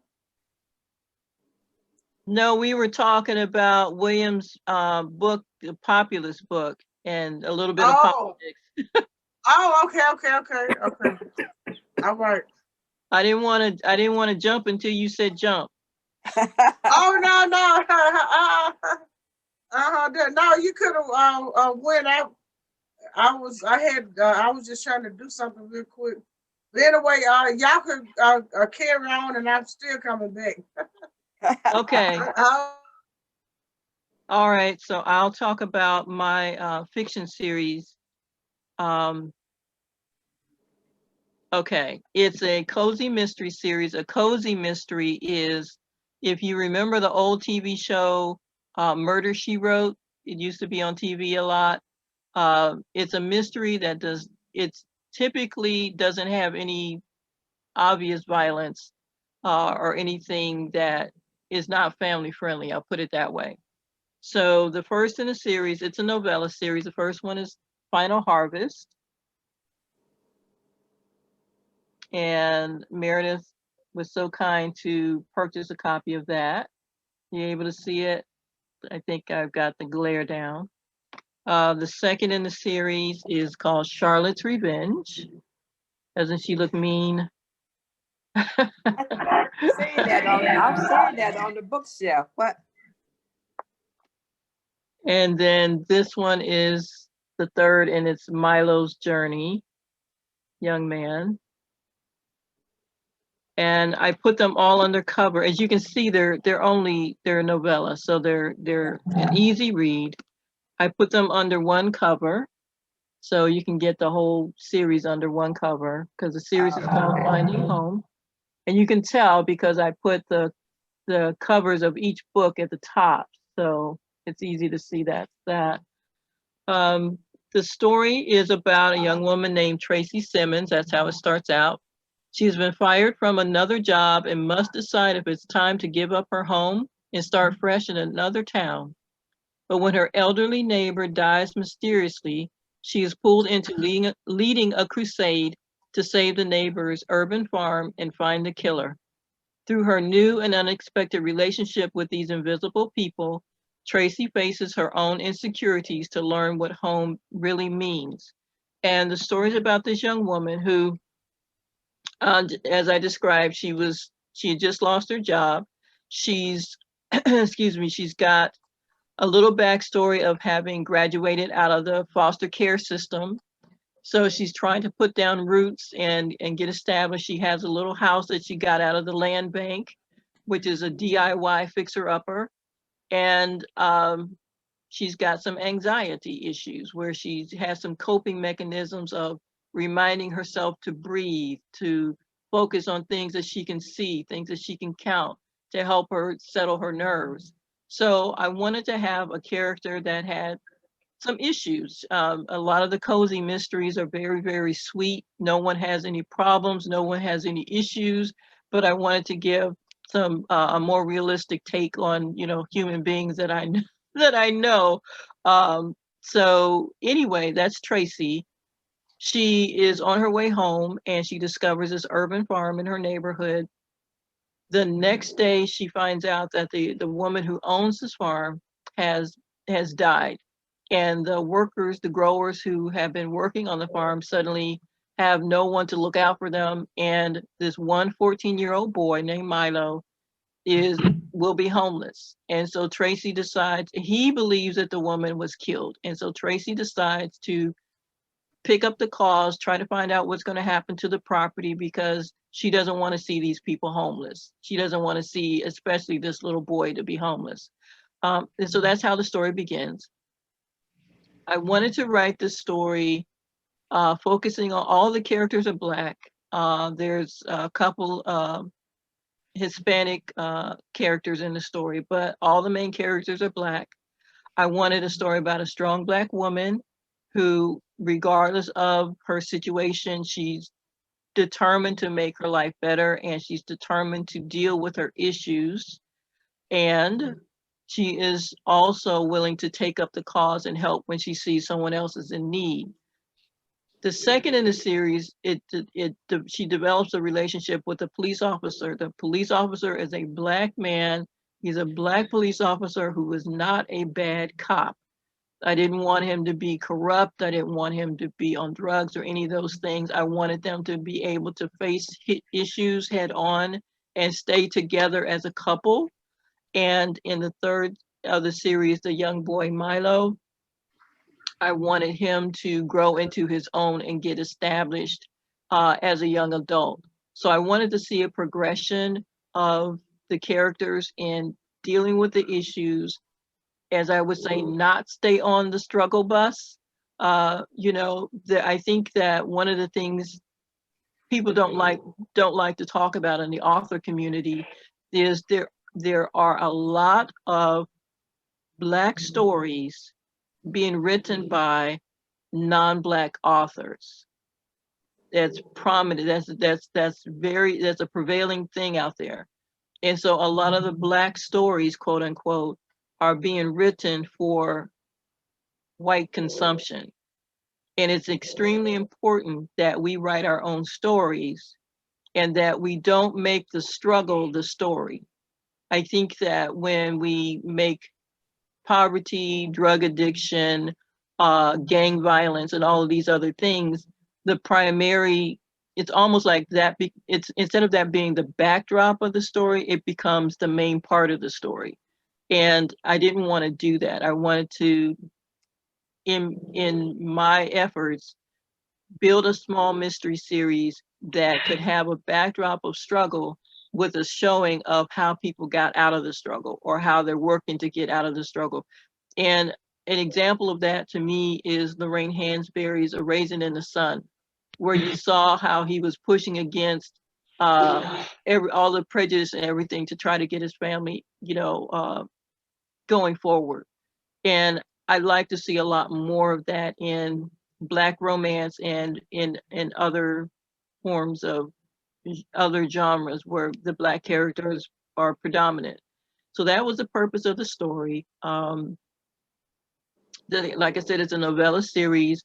I didn't want to put anything out there too thick because people are on overload and, they see a small book and they're like, oh, I can get in and out of this. It's only like 170 pages, so if they like the first one, then they'll continue on the series.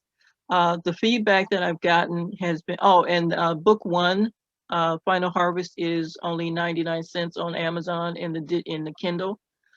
So it's easy to get in and grab it and see if you like it. Also, you can get it through the library and you can get it through Overdrive for free. Easy enough, it's out there. But that was the idea behind writing the story. The feedback that I've gotten is that it's a page turner. It makes you want to turn the page to see what's going to happen next. I think that's one of the great things that I liked about it, and one of the feedback that I've enjoyed. And one other thing was a woman wrote me on Twitter and said, I like that the police officer was always there and had her back through all of the trouble that they were going through. And I think that says a lot, especially to Black women, that they could see a character in a story that wasn't trying to, didn't have a hidden agenda. I'll put it that way. So that's the series, and I'll answer any questions that you may have, or read, or whatever whatever I need to do next, I'll do that.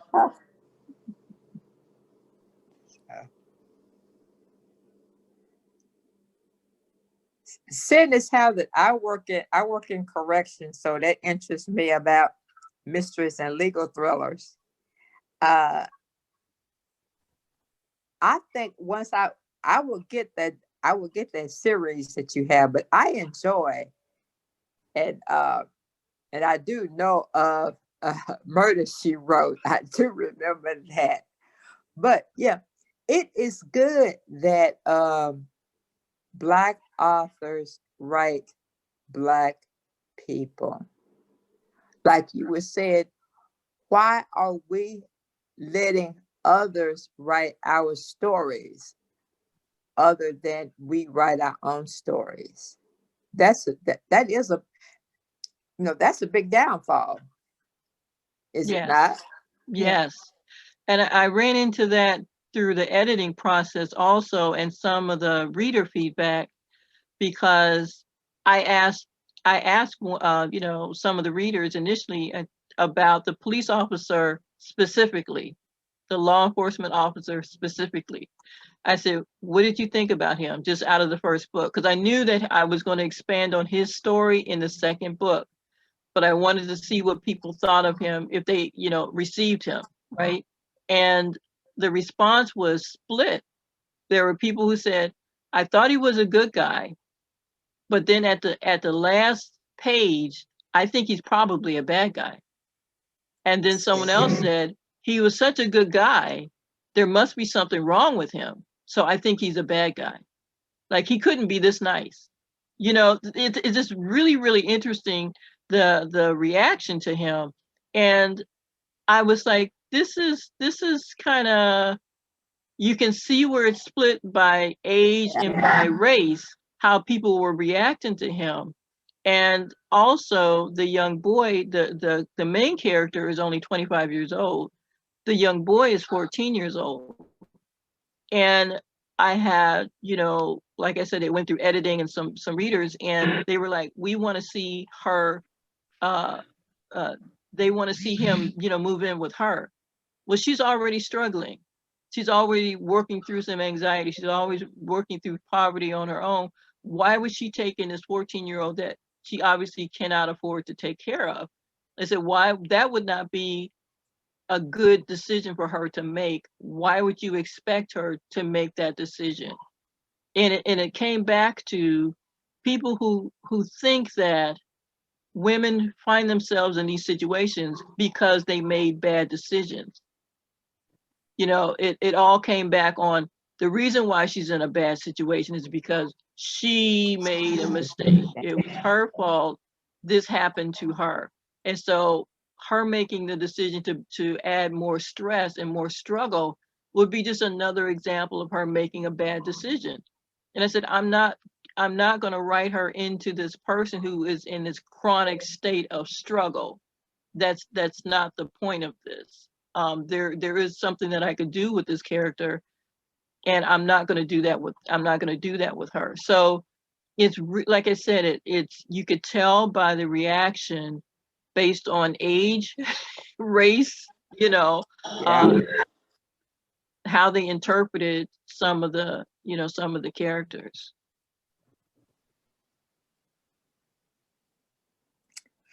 Like I said, I think this is gonna be interesting because, like I said, I'm very much interested in legal thrillers, and I like to see a strong Black woman that could stand and do what she thinks that is necessary to do.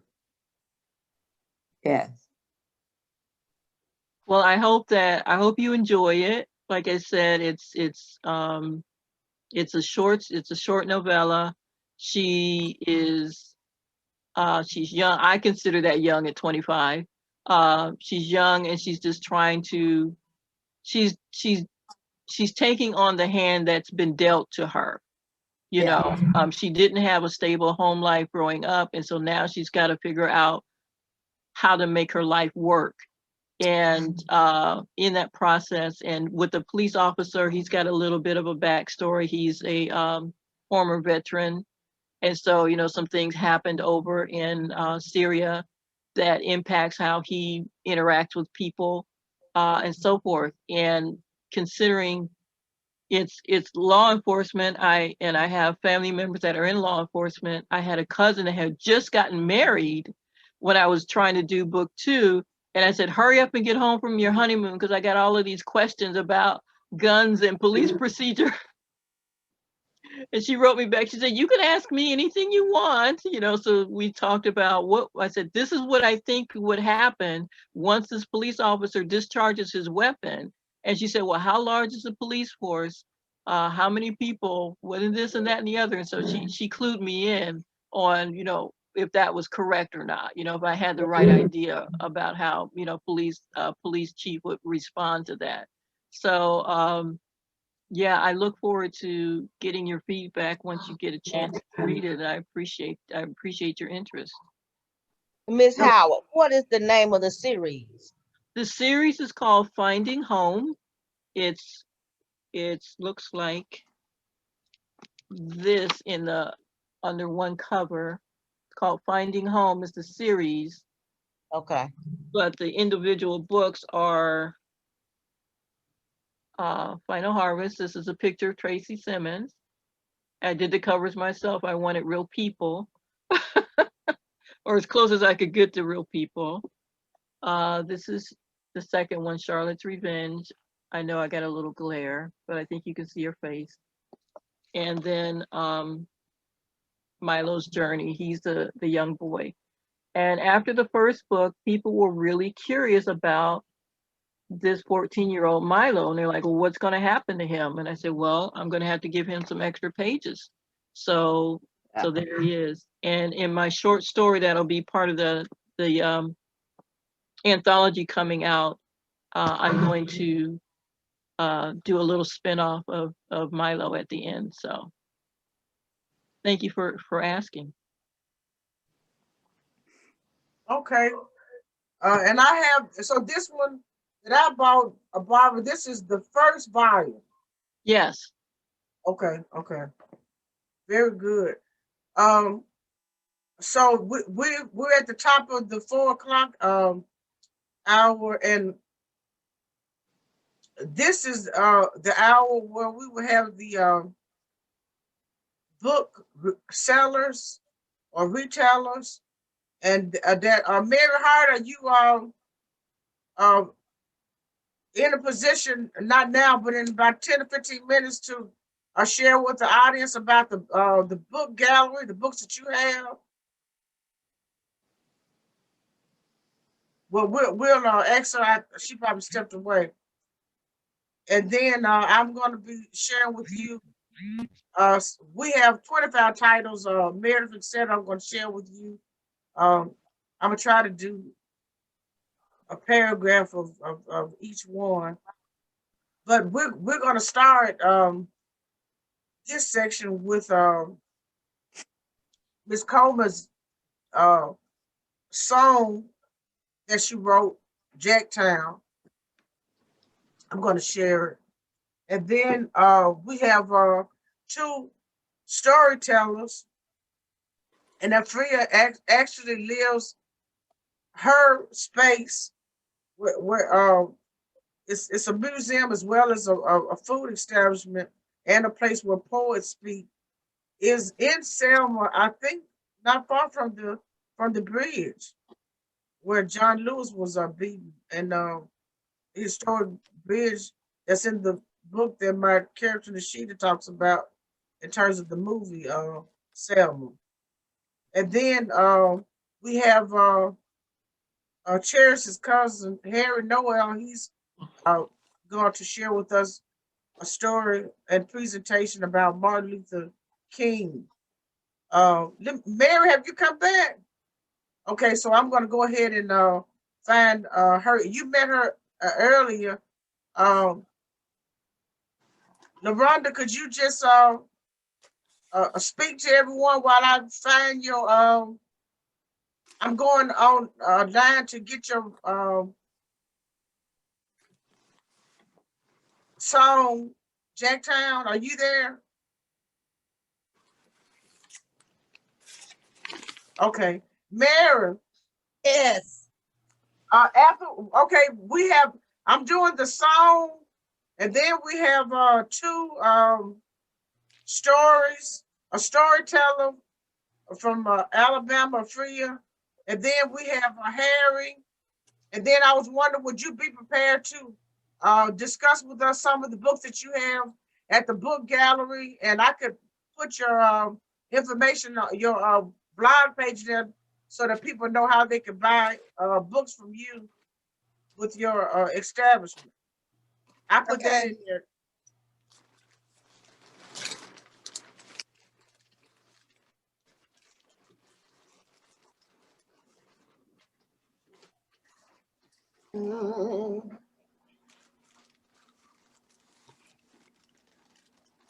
Okay, shit. I'm trying to see somebody's trying to get, oh Lord. I'm sorry, I didn't know that. Okay, I'm sorry, I didn't know y'all was trying to get in. Okay, you there, Harry?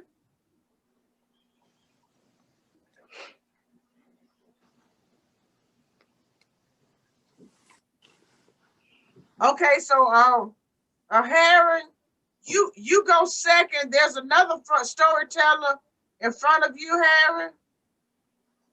Her name is Miss Afriye. She's doing a story. The name of hers is Soul Prince. And then you go, but I'm going to start with LaRonda. Are you back now? LaRonda, could you just some people are just not tuning in live on Facebook and in the audience. Could you just give us a brief update about your song while I go and try to find it online? Yes, some people are just. Okay, can y'all hear me? Okay, go ahead. Can you hear me? Yes. Okay, yes. I was disconnected for a while. I'm like, I got to get back on. Okay, like I said, I'm LaRonda Coleman from Jackson, and I was inspired during the pandemic last year, just to start writing, and I came up with a song just talking about the city that I grew up in, Jackson, Mississippi, and just looking at all the things that's going on around us, you know, violence and killings and all this, you know, just hard times in general. So I was just inspired to write lyrics, and I said, well, let me go a little further. I'm gonna step out on out of comfort zone and go to record this song. So I put one of my brothers in Christ who has his own label, and he said, yeah, I can definitely do whatever you need. So he worked with me across the months or whatever, and we finally released it. Released my first single, Jacktown Love, December 31st. And that was one of the things that I was asking God. I said, Lord, I just want to release this in the year 2020 because I got this vision, and, you know, for it to be something more than just a song, just something sharing and something that I could, you know, do. I have a lot of ideas of different projects I want to do. So I just want to share this song with you all, titled Jacktown Love. Thank you. Okay, thank you so much. And now I know a little more. You all actually released this December 31st, and you recorded it here in the studio in Jackson.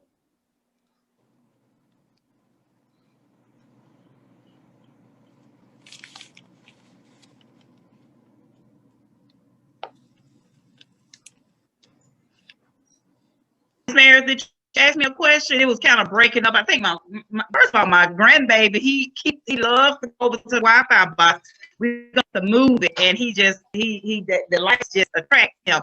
So he knocked me off earlier. So it's kind of messing up right now. Question. That's okay. I was just trying to see if you said the song was recorded December 31st, and I was wondering, did you all record it in the studio here in the city in Jackson?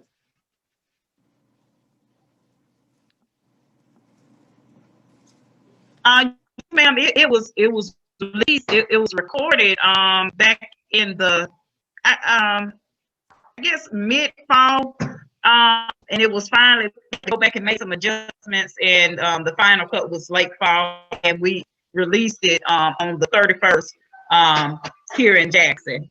He's small right now, but yes, I went to his studio and recorded the song. Okay, well, very good. I'm finna play it now, you guys. Jacktown Love by LaRonda Coleman, a native of Jackson, Mississippi.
You gonna get some from St. James? Well, that's right.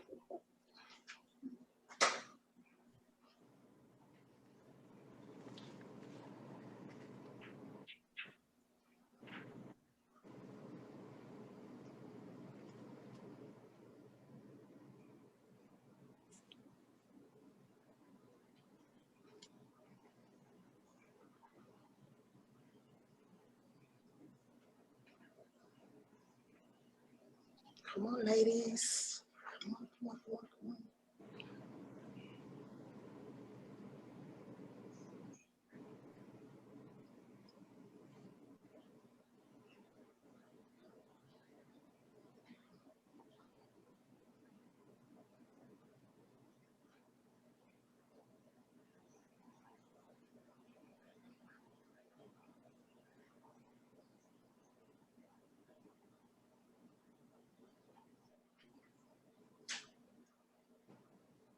Did I miss something? So I'm not hearing nothing now.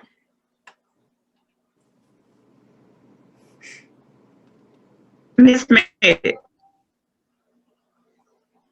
There.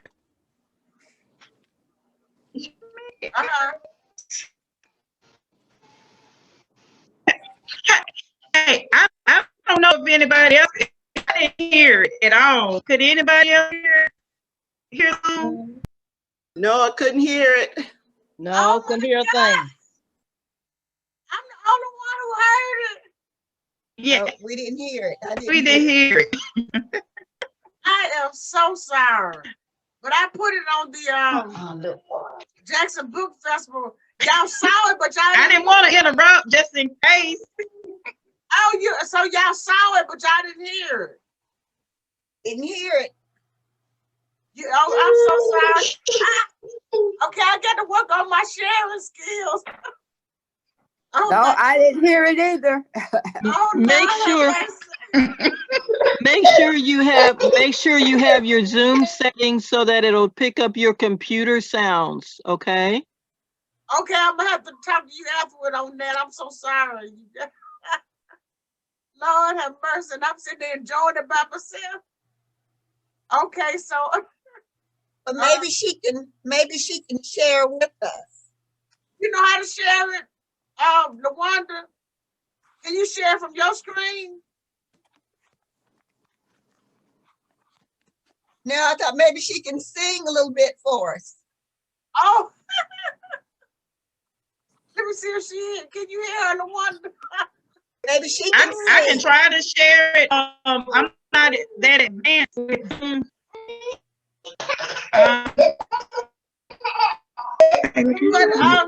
The good thing is that enter the portrait part of it in the portrait contest. You to work. Maybe she's gonna be able. Go ahead, LaRonda.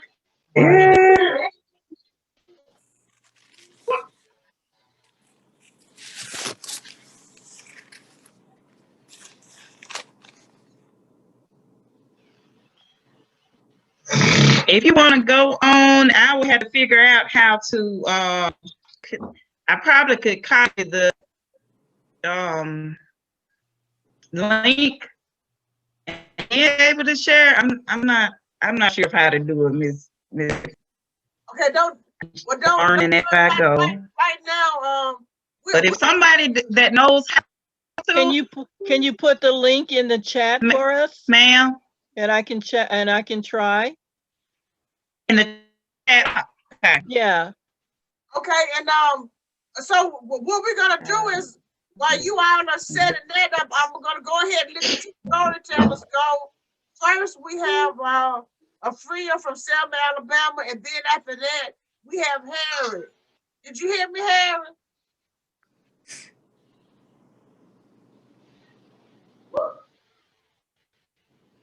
Harriet, you're the second storyteller. The first one is going, and then you go after her. You got it? Okay. Okay, so Afriye, you can go now, but you all let us know whenever you can have everything set up in the chat so we can share the song.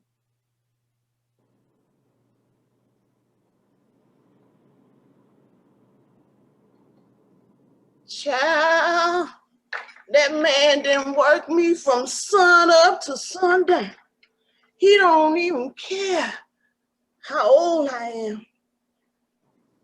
Shoot, I don't even know how old I am.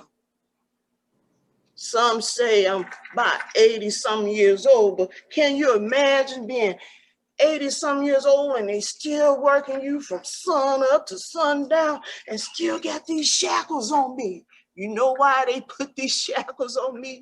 They say it's because I'm a uppity. You ain't heard that before. You see, they couldn't break my spirit, so they had to make an example out of me, keeping these shackles on me. No, I ain't got no place. I ain't even got the strength to run nowhere. But I always knew something, and that was I ain't nobody's slave. Did you hear me? Did you hear what I said? I ain't nobody's slave. So I don't want you to cry not one tear of pity over me, because I ain't never been nobody's slave. Yeah, they got these shackles on me, but guess what? They couldn't shackle my heart. They couldn't put no shackles on my dreams, and they sure can't put no shackles on my spirit.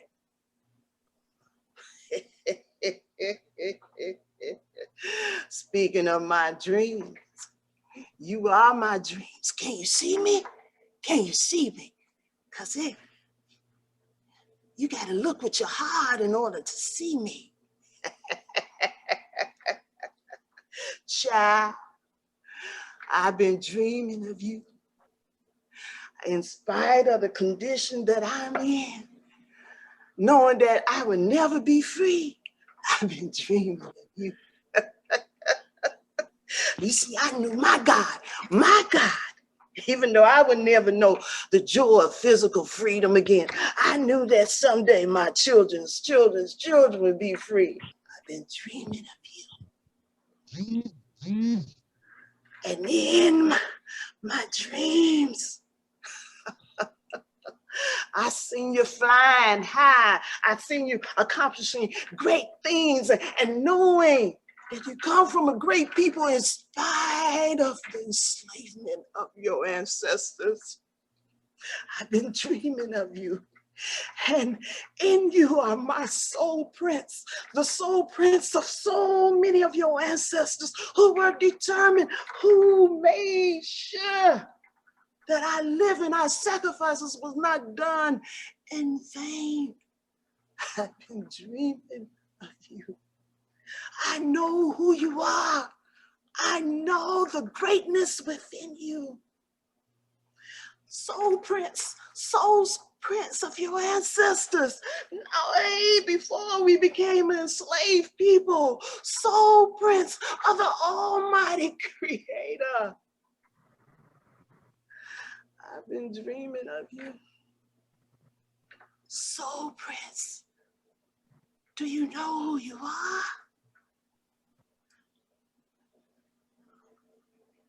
Baby, do you know? Are you too afraid to walk in your greatness? Are you too afraid to show up in the world in all of your greatness? Do you know who you are?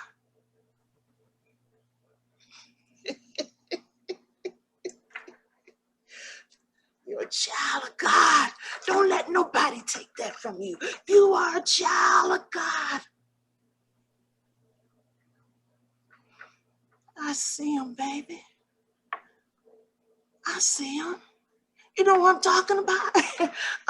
I'm talking about the shackles.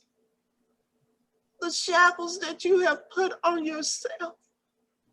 Yeah, they're invisible to other people, but I see those shackles. See, those shackles was waiting on you from the time you were born. Your family had shackles waiting because they thought it would protect you.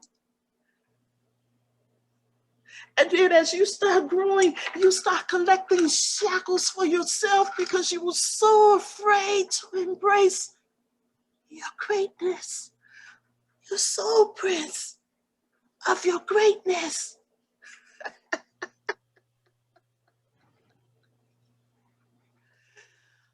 Child, it's time for you to break free and drop those shackles.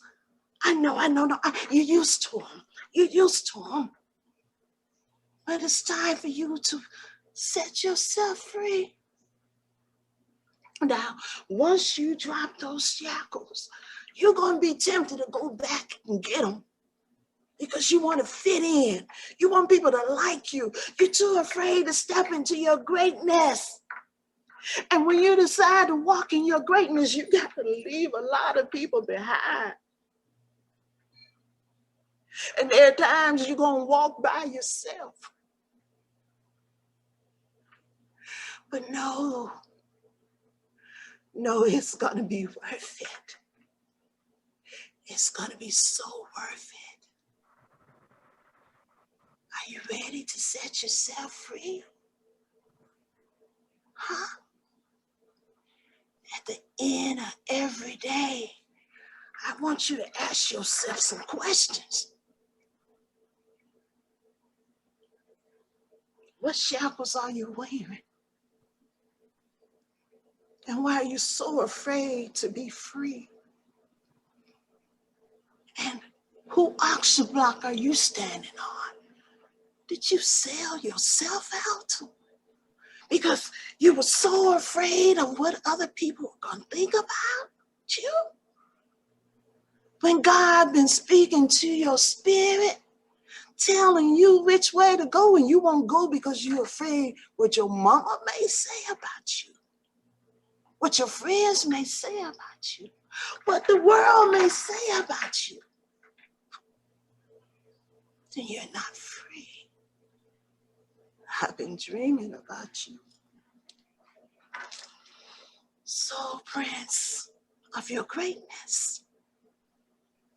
And it all begins when you learn to fall in love with yourself. Do you love yourself, child? Be honest. There are some days you just don't love yourself. Some of you don't even like yourself. Can you try something for me? Can you? Give yourself a hug right now. Come on, give yourself a hug. Yes. Now I want you to say, I love me. Say it. Yes. Speak into your heart. I love me. Speak it into the heavens. I love me. I love me, God. I love me.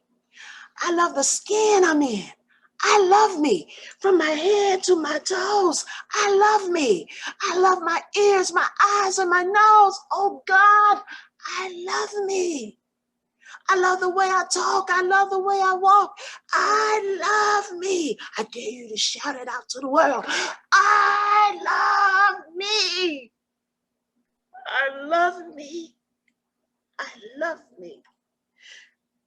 Until you can say that, until you can embrace who God created you to be, you will never be free. And how can you say you love the world when you can't even say those simple words? I love me. Yeah. Hug yourself one more time. You gotta get used to saying, I love me. Yeah. I want to challenge you, my babies. My dreams come true. Each and every morning, wake up, take a deep breath, and know that God is good. No matter what you're going through, God is good. Then I want you to run to the mirror and dare to see the greatness of God standing before you. The greatness of God standing before you. And I want you to make eye contact with yourself. and repeat these words. Now, you may not remember all these words I'm going to have you to say, but I dare you, each and every day, if you can just say, I see my greatness, it's going to make a difference in your life. Repeat after me. I see my greatness. I can see the greatness of God flowing through me. And today, this day, I choose to walk in that greatness. I know who I am as a child of God. And it is my responsibility as a child of God to reach out in the spirit of love, reach back with compassion, and choose to see the beauty of God in all people. It is my responsibility to speak life wherever I go. I know who I am and the power that I have within me. I know I'm a child of God, and I know I am my ancestors' dreams. And I have the soul print of greatness within me. Yeah, child, I see your greatness. To you.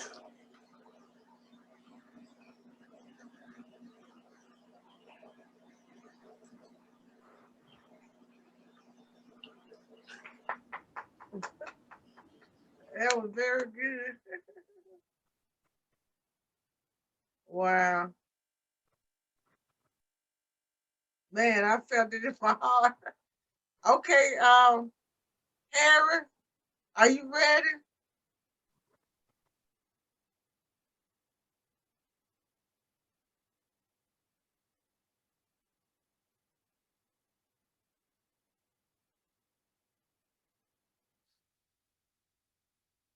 Did you turn your volume on, Harry?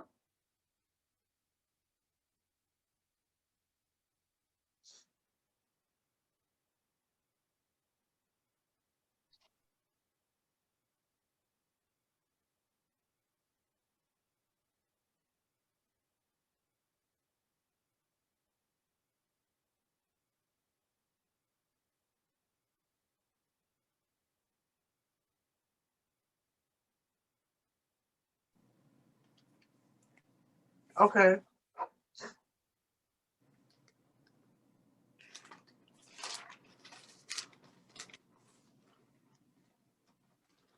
Harry, for some reason, can you talk a little louder or turn the volume up on you? Turn the volume up.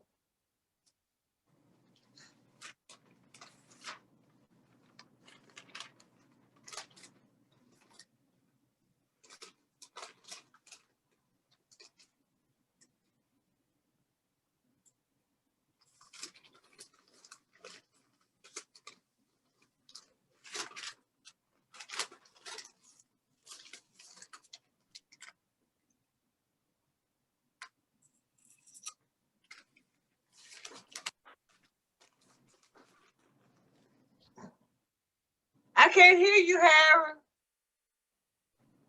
Can you turn your volume up?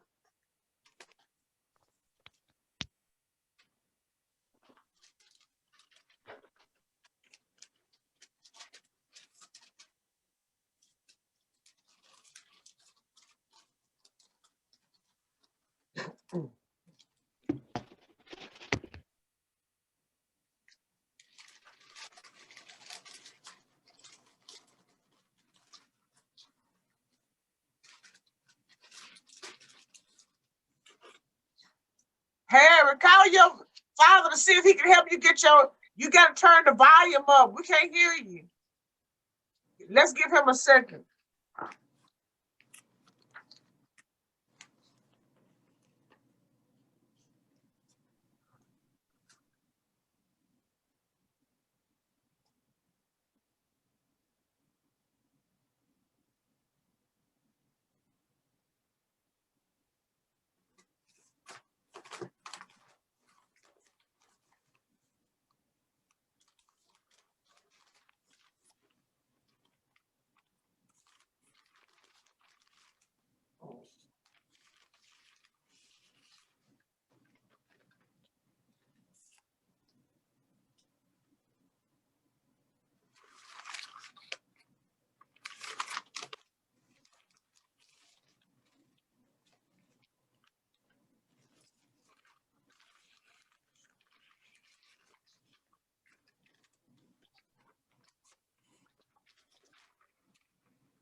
Can you hear me now? Yes, we can hear you now. This is my tree. Okay. You wrote it? My dad helped me. Oh, well, very good. And what's your subject matter? Dr. Martin Luther King Jr. Dr. Martin Luther King Jr. was a civil rights leader. He was born in 1928 in Georgia.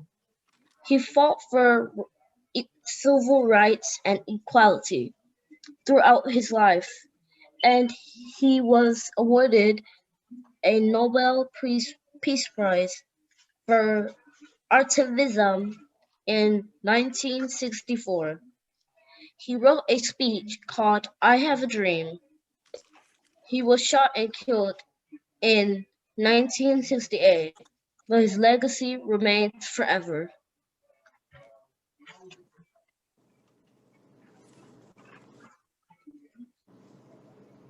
That's it. Okay. Does anybody have any questions to ask Harry about Martin Luther King?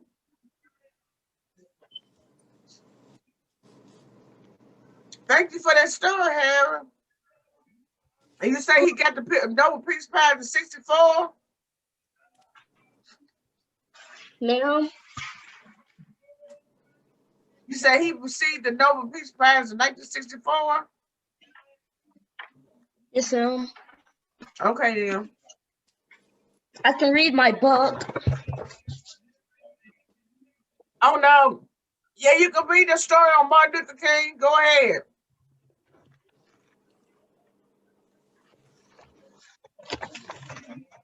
Martin Luther King was a civil rights leader and political activist, the most well-known leader in... I turned the camera in front of your face.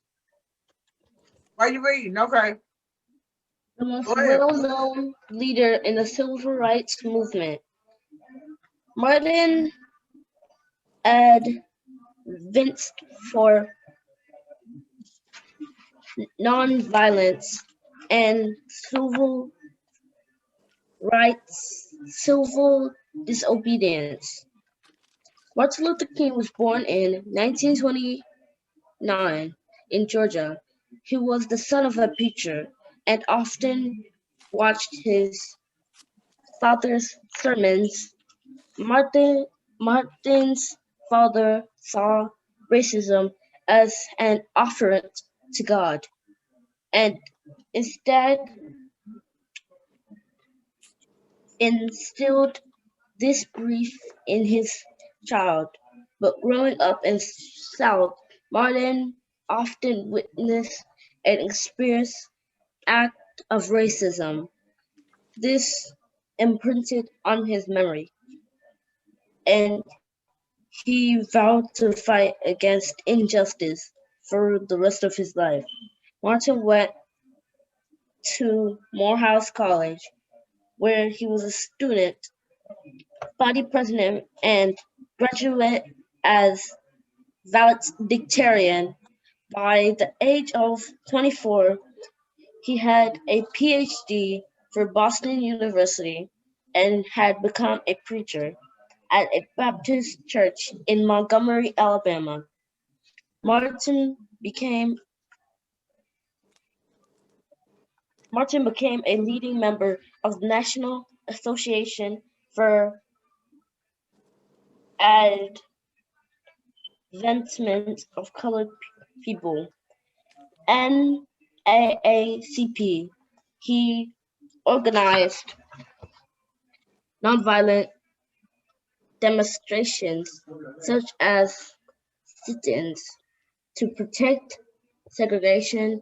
In 1955, Rosa Parks refused to give up her seat on the bus to a white passenger.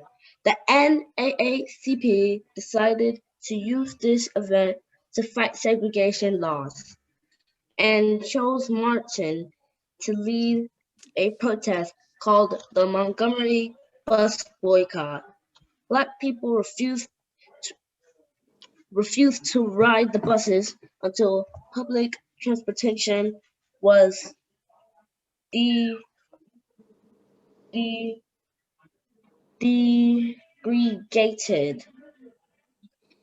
The boycott lasted for 381 days. Martin was a skillful speaker who inspired and motivated people with his words.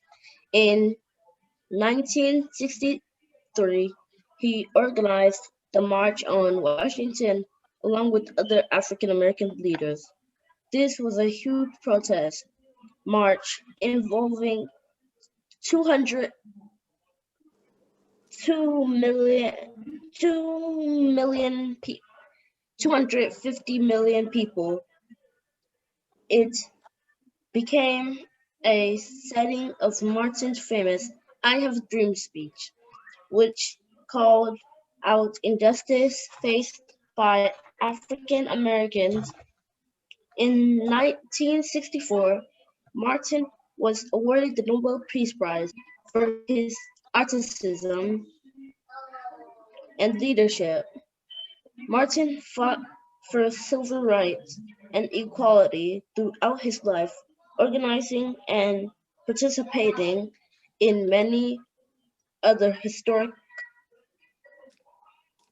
protests, such as the Selma to Montgomery March, and though he faced intense dangers, his house was even bombed, he never backed down.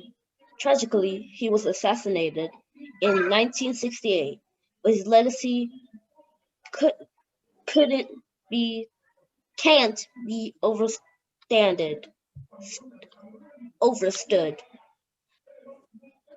He is a national icon for peaceful protest and one of the most influential people in the civil rights movement. If you can't fly, then walk. If you can't fly, then run. If you can't run, then walk. If you can't walk, then crawl. But by all means, keep moving.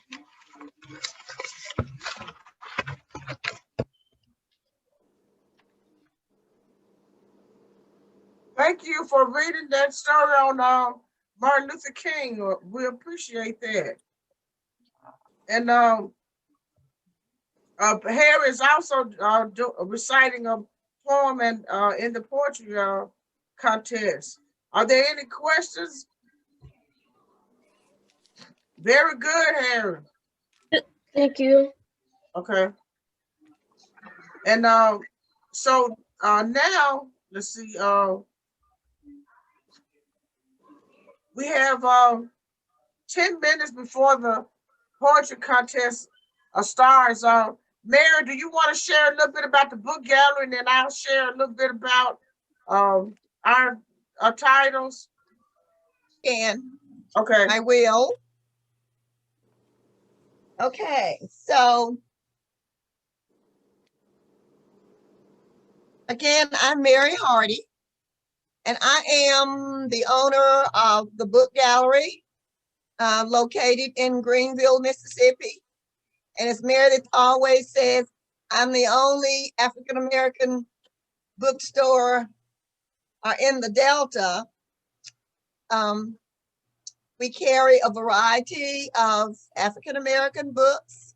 If there's a book that you would like to get and I don't carry it, it's not in the store, I can get it. We have lots of books.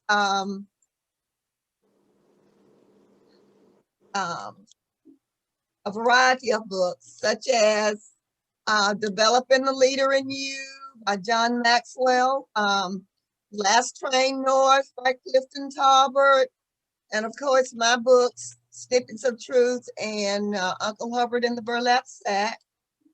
The Invitation by Clifton Talbert. Think Big by Ben Carson. Social Justice and Christianity, The Ditch Digger's Daughter,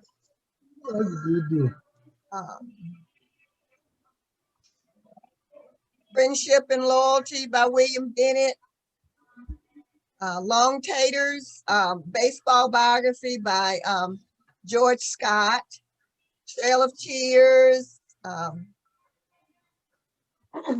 Shades of Justice, Hidden Figures,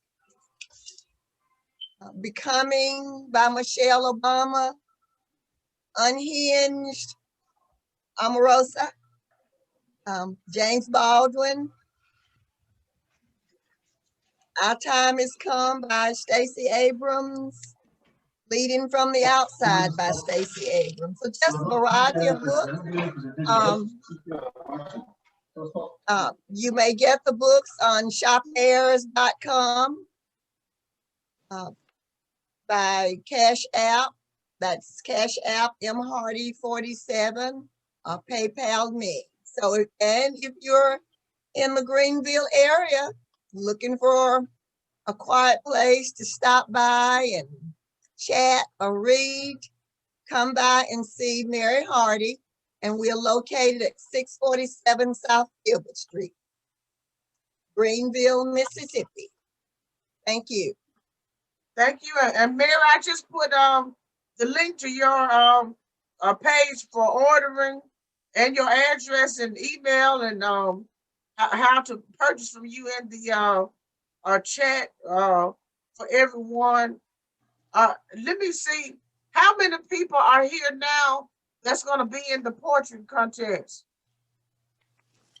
Me. Okay. Hello. All right. And so it's a 1, 2, 3. And Charis, are you here? Yes, ma'am. Okay, okay. And then LaRonda is here. Okay, so I was just checking, and our judges are not here. If the judges don't come for some reason, Mary, can you be a judge? Do you have I have a sheet right here, a scoring sheet that I could because we got like 5 minutes. Let me see.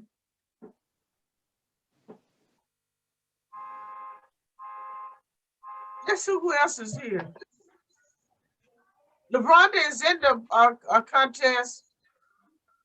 Okay, William. If the judges don't come, could you be a judge? Yes. Okay, and we have I think we have 3 categories, and there's first, second, and third place for each category. But I will be sending. I'm gonna type something in the chat in a moment here before we get started with the portrait contest.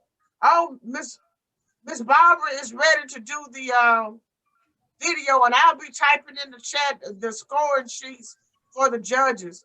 Miss Barbara, could you go ahead and share the video now?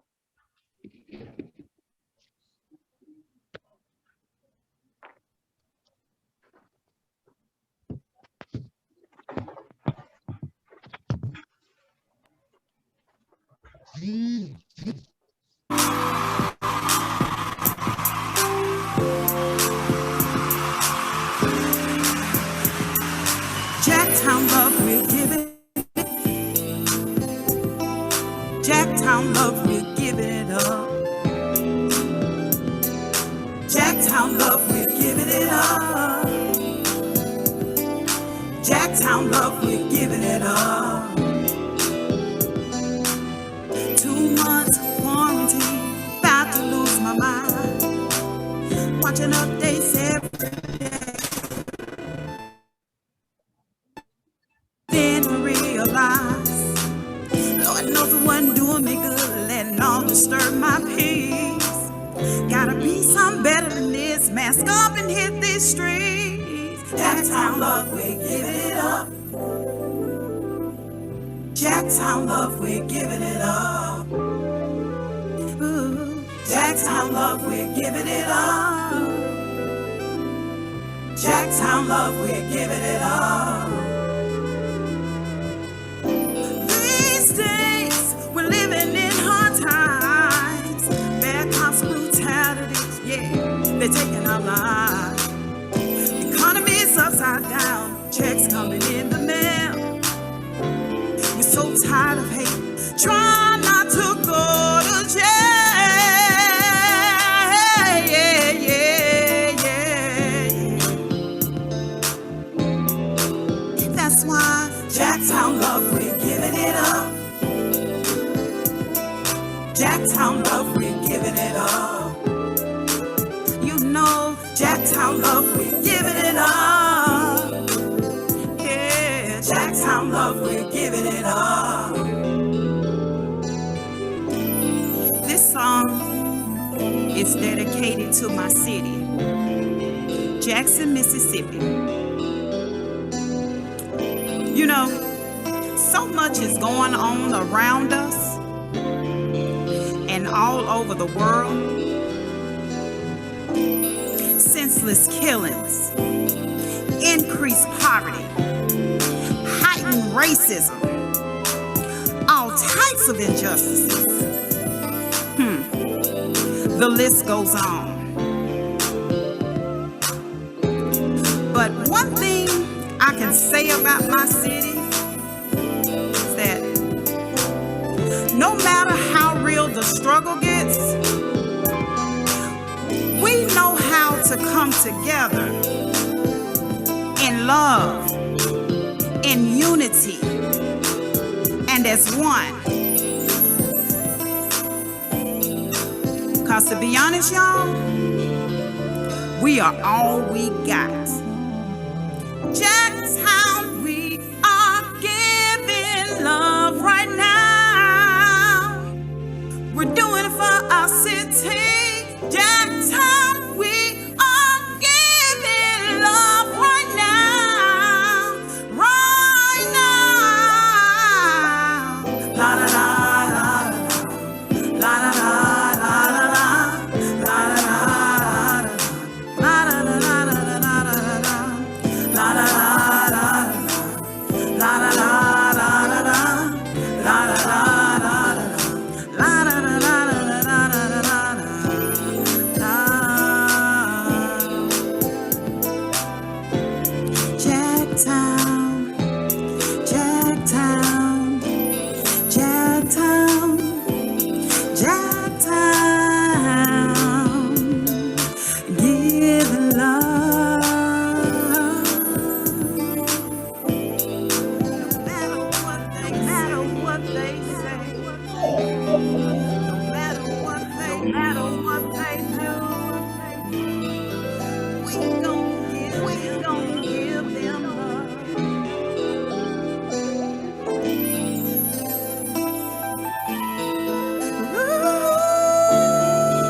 Thank you so much. That was a wonderful song. Everybody heard it this time, right? Yes. Wasn't it nice? Yes, real nice. Wonderful. I thought the sound was good and the message was good at the same time, you know. Yes, very good message, wasn't it? Very good message, very positive. Okay, so now we have the poetry contest, and Mary Hardy and William Trest are going to be the judges now. y'all see in the chat, we have 6 categories. Physical presence, the highest score for each participant is 7. Voice and articulation, showmanship, originality, the presenter both perform themselves, overall performance, and then meet stanza and line requirements. That's 6 categories. Let me make 1, 2, 3, 4, 5, 6. 7 times 6, 42 is the highest score for each person. But anyway, you would have to write down. Okay, so I know that we have in the first group we have Harry, we have Shivaani,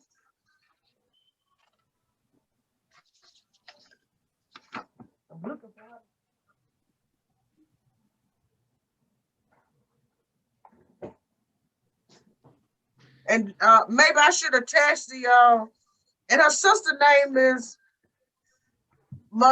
how do you pronounce that? Mishika? Mishika. That's my sister. Can you type that in the chat for me? Okay.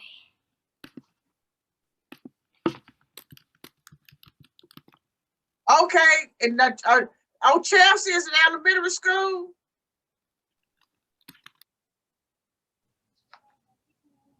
Oh, I had it in the wrong category.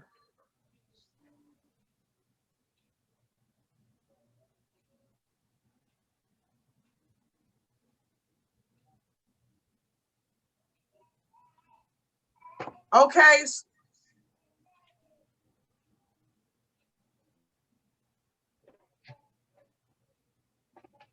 Me and my sister.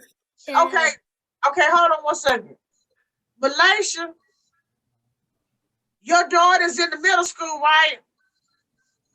No, ma'am. She's 4th grade. She's elementary. Oh, okay. So we have 5 children competing in the poetry contest for the elementary level. We have Mishika, Shivaani, Harry, and Chelsea. Talian, is Talian here? Okay, Talian is not here. And then we have in middle school we have Charis, and then in high school we have Mikaela, and then we have the adults, Malesha, LaRonda, Jessica Swayford, are you here?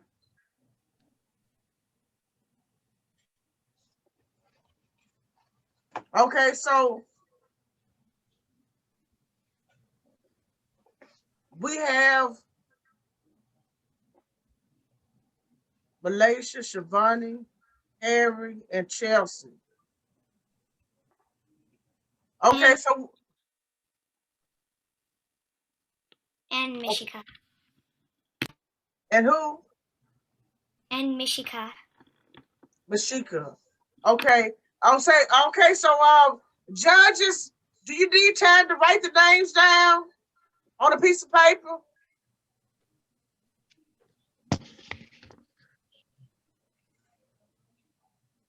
Mary.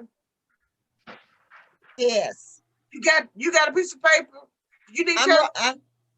Yeah, so for elementary, we have Harry, Shivaani, Mishika, Chelsea. Yes. All right, and for middle? We have Charis. Because Chelsea I had her in the wrong category. She's elementary school. All right, so you have 4 in elementary, and in middle school, you have Charis. Right. She's the only one in middle school. And we only have 1 in high school. That's Mikaela.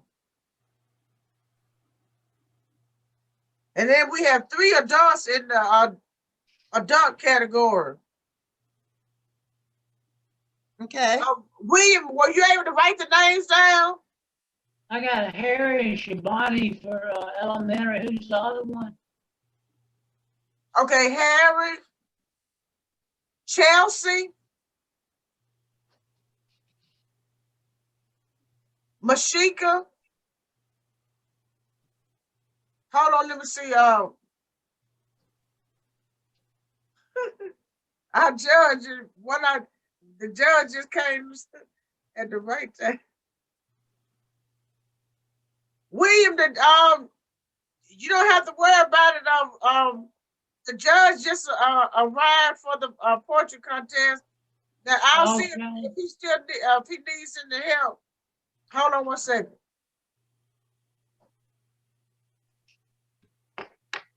Hey, Lukata.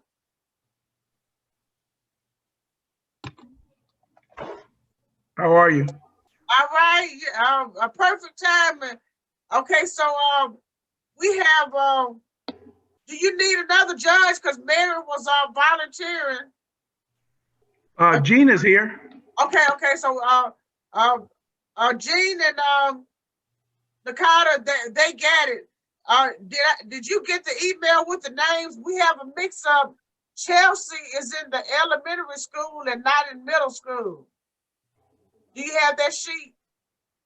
I don't have it in front of me. Give me a second. I'm trying to pull up our tally sheet so we can keep score. Okay, and I can put the sheet on in the chat. No, I use it. You have the names on your sheet already? I got the names on the sheet. I just put it in the chat. All right, go ahead. It's in there. But only we have one mix-up. Chelsea Smith is in elementary school. Charlie Ann is not here. So you have 1, 2, 3. You have 4 children competing in the elementary level. And you have Charis, she's the only one in middle school. And Mikaela is by herself in high school. And we have 3 adults because Jessica is not here. Charis said she's in the 5th grade, but you're in middle school, right? Ma'am? Are you middle school? No, ma'am. You're in elementary school? Yes, ma'am. Middle school starts at 6th grade. Okay, I'm so sorry. I stand corrected again. She's in elementary, so you have 1, 2, 3, 4, 5 children competing in the elementary level. No one in middle school. All right, G, we're getting ready to get started. Come on. Bring a couple of ink pens.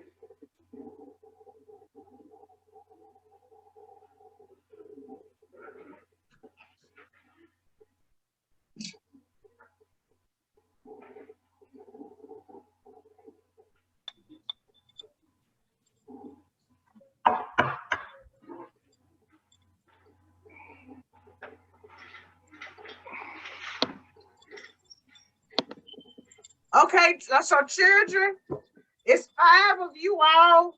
Who is volunteering to go first?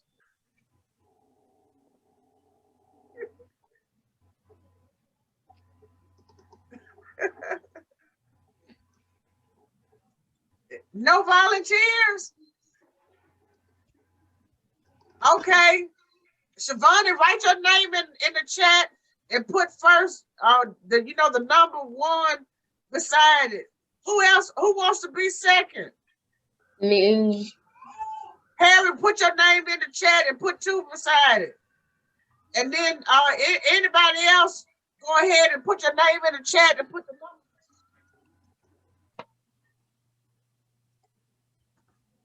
Come around here so we can see it. See these, so we can look at these children.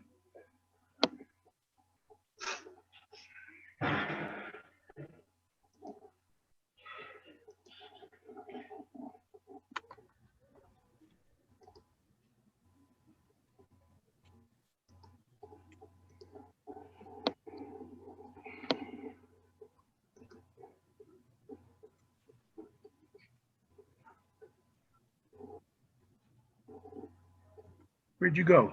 Oh.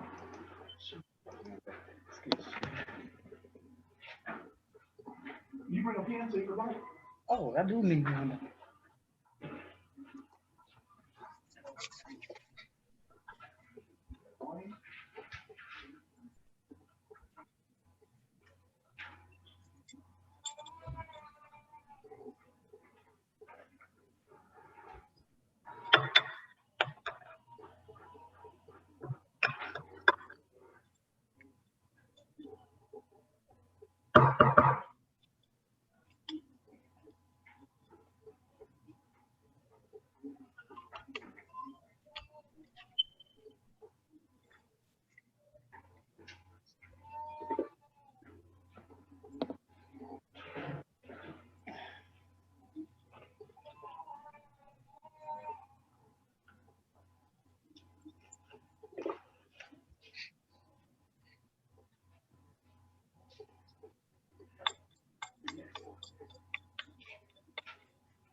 One second, young man.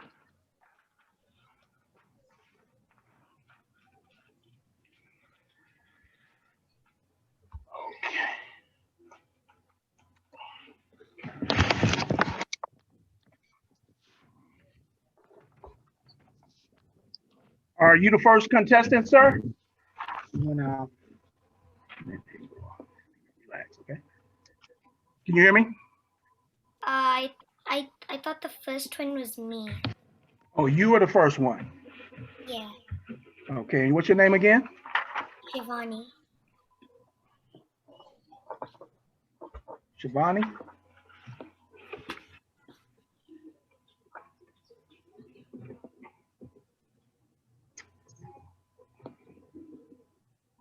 All righty, Shivaani, we're ready for you. You're ready? We're ready. Yep. Should I start? Okay, just want to, again, just introduce yourself and give me the name of your poem, if you don't mind. Okay. My name is Shivaani, and the name of my poem is A Magical Land. Okay. To everyone, the kitchen is a room with nothing magical at all. But to me, it is a mystical land, filled with wonder and mystery. Cardamom and clove are tiny bells that jingle merrily on the doors. Cinnamon sticks are miniature swords, used by knights as they battle. Meanwhile, mace are jellyfish, swimming silently and gracefully under the sea. Star anise blossom as flowers, sharing their beauty with the world. To everyone, the kitchen is a room with no mystery at all. But to me, it is a mystical land filled with wonder and mystery. Very good. Thank you. Thank you.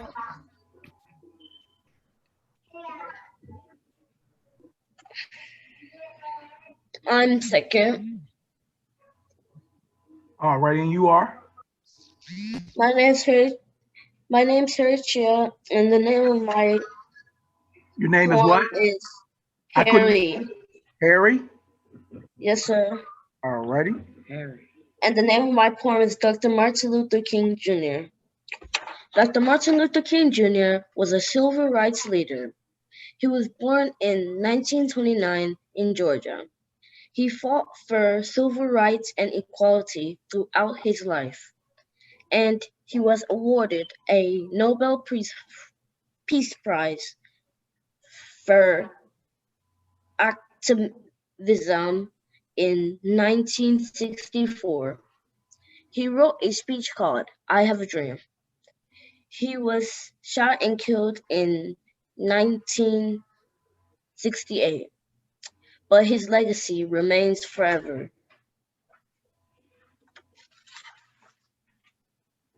All righty. Very good. Thank you, sir.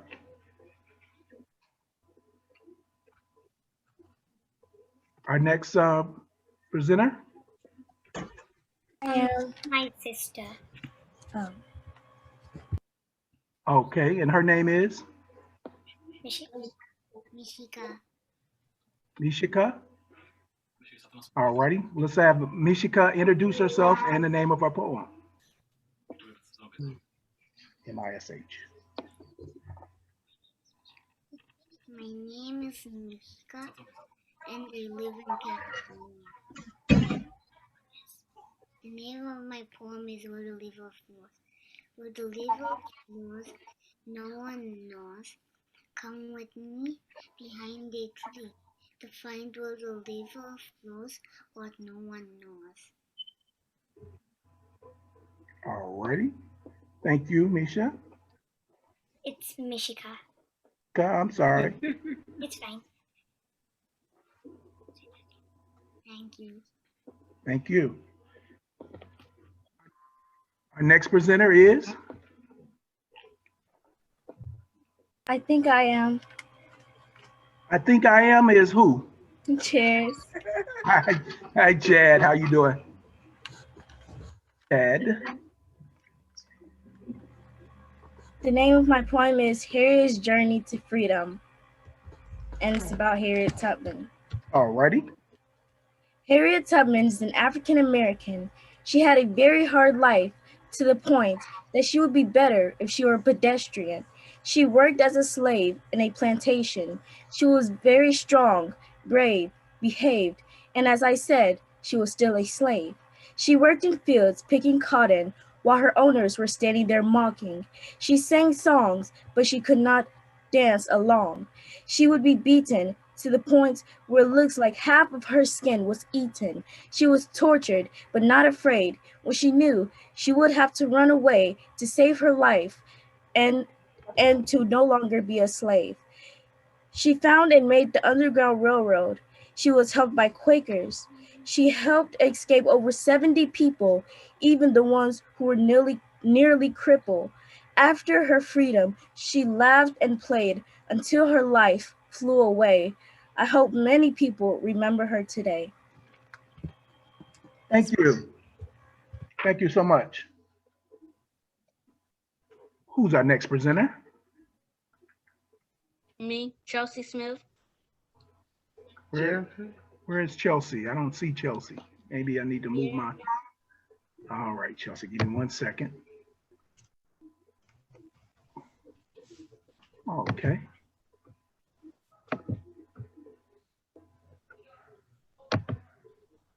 All righty, Chelsea.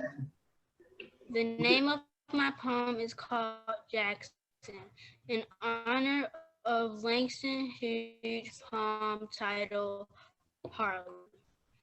What does a dream come true look like? Look a lot like me, young, pretty, and alive, stepping on my nightmares with my feet. It hopes for the best, it works hard for what it wants, and it won't stop. It keeps climbing higher and higher until it makes.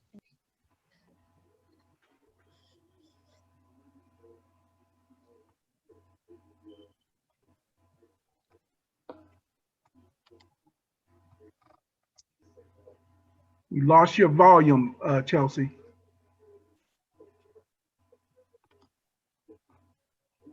Muted. She's muted. Can you hear me now? Yes, I hear you now. You want to start again for me, please? I hear you now. Would you start again for me, please? Yes. The name of my poem is called Jackson, in honor of Langston Hughes' poem titled Harlem. What does a dream come true look like? It look a lot like me, young, pretty, and alive, stepping on my nightmares with my feet. It hopes for the best, it works hard for what it wants, and it won't stop. It keeps until it makes the top.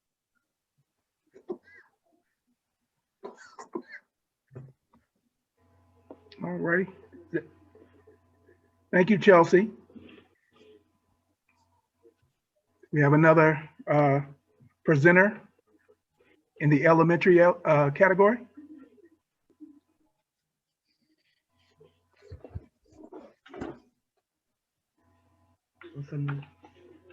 Her name was Chelsea.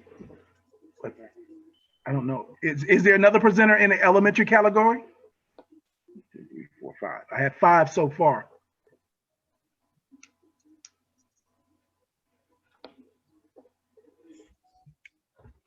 Okay, what about our high school category? I understand we don't have any middle schoolers. Okay, Mikaela is in the high school category.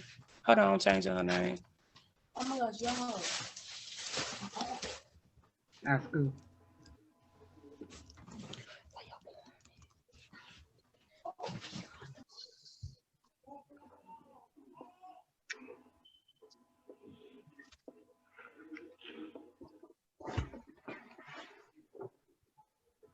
Okay, Mikaela, you ready?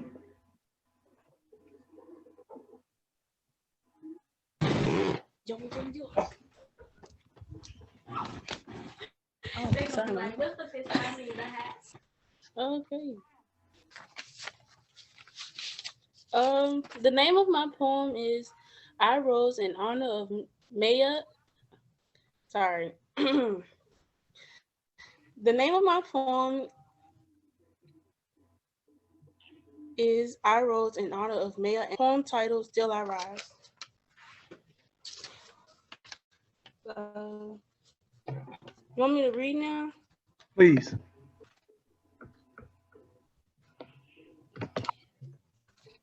First Black president in history, a peaceful advocate, our leading dog. From the dirt you try to keep us, to royalty and still we rose. Maybe our intelligence did accept them. Maybe our awesomeness did offend. Surely our tenaciousness made them salty. But this uprising, there is no end. We flew above the racism. We grabbed discrimination by its throat. A stronghold of equality we maintained, and again we rose. From the depth of hate, we rose. From the burdens of despair, we rose. As we saw the darkness of our midnight hours begin to dissipate, we rose, we rose, we rose. Thank you, Mikaela.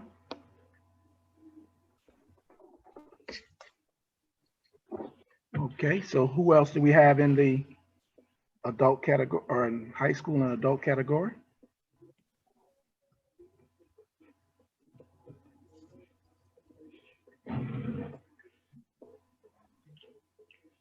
All righty, who else do we have? We had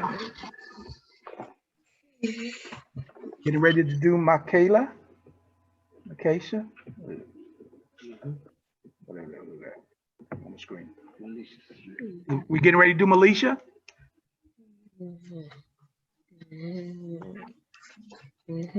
Come back.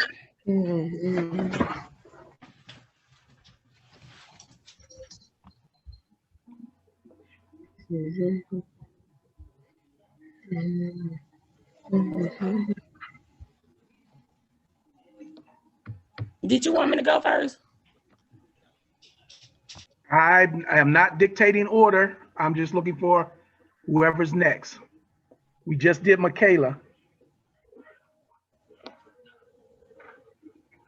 Well, I can go first in the adult category if no one else want to go first. Well, the adults and the high school are in the same category. Oh, okay. So yeah, I don't know if anybody wants to go, they can go, but I could go. You're there, so let's go. Okay then. The name of my poem is Extraordinary Woman in honor of Maya Angelou. Poem, Phenomenal Woman. People wonder what it is about me. It's not my beauty, and I'm not fashion model size. I tell them it's not me, it's God. But they can't receive. They think I'm telling lies. I say it's the love of my heart, the gentleness of my smile, the Holy Spirit guiding my steps as I take my journey of life mile after mile. I am a woman, extraordinary woman. That's me. I walk in a room and all eyes are on me. No race, no gender, no social status could ever intimidate me. I say it's the word of God that flows from my mouth, and the best of any situation my eyes do see. It's the confidence of being the child of the Most High, planted by God, the embodiment of a righteous tree. I am a woman, extraordinary woman. That's me. Now you must know Now I know your heart sees just why I'm not moved by my circumstances. No worries, no anxiety. I can't be afraid. I can't bow down to defeat. I say,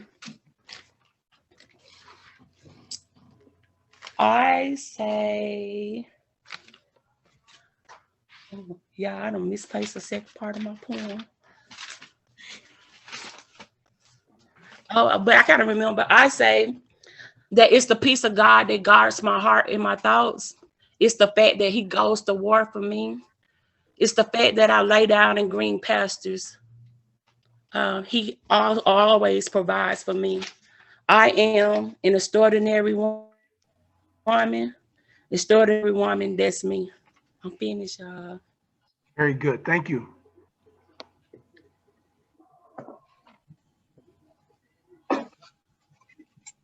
Okay, we have another contestant in the high school and adult category.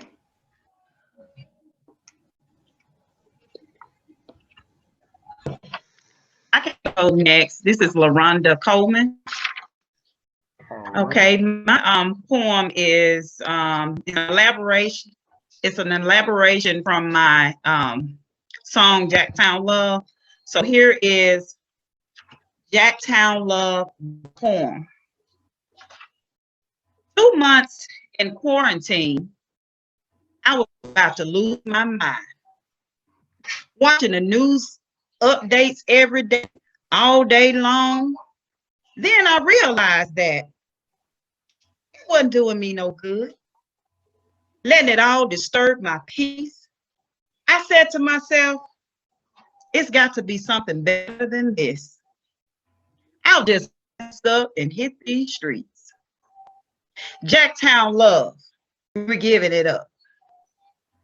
So much better to give than to receive. Jacktown Love, we're giving it up. All we have to do is open up our hearts and just believe. These days, as we all know, we're living in hard and challenging times. So much violence, senseless killings, racism, injustice. Yes, so many have lost their lives. Let's not forget the economy, which to me is upside down. Have the check come in there, leaving some in government with an obvious frown. So, Jacktown Love, we're giving it up. It's so necessary and the right thing to do. Jacktown Love, we're giving it up. Yes, I am my brothers and my sisters' keeper. Because some families are at the point where they just don't have a clue. Some might say, it's gotten so bad, and ask the question, what can we possibly do? I would answer with what the Bible says. The vineyard is plentiful, but the laborers are few. To be honest, if I had a magic wand, I'd go from house to house and door to door to drop off a box of love. Because clearly, this is the missing component that flows through us from our Heavenly Father above. That's why I'm around here singing Jacktown Love, we're giving it up. Because no matter what they say, Jacktown Love, we're giving it up. And no matter what they do, we are giving love now. Thank you.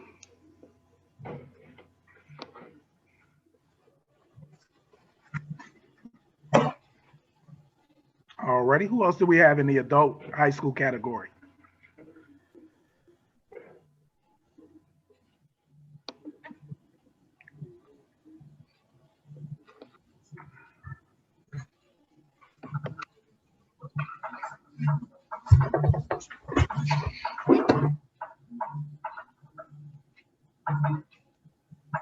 Pick a name out the hat.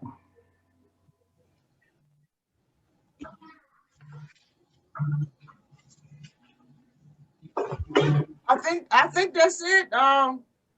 So we only had 3 in the adult category? I don't see the other one. And so I think that's it. So I guess that you guys could go ahead and do your scorecard. And while they're doing their scorecard to announce the first, second, and third place winners, I just there's a couple of things I wanted to note. Mishika, the sister of Shivaani, is in kindergarten, and she has been writing poetry. So she got in this competition. I thought that was pretty good. She's in kindergarten, and also I wanted to ask all of the poets in the elementary contest to tell us what inspired them to write about the topic that they wrote. And we were separating high school from adult this time, but we didn't have enough people for the high school category to keep high school by itself this time.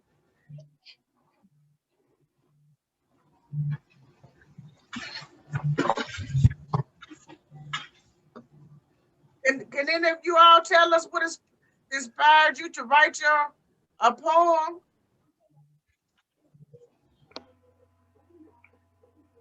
Now? Yeah. Should I go first? Yes, you can go first. Okay. I just really love being in the kitchen and playing with all the spices and herbs in the kitchen. And I got an idea to write a poem one day when I was playing with my sister.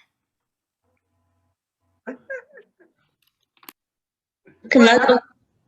Go ahead, Harry. I wrote that poem because there's a lot of racism in the world. Oh, wow. It is. And you're 7 years old and you can see it. Wow. Anybody else? I didn't put anything in there, so. I wrote my poem because since it's Black History Month, I knew that I had to pick somebody who did a lot for this world, and I realized Harriet already picked Martin Luther King, and that was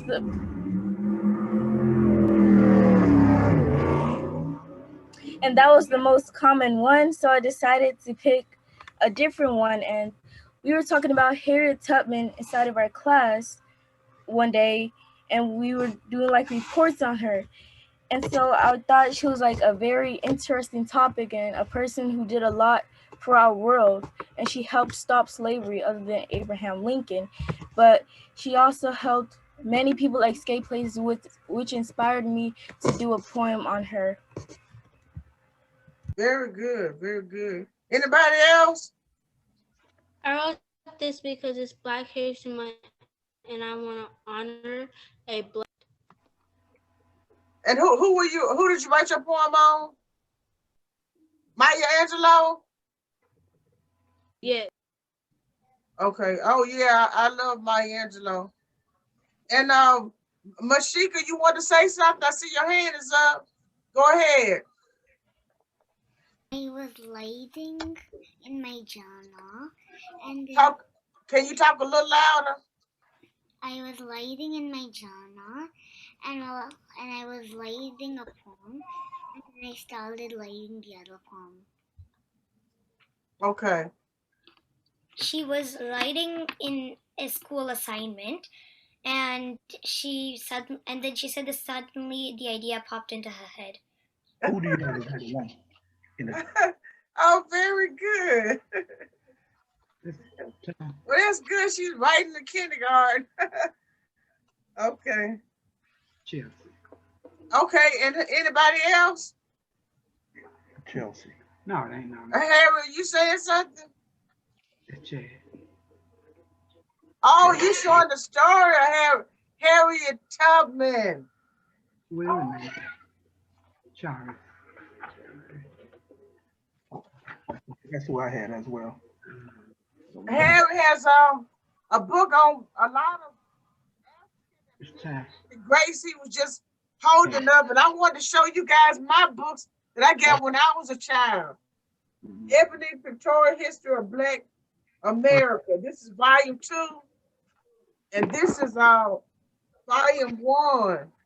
And when I was in elementary school, my parents rented a house on Pearl Street from a lady named Emily Hall. She was also my tutor, and she taught me French, and she taught me a lot of things about history. Well, she gave me my first set of books, and she taught me about LaRonda Bennett, who wrote these books, and he actually went to Lanier High School, which is in Jackson. He's a famous person that wrote about history, so I wanted to got the same one for the winner. show you my Second first place. books when I was in elementary school. Yeah. That taught me about Black history. Second place. I got both of time. Wanted to tell about their poem. It could even the adults. What inspired them to write it. I'll mute for a second.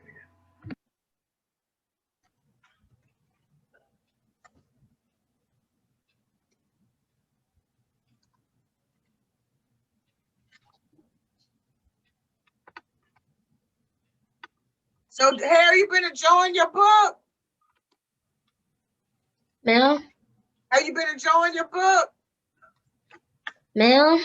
Have you been enjoying your book about African and Black history? Yes, ma'am. Did you learn anything about any new people from reading your book? Yes, ma'am.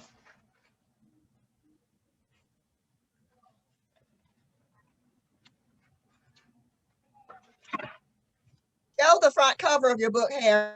Harry, she wants to see the cover of your book. Show the cover, the front of the book.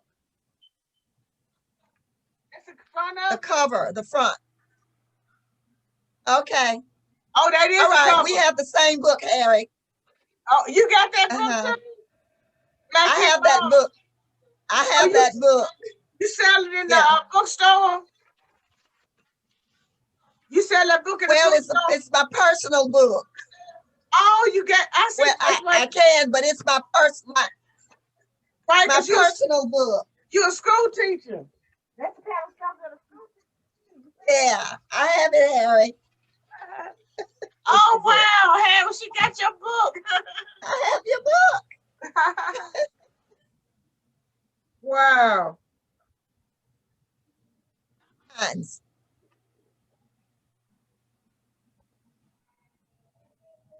And my book was published in 1971 that one of my tutors gave me.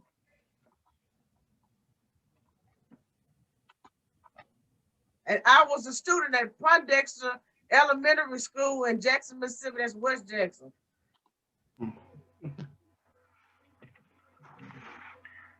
All righty. You ready for us? Yeah, you got the scores in.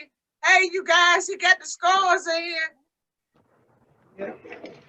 I'm gonna get. You got a pen so you can write this down so you don't get it wrong like Steve Harvey did. Yeah, I got my pen. All right. So in the elementary category, the first place was Charis. Is that it?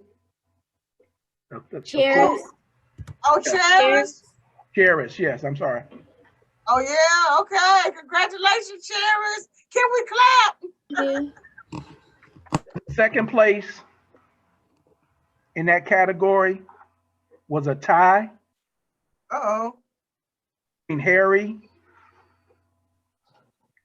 and what is that? Chelsea. Harry and Chelsea tied for second. Okay.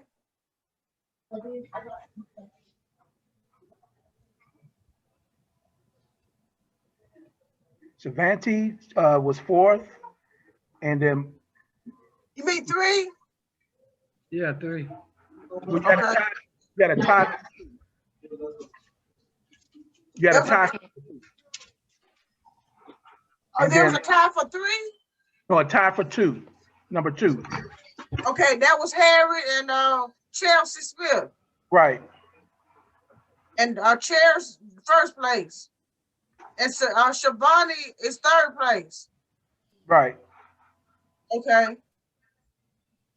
And then in the adult category, high school and adult category,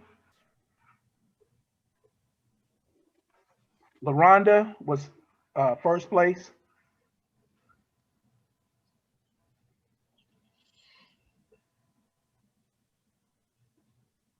Mikaela was 2nd. And Malesha was 3rd, I'm sorry. Oh, okay. Well, very good. We have some winners in the and everybody, you did so great, and I really enjoyed each one of your poems. And then the elementary level, the 1st place was Charis, 2nd place was Chelsea, and a tie with Harry. And 3rd place was Shivaani. And in the high school and adult category, 1st place was LaRonda Coleman, who also did the her poem was a part of her song that we heard earlier. And 2nd place is Mikaela, and 3rd place is Malesha Smith. And that is just fantastic. I'm so glad that I was able to that we are able to be a part of this portrait contest. So does anyone have any comments that you would like to say before we close the meeting out? That's it. Say something. Yeah, sure. Go ahead. Everybody face 1st place. All y'all beautiful black people. Okay. Oh, everybody first. That's it. Okay. Somebody said that we did a wonderful job. Fantastic. A lot of learning and sharing. So anybody, y'all can just make your final comments before we end the session. I want to thank the judges.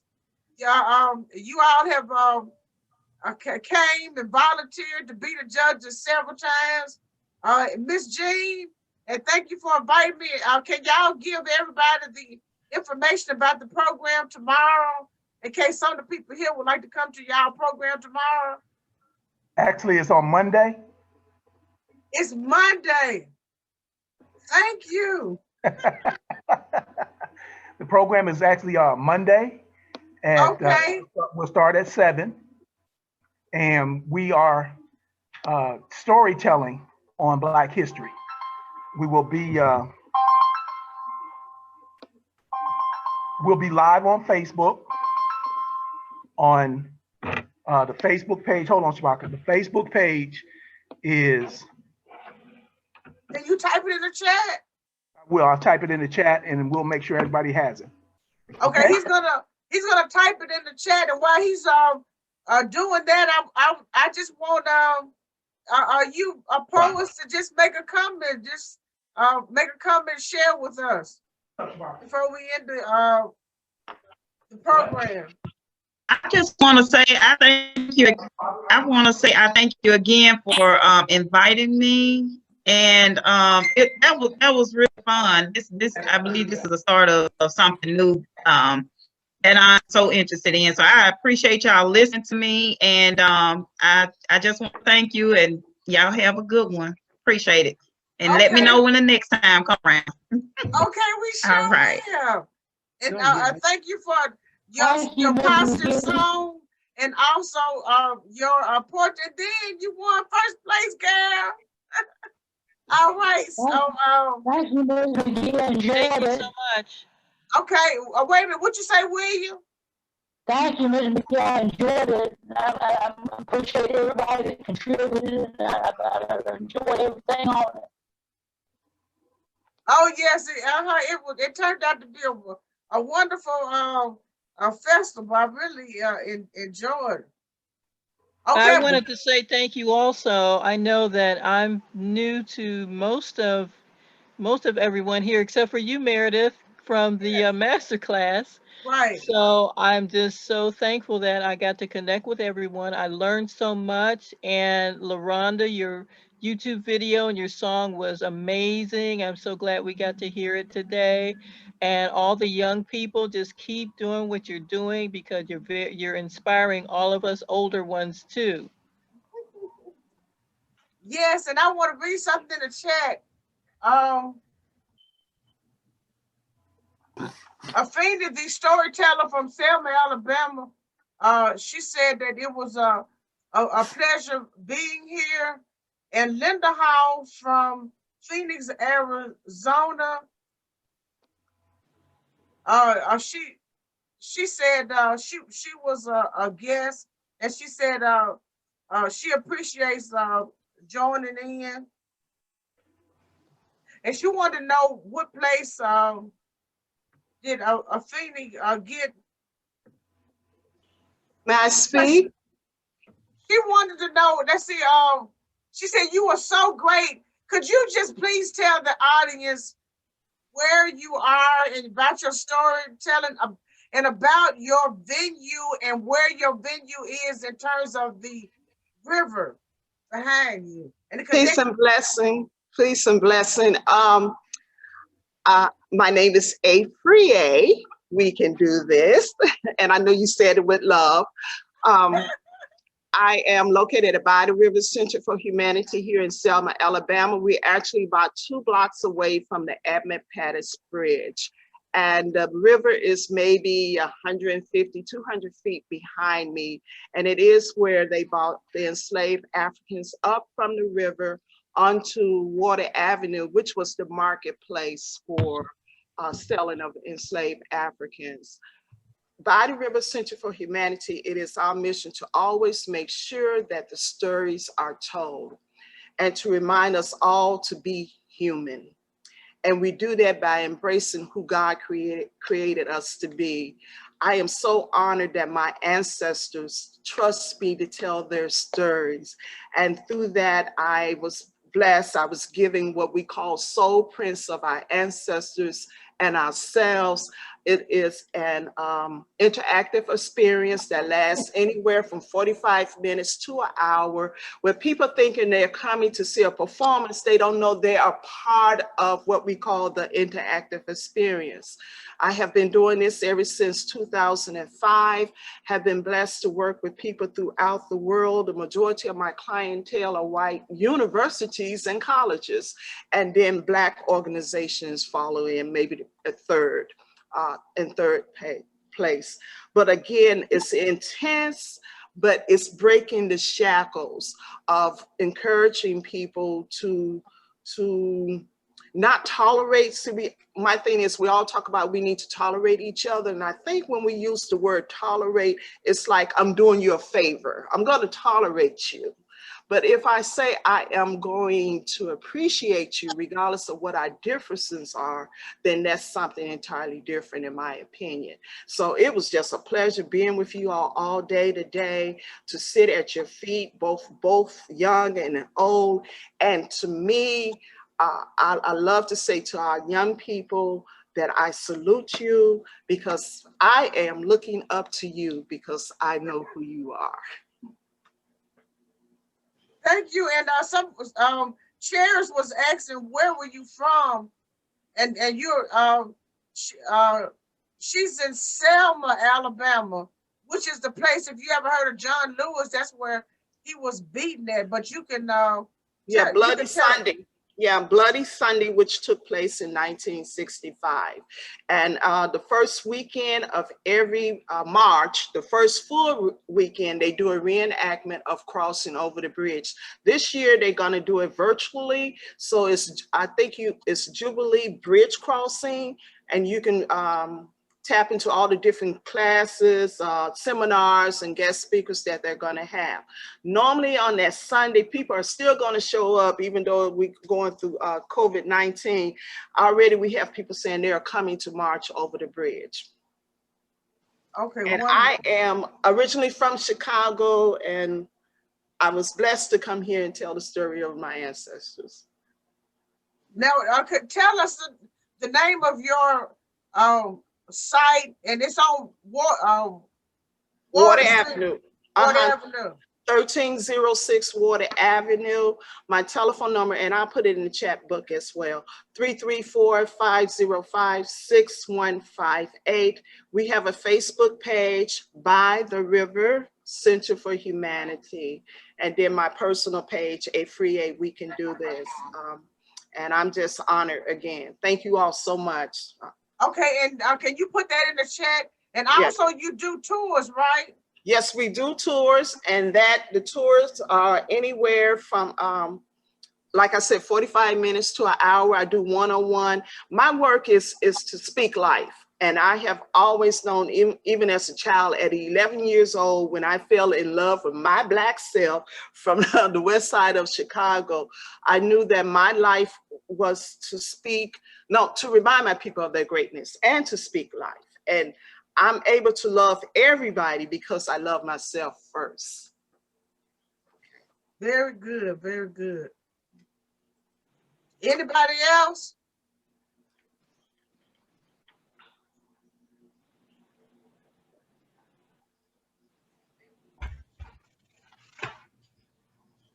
Lukata, can you put the link so people can get tickets?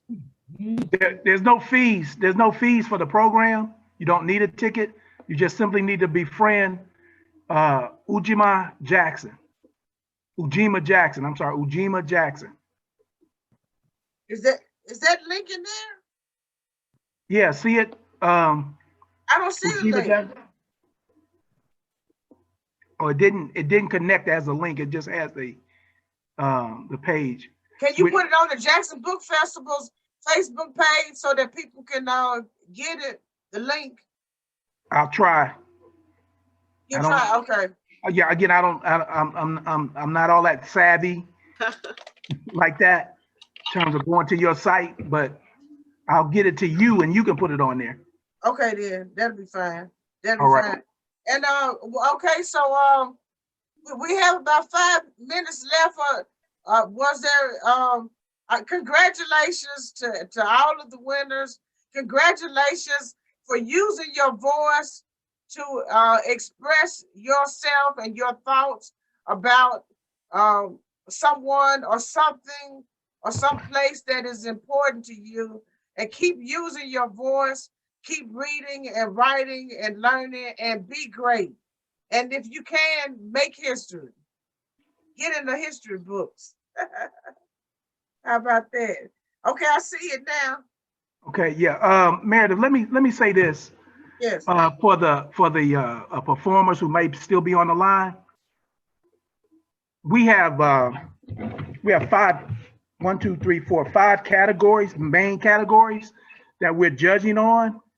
One is physical appearance. The other is voice and articulation, showmanship, originality, and the length of and meeting the stanza length of the poem. So as you're preparing your poem, I think it's important that you consider those 5 areas so that you can, impress the judges just a little bit more. You are all good, but I think again, the reason one was judged better than the other was because they stood out a little bit more in terms of how well they articulated or in how they presented the poem itself. So that's just a piece of advice, if you will. We do, and our job will be just a little bit harder. All right, so that was physical presence, voice and articulation, showmanship, originality, overall performance, and that you met your stanza and line requirements, which on the elementary level is 4 lines of verses.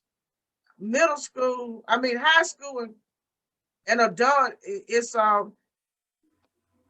or more mixed lines, which stanzas, which a stanza is 2 lines, 4 lines, 6, 7. So it doesn't matter. Or either you could use. The only thing is that you have to write it yourself. You can't present Maya Angelou's poem, even though several people used Maya Angelou and wrote a poem in terms of their inspiration. But anyway, we hope that people will join the Learning Tree Book Club. There's another event Monday, and I put the link on the Jackson Book Festival's Facebook page if you would like to be a storyteller there, or if you would like to listen to the story telling there. And I'm doing George Floyd. Wow. And any other final comments before we end the meeting? Thank you all for coming. I really enjoyed it. And all of the links for to buy books from the authors are on the Community Library of Mississippi page, and also the Jackson Book Festival page. If you didn't sell anything right now, don't worry about it. People always buy afterward. Normally everybody sells something when we have events like this.